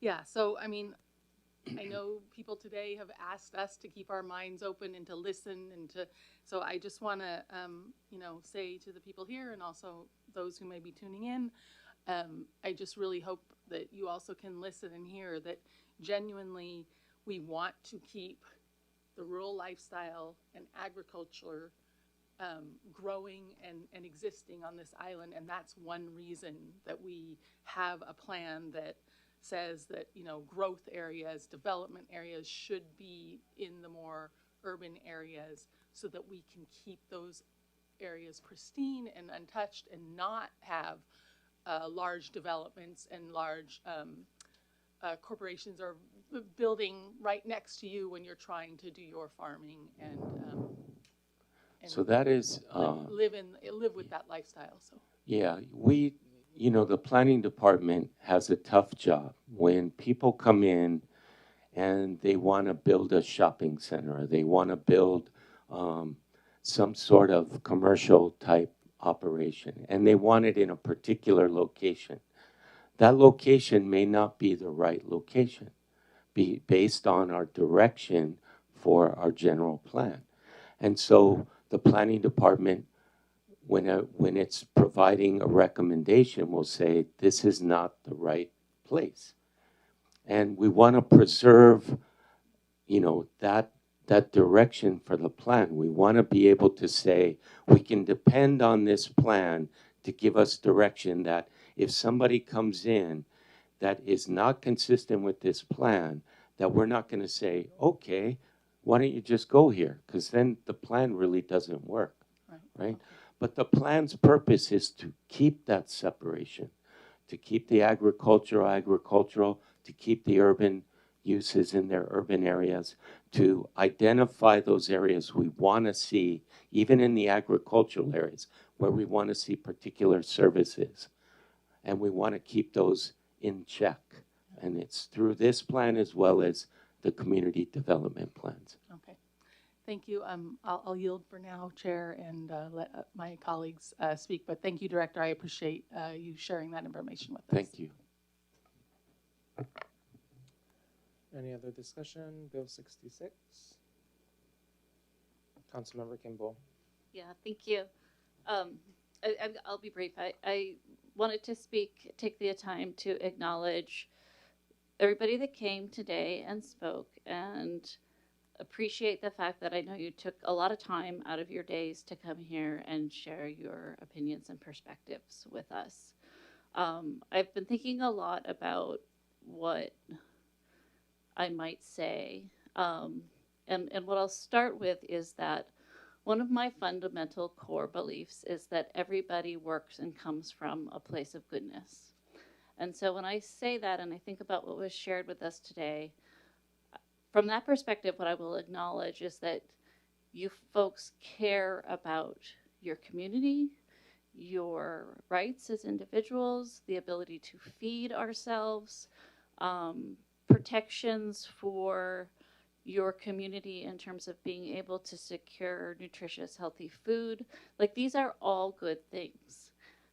And along with that, I will say is that I share those values from the standpoint of I'm a mom. I have 4 kids, 3 of which have already had to leave the island because they couldn't find a place of work here. One gratefully still here. And I come from a background with my parents were both teachers. And so they instilled in me that we use our lives and our abilities to serve our community as best we can. And so that is why I sought public office. I have served in public positions my entire career, and I'm very proud of that. This particular job has been the hardest of all of those jobs, but it's also the one that I love the most because I can feel on a day-to-day basis that I am making difference in people's lives, and that that brings true meaning for me. I represent a very diverse community, a broad community, but by and large we are rural and agricultural. And I know that there is nothing that I could say up here that would allay the fears of some folks about what this plan might do to them. So what I will instead say is that I want to ask you to consider that my role is understanding, reaching out, communicating with my community, and trying to determine how best to represent them. And it would be antithetical or not make sense to actually to vote on something that would hurt my community. Like, if I believed that this GP would hurt my community, that would completely be nonsensical for me to do. I do not believe that this plan will hurt any of you in the ways that you anticipate. And I want to share, the way that our government is organized, federal, state, county. The main thing that I've heard argued here is about your constitutional right to do what you have been provided opportunity to do on your property. It comes from Article 5 of the Constitution. federal constitution, which overrides any state law or county law. There is nothing that this body could do that could override that right from the federal constitution.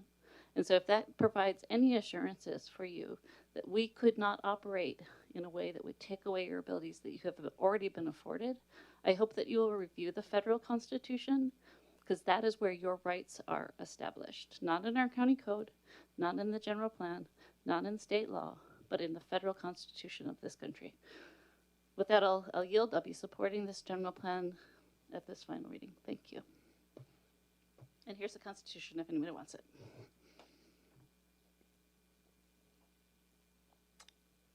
All right, Councilmember Kirkowitz. Thank you, Chair. Director, you talked a bit about implementation of the general plan and how that would be tracked by the county.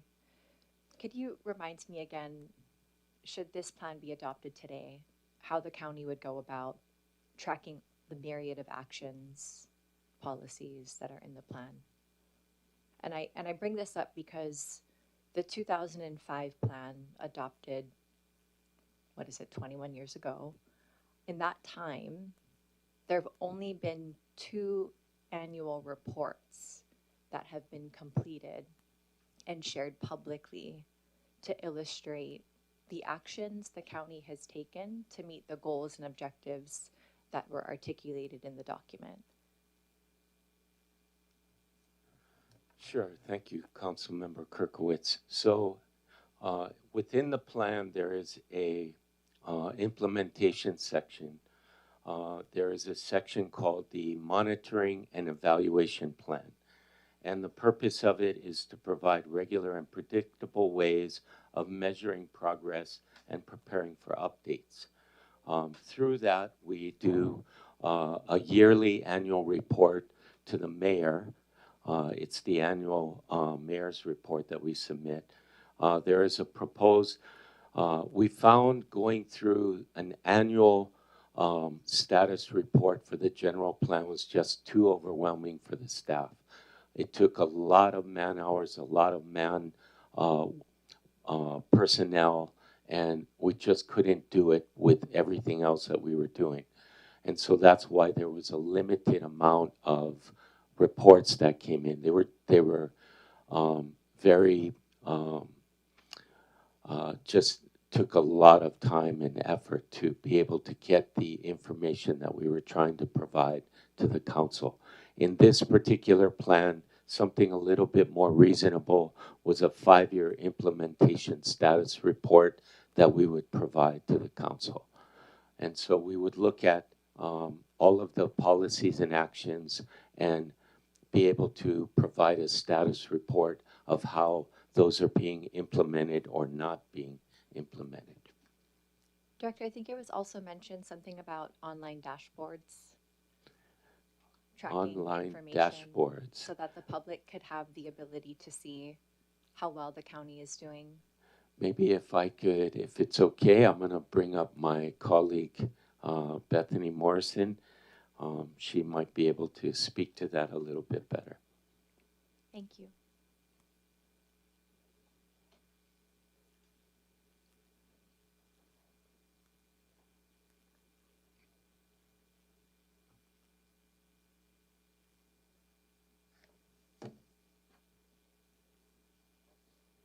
Good afternoon, council members. Bethany Morrison, Long Range Planning Program Manager for the Planning Department. As far as dashboards, we have seen a lot of opportunities with technology and GIS and story maps to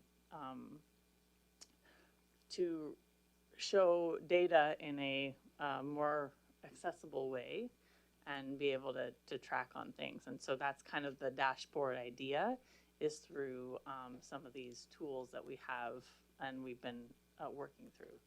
So there's a number of dashboards that are talked about in the plan.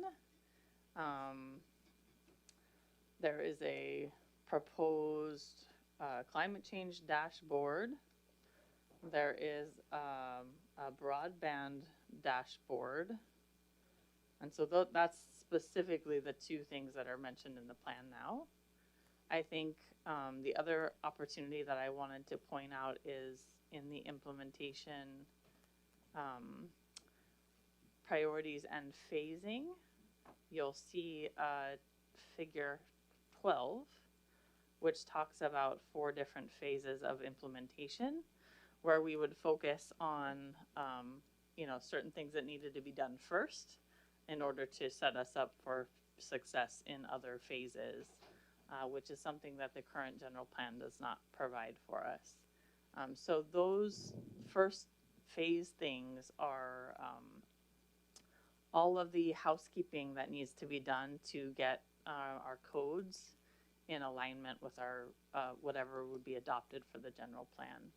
And also to start thinking about how we do the framework for the community development plans and those updates moving forward. So just mentioning that there's a lot of opportunity for that transparency. It's not called out specifically in here, but I hear what you're saying and think that, yeah, there's so many ways that we can show progress differently than we have been able to do in the past.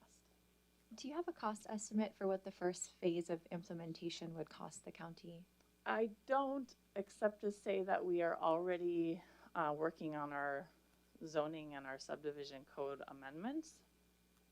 We have, I think, approximately $500,000 left in those contracts, and we're getting through draft materials that will be following up kind of beginning of next year, probably, for adoption.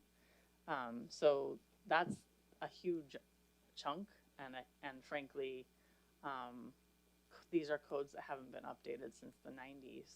And so if we can accomplish those, that's a big piece of that phase 1 implementation. You know, the director did emphasize that this general plan is not necessarily just the planning department's plan. It belongs to the entire county Ohana. And so I'm just curious about who's going to hold everyone accountable to ensuring that the kuleana that is prescribed to them in the general plan is actually implemented. Is that your department's role? Does that fall on the office of the mayor? I'm just trying to understand, at the end of the day, if this is the plan for the county, how are we ensuring that our commitments are followed through? And I think that's what the public is trying to get at as well. If you say you're going to do something, you got to do it. That's what my dad said. Smart man. I mean, planning department is not the overseer of the county. We do take care of what we are required to take care of. Each department is going to be responsible for making sure that they implement whatever is required of them or directed of them within the plan. We are the, I don't know the, yeah.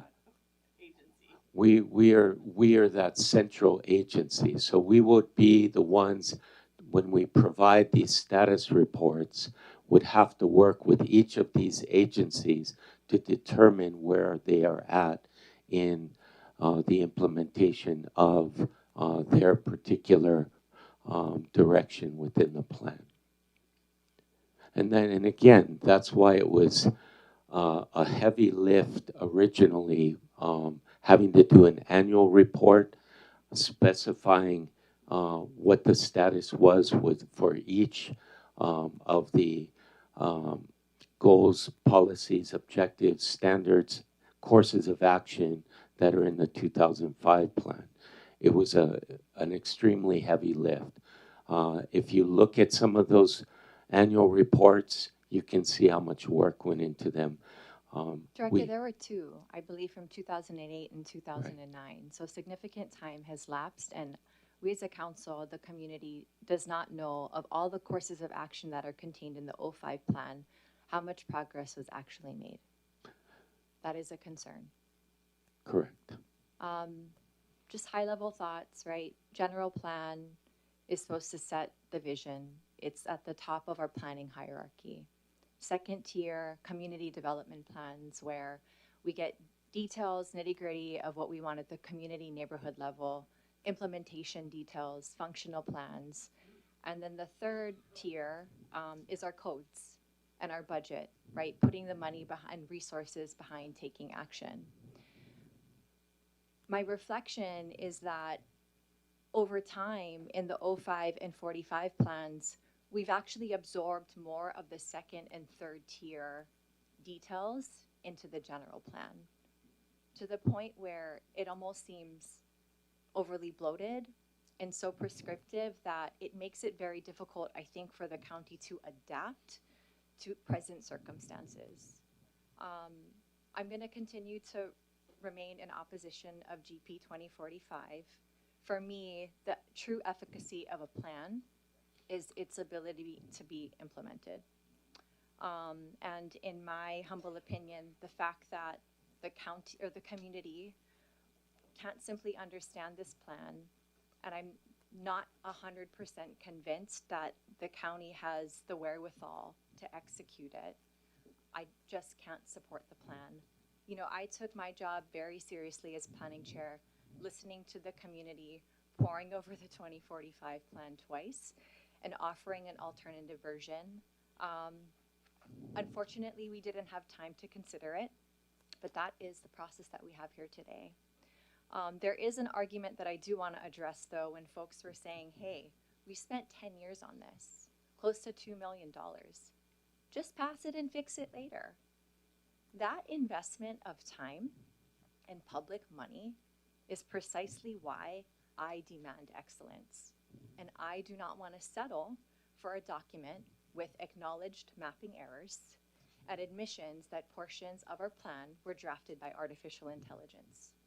It's not perfect, but it's good enough is a standard that I personally cannot accept as someone that was born and raised here and is raising a family here.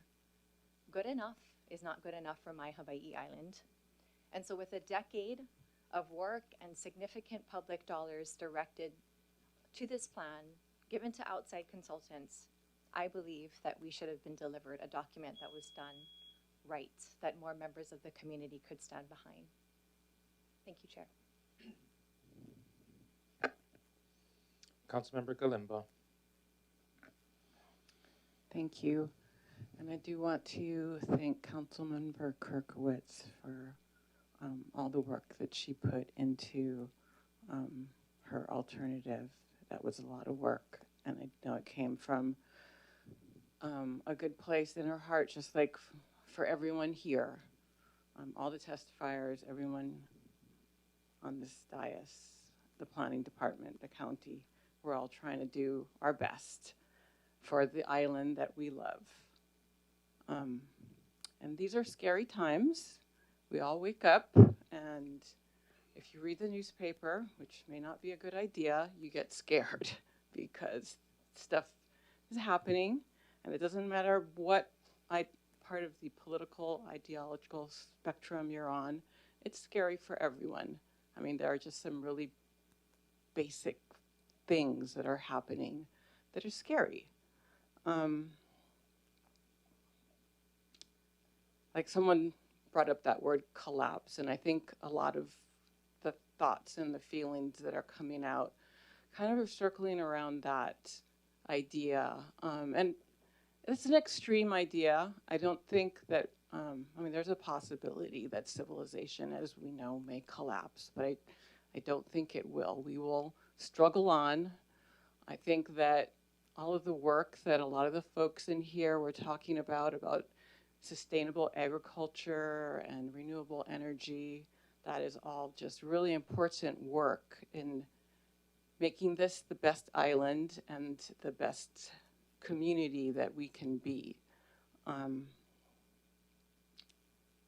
So this general plan is not perfect. In some ways, reading it, I'm almost nostalgic reading it because I think it was written just a few years ago in a time when we were a little more optimistic and a little less scared. So some of the things that we set out to do and are visioning in this, we may not have the resources to do them anymore, even though it was just a few years ago that we were thinking about it. I hope that's not true, and I think there's a lot of it that we can still do, and we can still forge a path that will be the best possible path for our island, even in these scary times. Again, sustainability, and a lot of folks here talked about sustainability, even though they were against this plan. This plan it has sustainability at its core. We may have different ideas about what that sustainability should look like, but I think everyone here very much supports the idea of sustainability, which means living as best as we can with the resources that are on this island, because that's what we are going to need to do.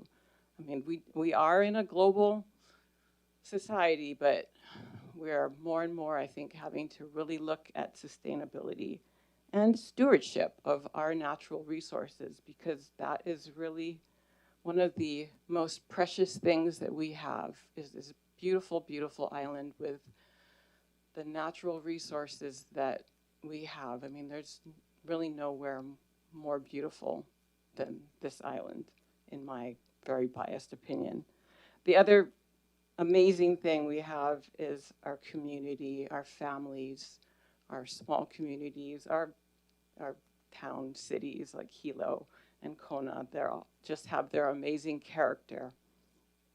And we have our difficulties as a community with affordability, but I think this plan really focuses on the well-being of our community, and trying to make the most of the resources that we have here and the talent that we have here. So I just want to thank the testifiers. We may not agree, but I know we are all coming from a place of wanting the best for our island and our community. I want to thank the planning department for all the work that they've done, and all of the folks that helped to make this plan, and I will be continuing to support it. Thank you.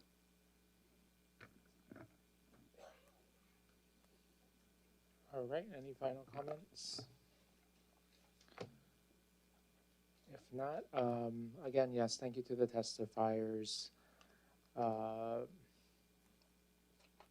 I don't have, and I want to state this on the record at second and final reading, I don't have any issue with the policies and goals set forth. I do have significant concern about the organization of this plan and how we make it implementable, as Councilmember Kirkowitz had pointed out. And I've shared with the planning department, and I've shared with Oscar my desire to see some type of assessment tool by which the county and the public can assess whether a proposal, an idea, is in line with the policies, the goals, and the actions of the general plan, because the traditional method of saying something is in line with the general plan strictly based on the maps, I think, is a disservice to what the general plan stands for. And until we have some type of assessment tool that can quantify and give us a good idea of whether something is or is not in alignment with the document as a whole, I don't think we're really using it as we should be using it. So I'm hoping that in the months ahead, we can continue to kind of flush that out, and I look forward and dread the numerous amendments that we'll be having to go through, but do want to thank planning staff for their work throughout this process. So with that, Mr. Clerk, roll call, please. Roll call vote on Bill 66. On the motion to pass Bill 66 Draft 2 on second and final reading, Councilmember Galemba. Aye. Councilmember Hustis. Aye. Councilmember Kagiwara. Aye. Councilmember Connolly Kleinfelder. Councilmember Kirkowitz. No. Councilmember Kimball. Aye. Vice Chair Onishi. No. Councilmember Villegas. Aye. Chair Inaba. No. Chair Inaba, you have 5 votes in favor, with Councilmembers Kirkowitz, Onishi, and yourself opposed, and Councilmember Connolly Kleinfelder absent. Motion carries. Bill 66 Draft 2 passes second and final reading. Thank you, Mr. Clerk. We will proceed with Bill 165. Sorry.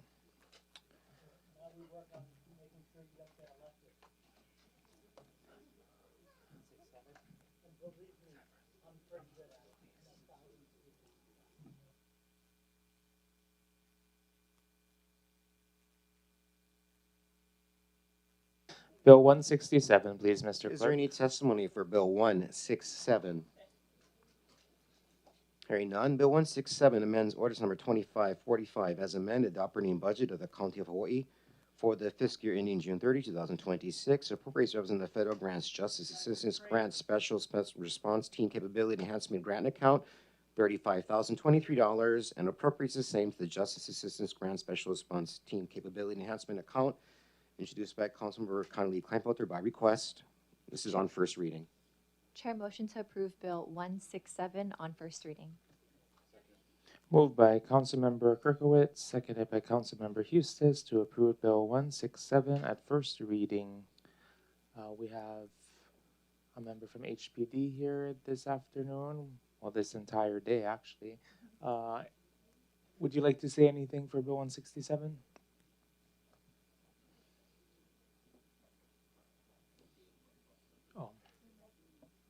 Good morning, council members. And if I you would just like could to introduce yourself for the record, please. Sure. Sergeant Joseph Stender with the Hawaii County Police Department Special Response Team. This grant and grant funding definitely helps our team advance with our training and equipment that we dire need.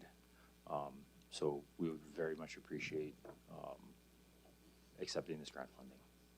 Thank you. Thank you very much. All those in favor of approving Bill 167 at first reading, please say aye. Aye. Any opposed?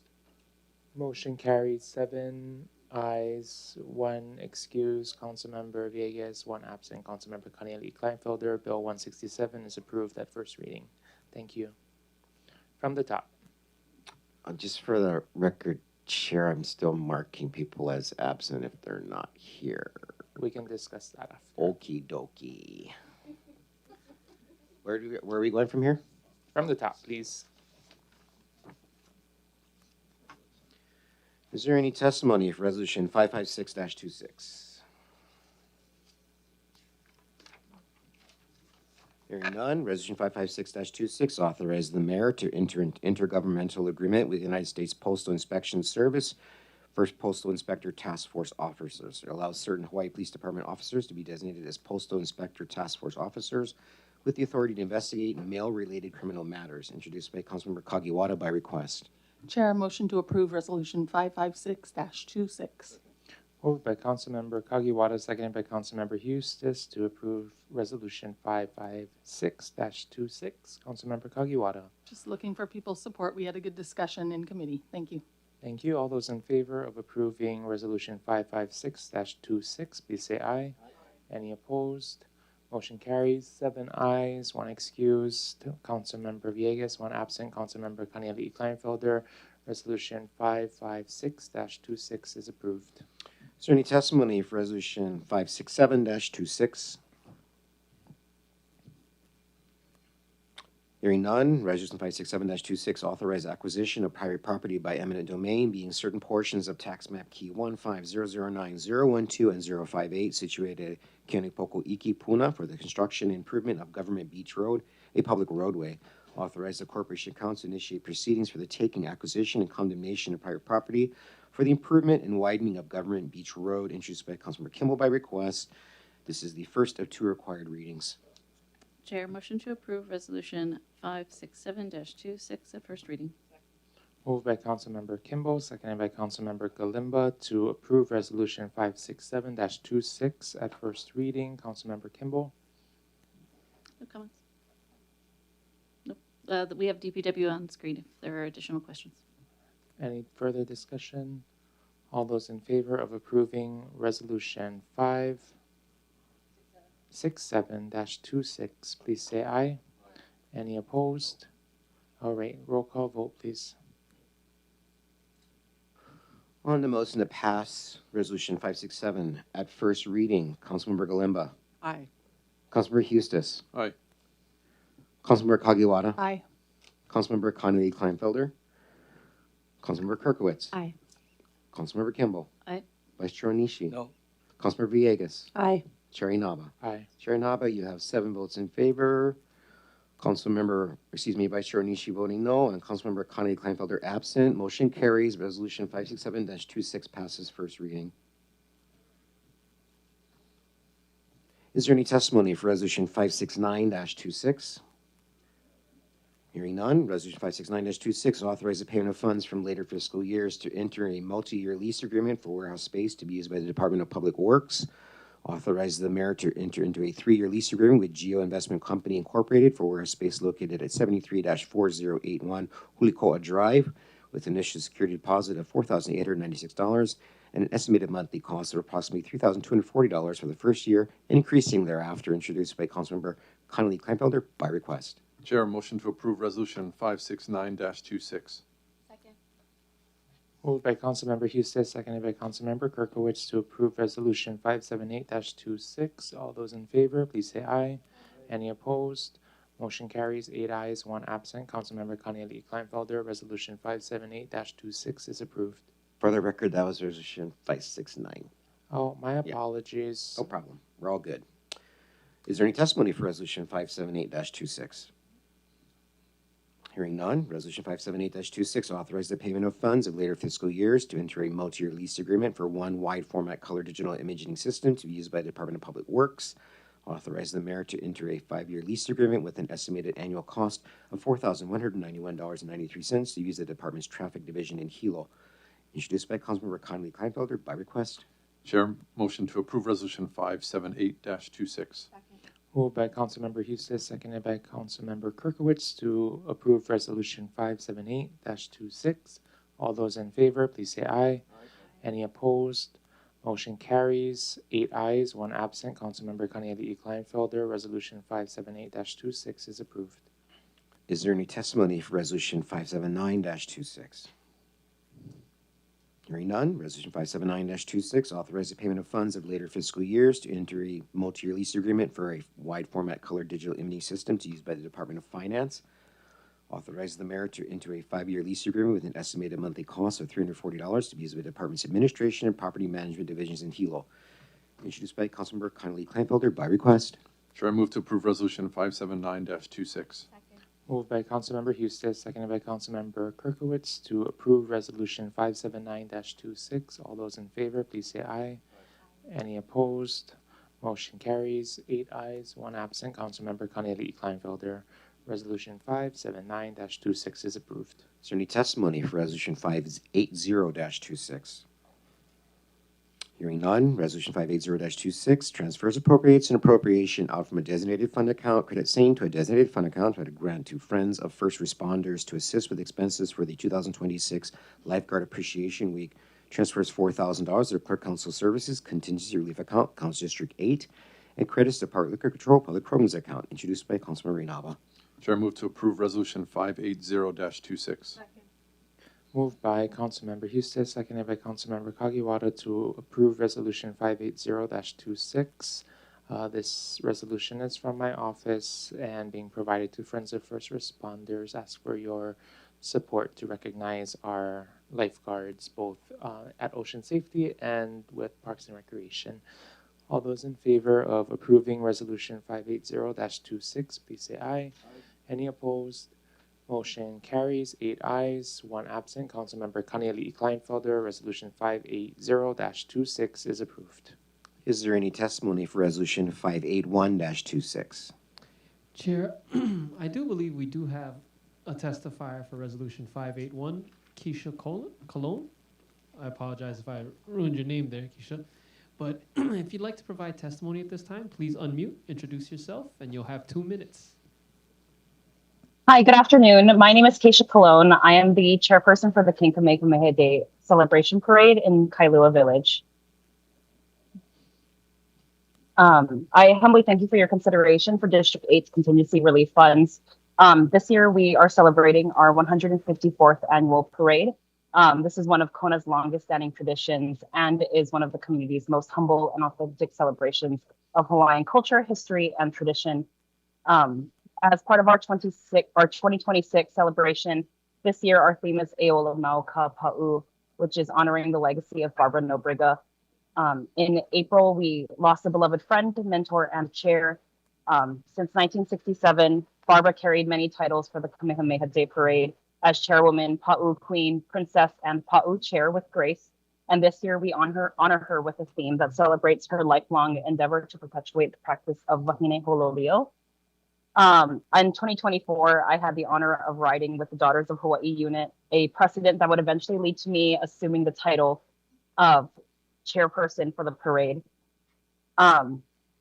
The King Kamehameha Day Celebration Parade is second only to the Ironman World Championship in attendance in Kailua Kona, and each year our streets are lined with thousands of spectators, families and friends, keiki and kupuna. These members of our community represent all walks of life, and they are people we know and people that we want to know.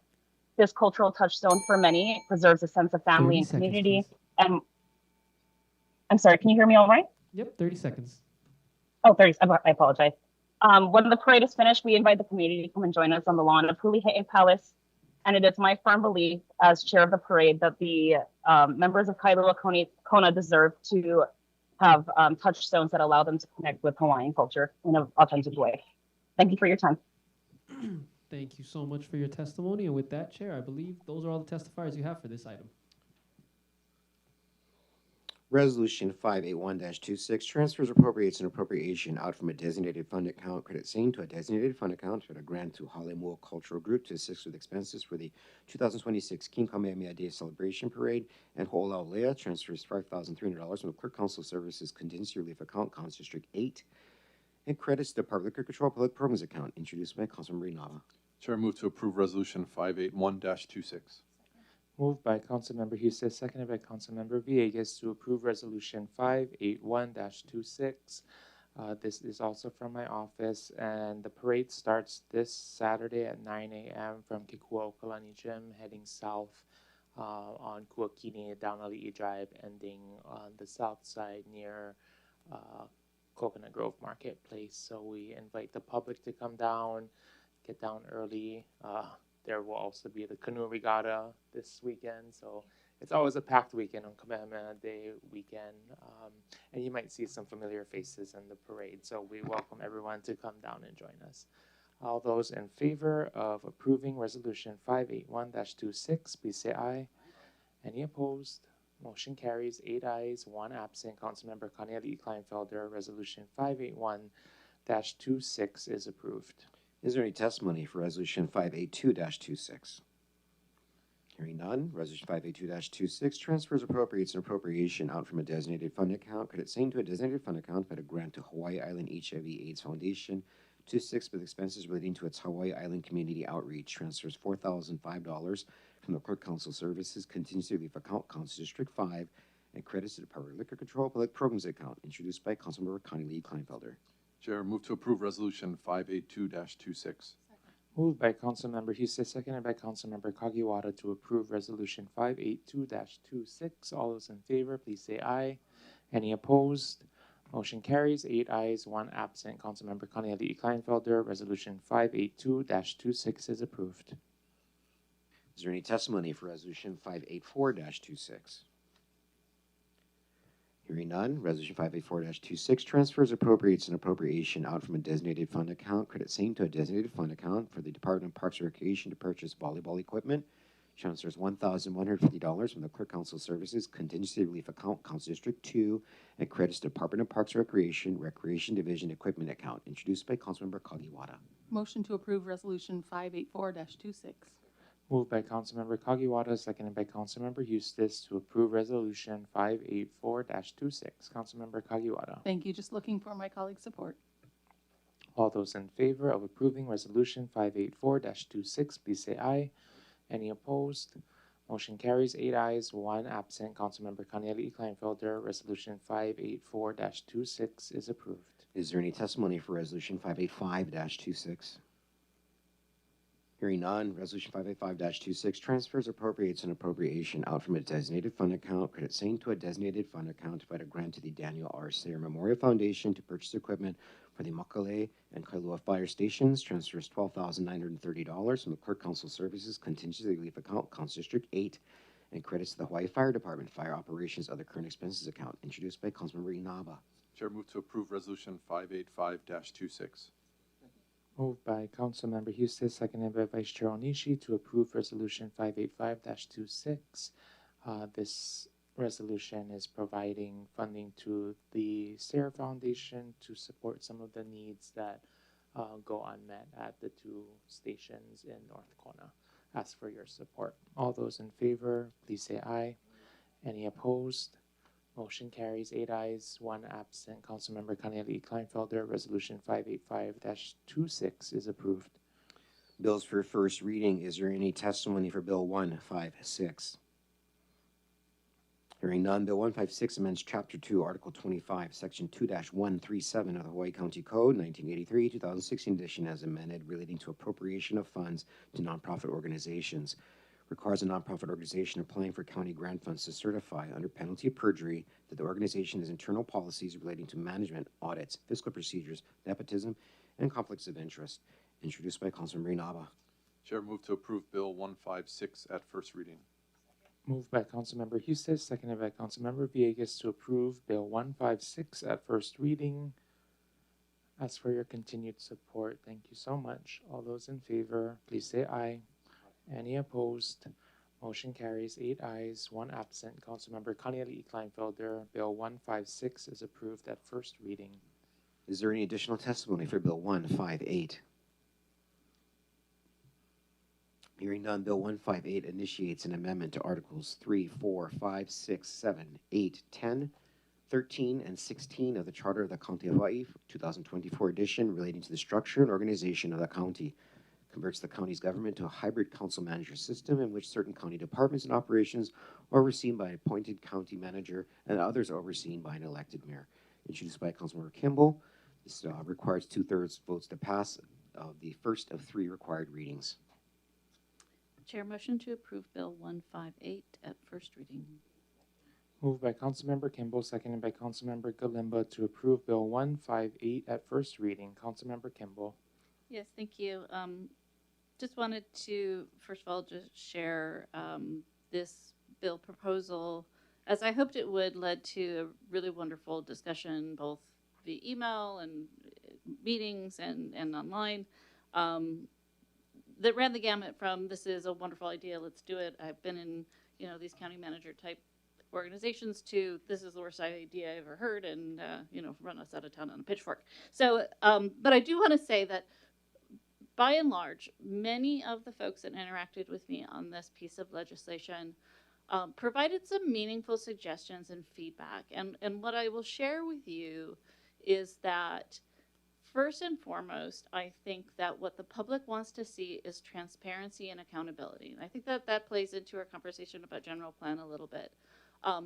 The structure and the mechanism we provide that, I think, is up for discussion and debate. But more than anything, that's what folks want to see, is that when there are projects that are established or programs that are established, clear oversight, clear guidance that these will continue between administrations. I think Ms. Pinto's testimony kind of speaks to this idea of like when you have something that requires a significant amount of coordination, having continuity and being able to kind of bird dog that through multiple administrations through political different political machinations, that's important and that's key to people.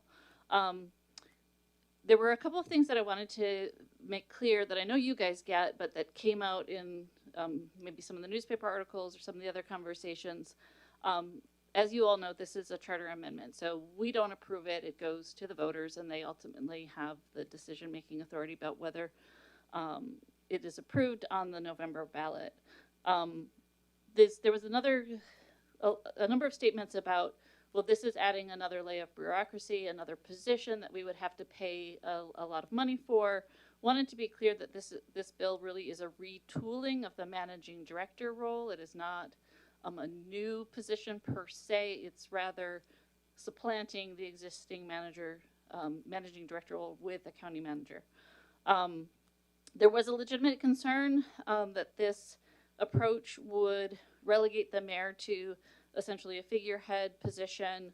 I kind of want to push back on that a little bit because it's really just a revisioning of the mayor's role to be more the lighthouse, the North Star, the guiding person, and having more time to engage with community, think about and develop strategic priorities, partner with the council on policy development, and then really leaving the day-to-day operations of the county to this county manager role, the things that are not political in nature, and just making sure that those get done. So I don't see it as any sort of diminishment of the mayor's role.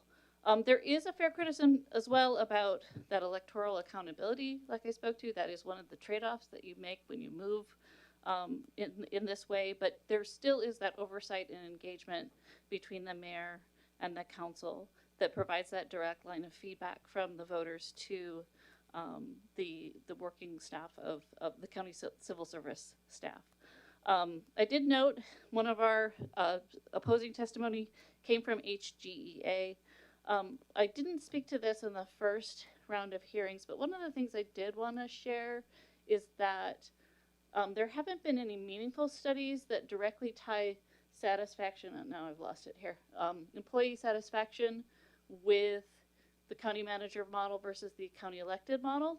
However, there is a strong correlation between organizational stability, continuity, clear administrative systems. Those are associated with higher employee engagement, lower turnover, and better organizational performance, which is those are tied to professional management. So, well, there haven't been any studies on employee satisfaction. There are conditions that are created by a county manager position that would tend to lead towards better outcomes for staff. At this time, I have two amendments. I know that the main thing that I heard from folks was they didn't like the process of bringing the county manager on board. And so I do have a proposal. There's two here, actually. I want to start with the one that is my favorite. So motion to amend Bill 158 with the contents of communication 890.2. Moved by Councilmember Kimball, seconded by Councilmember Kagiwara to amend Bill 158 with the contents of communication 890.2. Councilmember Kimball. Yeah, thank you. So the main criticism, critique that I heard from you folks about this was the idea that there would be a PIG with the mayor, not a permitted interaction group with the mayor that would select a candidate that then would be approved by the full council. So what this proposal before you does is actually a route whereby the Human Resources Department would conduct a search. The eligible candidates would be brought before the council in a public hearing where we would interview and vet them, and then we would provide at least 3 recommendations to the mayor to choose from to hire that county manager position. I think it addresses the concerns about only a subset of the council being responsible for the selection. It also addresses the issue of having HR involved and providing some sort of search function. Additionally, you have that public hearing process where the community will have the opportunity to weigh in on the potential candidate. It is similar to hiring the police chief or hiring the fire chief. I want to take a second to just mahalo LRB too, because I had an idea about how to do this and I sketched something together and it was okay, but they really took it and ran with it and provided a much better amendment that just does what I'm hoping it would do, which is have a real robust process to bring this county manager on board. So, Clerk, if I may ask a question on this, because it is a charter amendment, we just need simple majority for an amendment to the bill, right? Thank you. I would ask for your support on this proposal. Discussion on the amendment 890.2. Councilmember Kagiwara. Thank you. I like the change. I do think you're addressing the issue that we brought up in the earlier conversation. I like it being the candidates being vetted in public because it would be a very important role. I just want to state that my support of this amendment doesn't necessarily mean that I'm fully supportive of passing this through at this point, but on the amendment, I like the amendment. I yield. Thank you. Any other discussion on the amendment? If not, all those in favor of amending Bill 158 with the contents of Communication 890.2, please say aye. Any opposed? Motion carries 8 ayes with Councilmember Kaniali'i Kleinfelder absent. Bill 158 has been amended. Councilmember Kimball. Yes, thank you. I realize I have an uphill battle today with this requiring a 2/3 majority to continue moving forward. I relish and appreciate the discussion that has happened around this and would love for the opportunity to continue to have those discussions and opportunities to improve this proposal. I realize, again, a little radical, and maybe it is too soon to present this and bring it forward. So, you do what you got to do. But, one of the things that I want to just kind of conclude with is that I would love to be able to have this on the ballot so that the voters could weigh in and we could really get a vibe for how well this is received by the general public.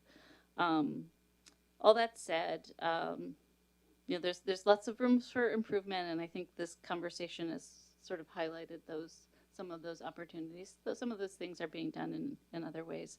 Happy to take any additional questions. Would appreciate your support so we can continue the discussion. Thank you. Councilmember Eustis. Thank you, Chair. Councilmember Kimball, this question is directed to you as the maker of the bill. I had a question from a constituent about, and maybe you've had some thought about this in regards to that pool of candidates for the county manager, whether an individual of those qualifications currently resides within this county or even across the state, or we would have to look further for someone to kind of fill these credentials. Thank you, Chair. Councilmember Kimball. Yeah, thank you, Chair, for the opportunity. So thank you for bringing that up. That was one point that one of the respondents to this gave to me, which was there was an interest in having a requirement of some sort of length of stay, like we do for fire chief, right? That they had resided in the county for a certain period of time before, as one of the criteria for being eligible for this position. I do think that I after your comments in the first hearing about could we find somebody that meet these criteria, are they too strict? The way I read it, I think is it's not overly broad to be too simplistic, but it is broad enough that I do think we could find eligible candidates that are either from here or have been here a while or have gone through their education here that would qualify and be able to be one of the nominees put forth from the council. Councilmember Eustis. So just to follow up then, Councilmember Kimball, you have a sense that that an individual has that academic background and the years of experience, they possibly reside or could within a reasonable amount of time reside here, familiarize themselves with our systems, and be able to assume this role?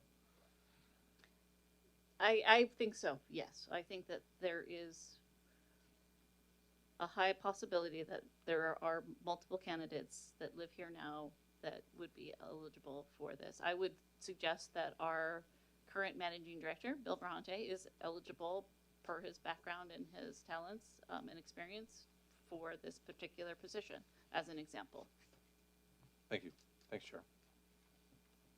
Councilmember Galimba.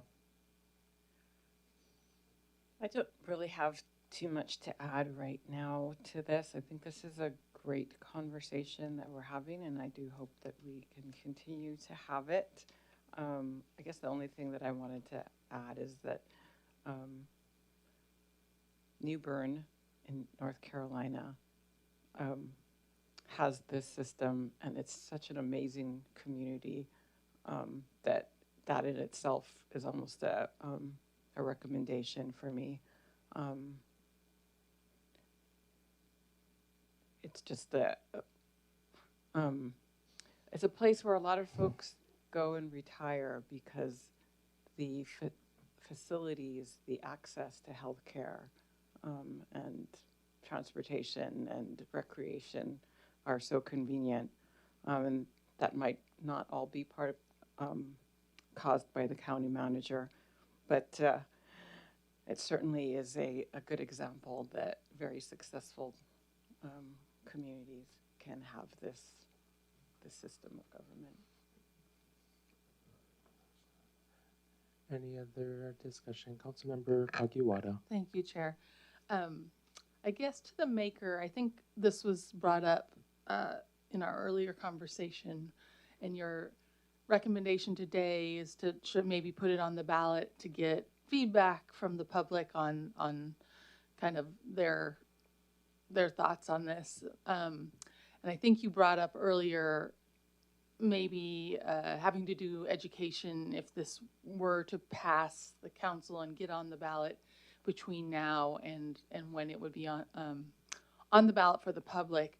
I'm just wondering if you feel like there's adequate time and resources and all that to really provide enough education. I guess the concern I would have is that people would not get enough information on it to be educated enough to make a good decision, and then they might get it in their head that this is just a bad idea, and then even further education would not be, they wouldn't be necessarily open to further education then in the next round. So I'm just, if it's too early without the time to really have all the discussions, get the feedback from the public, help to really understand where their concerns would be and have that back and forth. If there's not enough time for that, I would be worried that this would kind of maybe doom things for the future from happening. And I think it's a good idea that deserves a lot more attention that I think maybe can give in this short amount of time. But I think it's really important, if we were to go forward, that we do really hear from the public and their concerns and also their hopes for something like this. And yeah, so I guess to the maker is, do you feel like there would be adequate time and resources to really do that well in order to then get the what you want, it sounds like, from the public voting on this in November? Councilmember Kagiwara, do you have any other questions? Nope, that's it. Okay. Councilmember Kimball. Yeah, thank you, Councilmember Kagiwara. I haven't, I think that there is a tremendous amount of public outreach that would need to happen, and I think it would take a concerted, I think it's doable, but it would certainly take a concerted effort and potentially require sacrifices in other areas. I would actually kind of be interested to hear, I don't want to take this conversation too long. I appreciate that we're all tired, but maybe Councilmember Kirkowitz might, as with her media background, might have some sense if that's kind of a thing that happens. If you put things out too early, then you have sort of a negative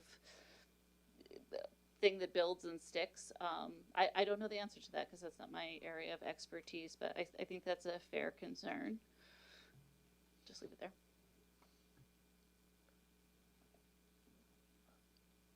All right. Councilmember Kirkowitz. Thank you. Councilmember Kimball, I will give you so much credit for always being so bold as to want to have these very difficult conversations. I'm not going to be supporting this charter amendment. I think it renders the mayor's role useless without being able to do the budget or have any sort of like direction over the operations. I don't see this shared power that you're describing through this county manager role. If there's something broken within our system, let's fix it. I want to give the finance director, CIP manager, the departments time to integrate the systems that they've identified and invested in to bring about that transparency that we're all looking for, and to better track projects and get the data we need so that all the decisions and future budgets are made with that in mind and not necessarily political. I don't think the public is ready for this wholesale restructuring of government. And my honest opinion is I don't believe that a ballot question is the appropriate place to test out this idea. I think that it requires widespread community outreach, meeting with folks. No one that has approached me has expressed support for this idea. Folks are a bit caught off guard, and I'll leave it at that. But I do encourage more community outreach before putting it on the ballot. To your question about the appropriate timing of when to socialize ideas like this, there is so much clutter, honestly, online. Face-to-face meetings in community with community is the best possible way to connect folks with the idea. So I want to encourage that. And again, thank you for being so bold so we could have these conversations.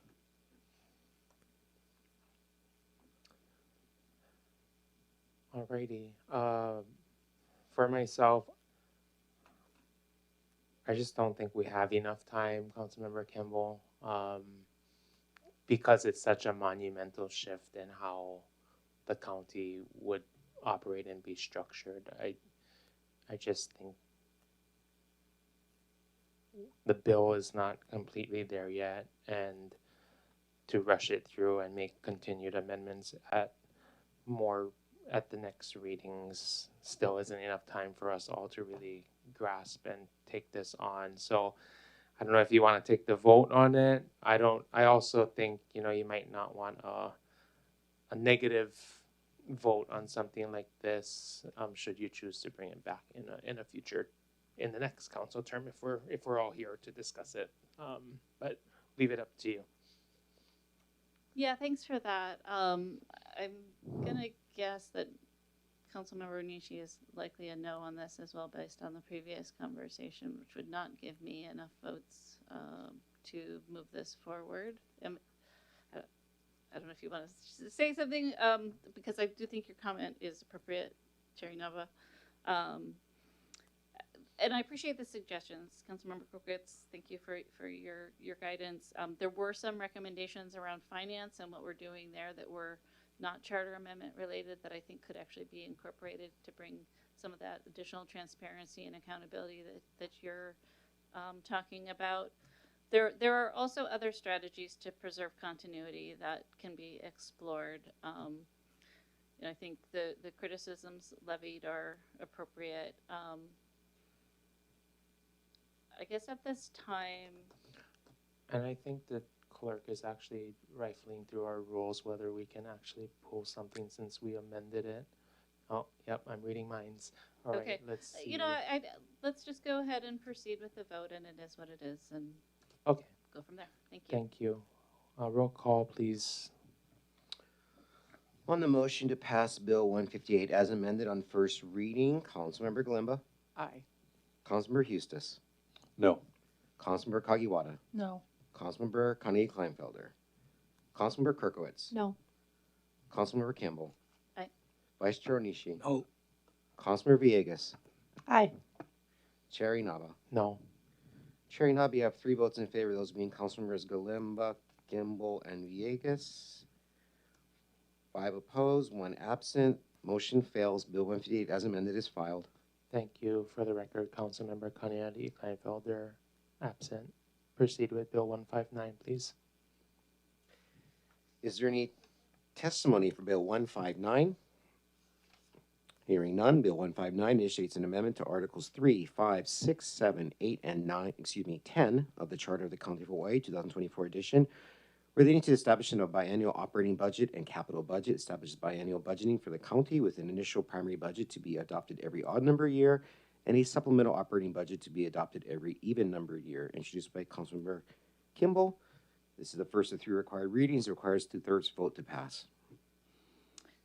Chair, I'm not even going to make the motion to move this forward. This was pretty clearly not desirable for folks, so I don't see any reason for debate and discussion. Okay. Let the record reflect Bill 159 is being withdrawn by its introducer.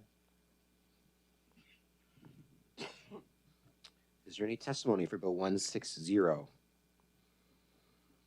Hearing none, Bill 160 amends Ordinance Number 2545 as amended the operating budget of the County of Hawaii for the fiscal year ending June 30, 2026, appropriates revenues in the real property tax penalties account $1,125,000 and appropriates the same to the following transfer to public access open space preservation accounts.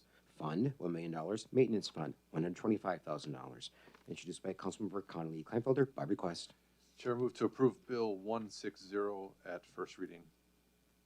Moved by Councilmember Houston, seconded by Councilmember Galimba to approve Bill 160 at first reading. All those in favor, please say aye. Any opposed? Motion carries. 8 ayes, 1 absent. Councilmember Connolly Kleinfelder, Bill 160 is approved at first reading. Is there any testimony for Bill 161? Hearing none, Bill 161 amends orders number 2545 as amended the operating budget of the County of Hawaii for the fiscal year ending June 30, 2026, appropriates revenues in the fund balance for previous year, reserved account $443,775.57, and appropriates same to the following transfer to public access / open space preservation accounts: Fund $274,878.65, Maintenance Fund $40,457.41, and transfer to disaster / emergency fund account $128,439.51. Introduced by Councilmember Connolly Kleinfelder by request. Chair, move to approve Bill 161 at first reading. Moved by Councilmember Houston, seconded by Councilmember Galimba to approve Bill 161 at first reading. Councilmember?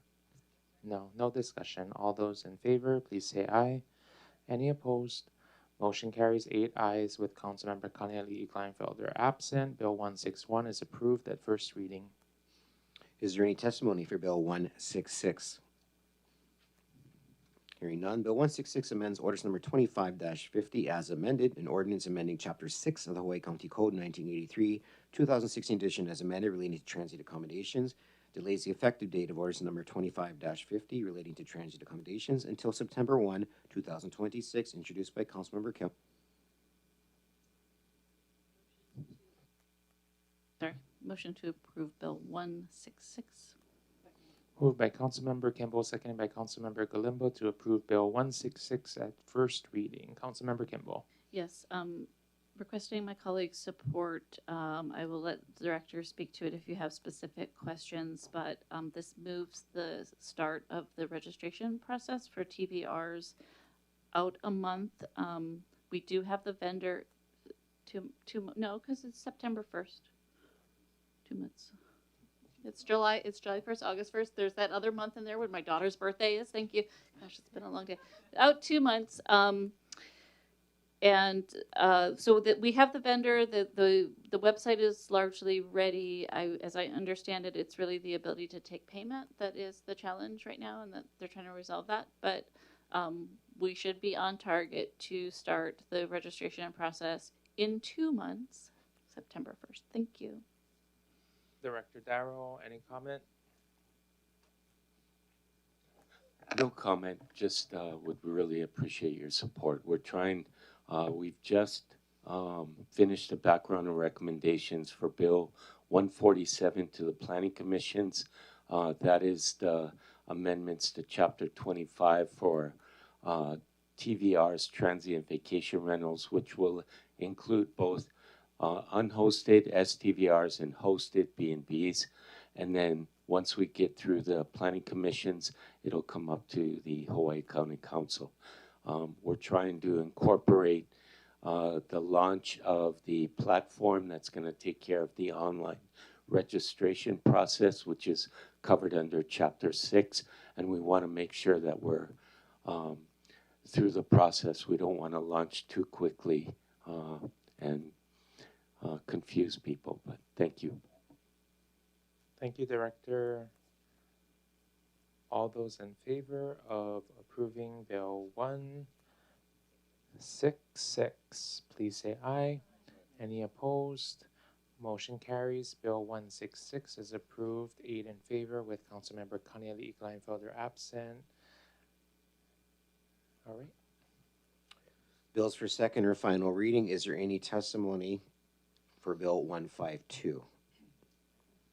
Hearing none, Bill 152 initiates an amendment to Article 3, Section 3-18 of the Charter of the County of Hawaii, 2024 edition, relating to the Office of the County Auditor.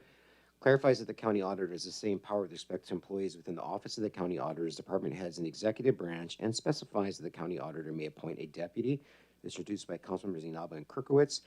Passed first reading May 20, 2026. This is the second of 3 required readings, which requires a two-thirds vote to pass. Chair, motion to approve Bill 152 on second reading. Moved by Councilmember Kirkowitz, seconded by Councilmember Hustis to approve Bill 152 at second reading. Councilmember Kirkowitz. Thank you, Chair. I appreciate the opportunity to bring this forward with you to ensure that our hardworking auditor's office has clear authority around leadership and ensuring continuity of operations. Looking for everyone's continued support. Thank you. Thank you, Councilmember Kirkowitz. All those in favor of approving Bill 152 at second reading, please say aye. Any opposed? Motion carries. 8 ayes, 1 absent. Councilmember Kaniali'i Kleinfelder. Bill 152 is approved at its second of third readings. Is there any testimony for Bill 153?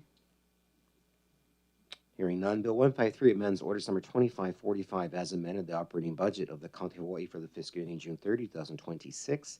Appropriates revenues in the state grants coffee berry borer, coffee leaf rust pesticide subsidy program account $150,000, and appropriates the same to the coffee berry borer, coffee leaf rust pesticide subsidy program account. Funds be used to aid coffee growers in Kona and Ka'u by offsetting the cost of purchasing approved pesticides. Introduced by Councilmember Kaniali'i Kleinfelder by request. First reading, May 20, 2026. Chair, move to approve Bill 153 at second and final reading. Moved by Councilmember Hustis, seconded by Councilmember Kagiwara to approve Bill 153 at second and final reading. All those in favor, please say aye. Any opposed? Motion carries. 8 ayes with Councilmember Kaniali'i Kleinfelder absent. Bill 153 is approved at second and final reading. Referrals for executive session. Is there any testimony for communication 921? Hearing none. Communication 921. Claim against the County of Hawaii, Hawaii Physical Therapy and Chiropractic Clinic Incorporated from Deputy Corporation Counsel Justin C. Lee, dated May 13, 2026, requesting attorney-client confidential discussion to consult with the council regarding the above entitled matter, including settlement discussion. Chair, motion to close file on communication 921. Moved by Councilmember Hustis, seconded by Councilmember Villegas to close file on communication 921. Does the council need to enter into executive session? Yes, Chair. Okay. Move to enter executive session pursuant to section 92-5A4 for the purpose of consulting with the current council's attorney on questions and issues pertaining to the council's powers, duties, privileges, and immunities and liabilities. Second. There's a motion by Councilmember Hustis and a second by Councilmember Kirkowitz to enter into executive session pursuant to HRS 92. All those in favor, please say aye. Any opposed? Motion carries. 8 ayes, 1 absent. Councilmember Kaniali'i Kleinfelder. We will be entering into executive session at this time.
Alrighty, we are out of executive session, 2:56 p.m. Councilmember Hustis with the summary, please.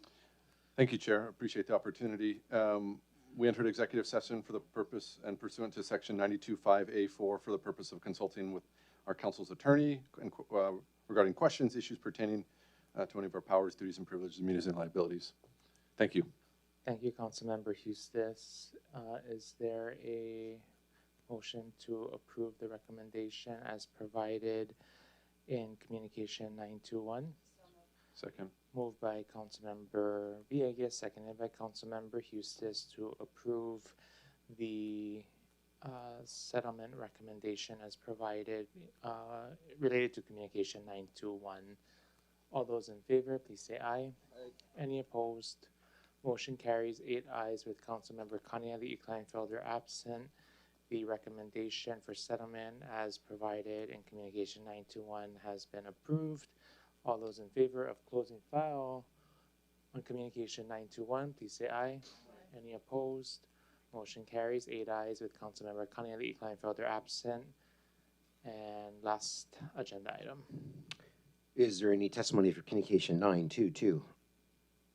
Hearing none. Communication 922, claim against the County of Hawaii, Clark and Sinclair and Mafus LLP on behalf of USAA as subrogee of Matthew Ho from Deputy Corporation Counsel Justin C. Lee, dated May 13, 2026, requesting attorney-client confidential discussion to consult with the counsel regarding the above entitled matter, including settlement discussion.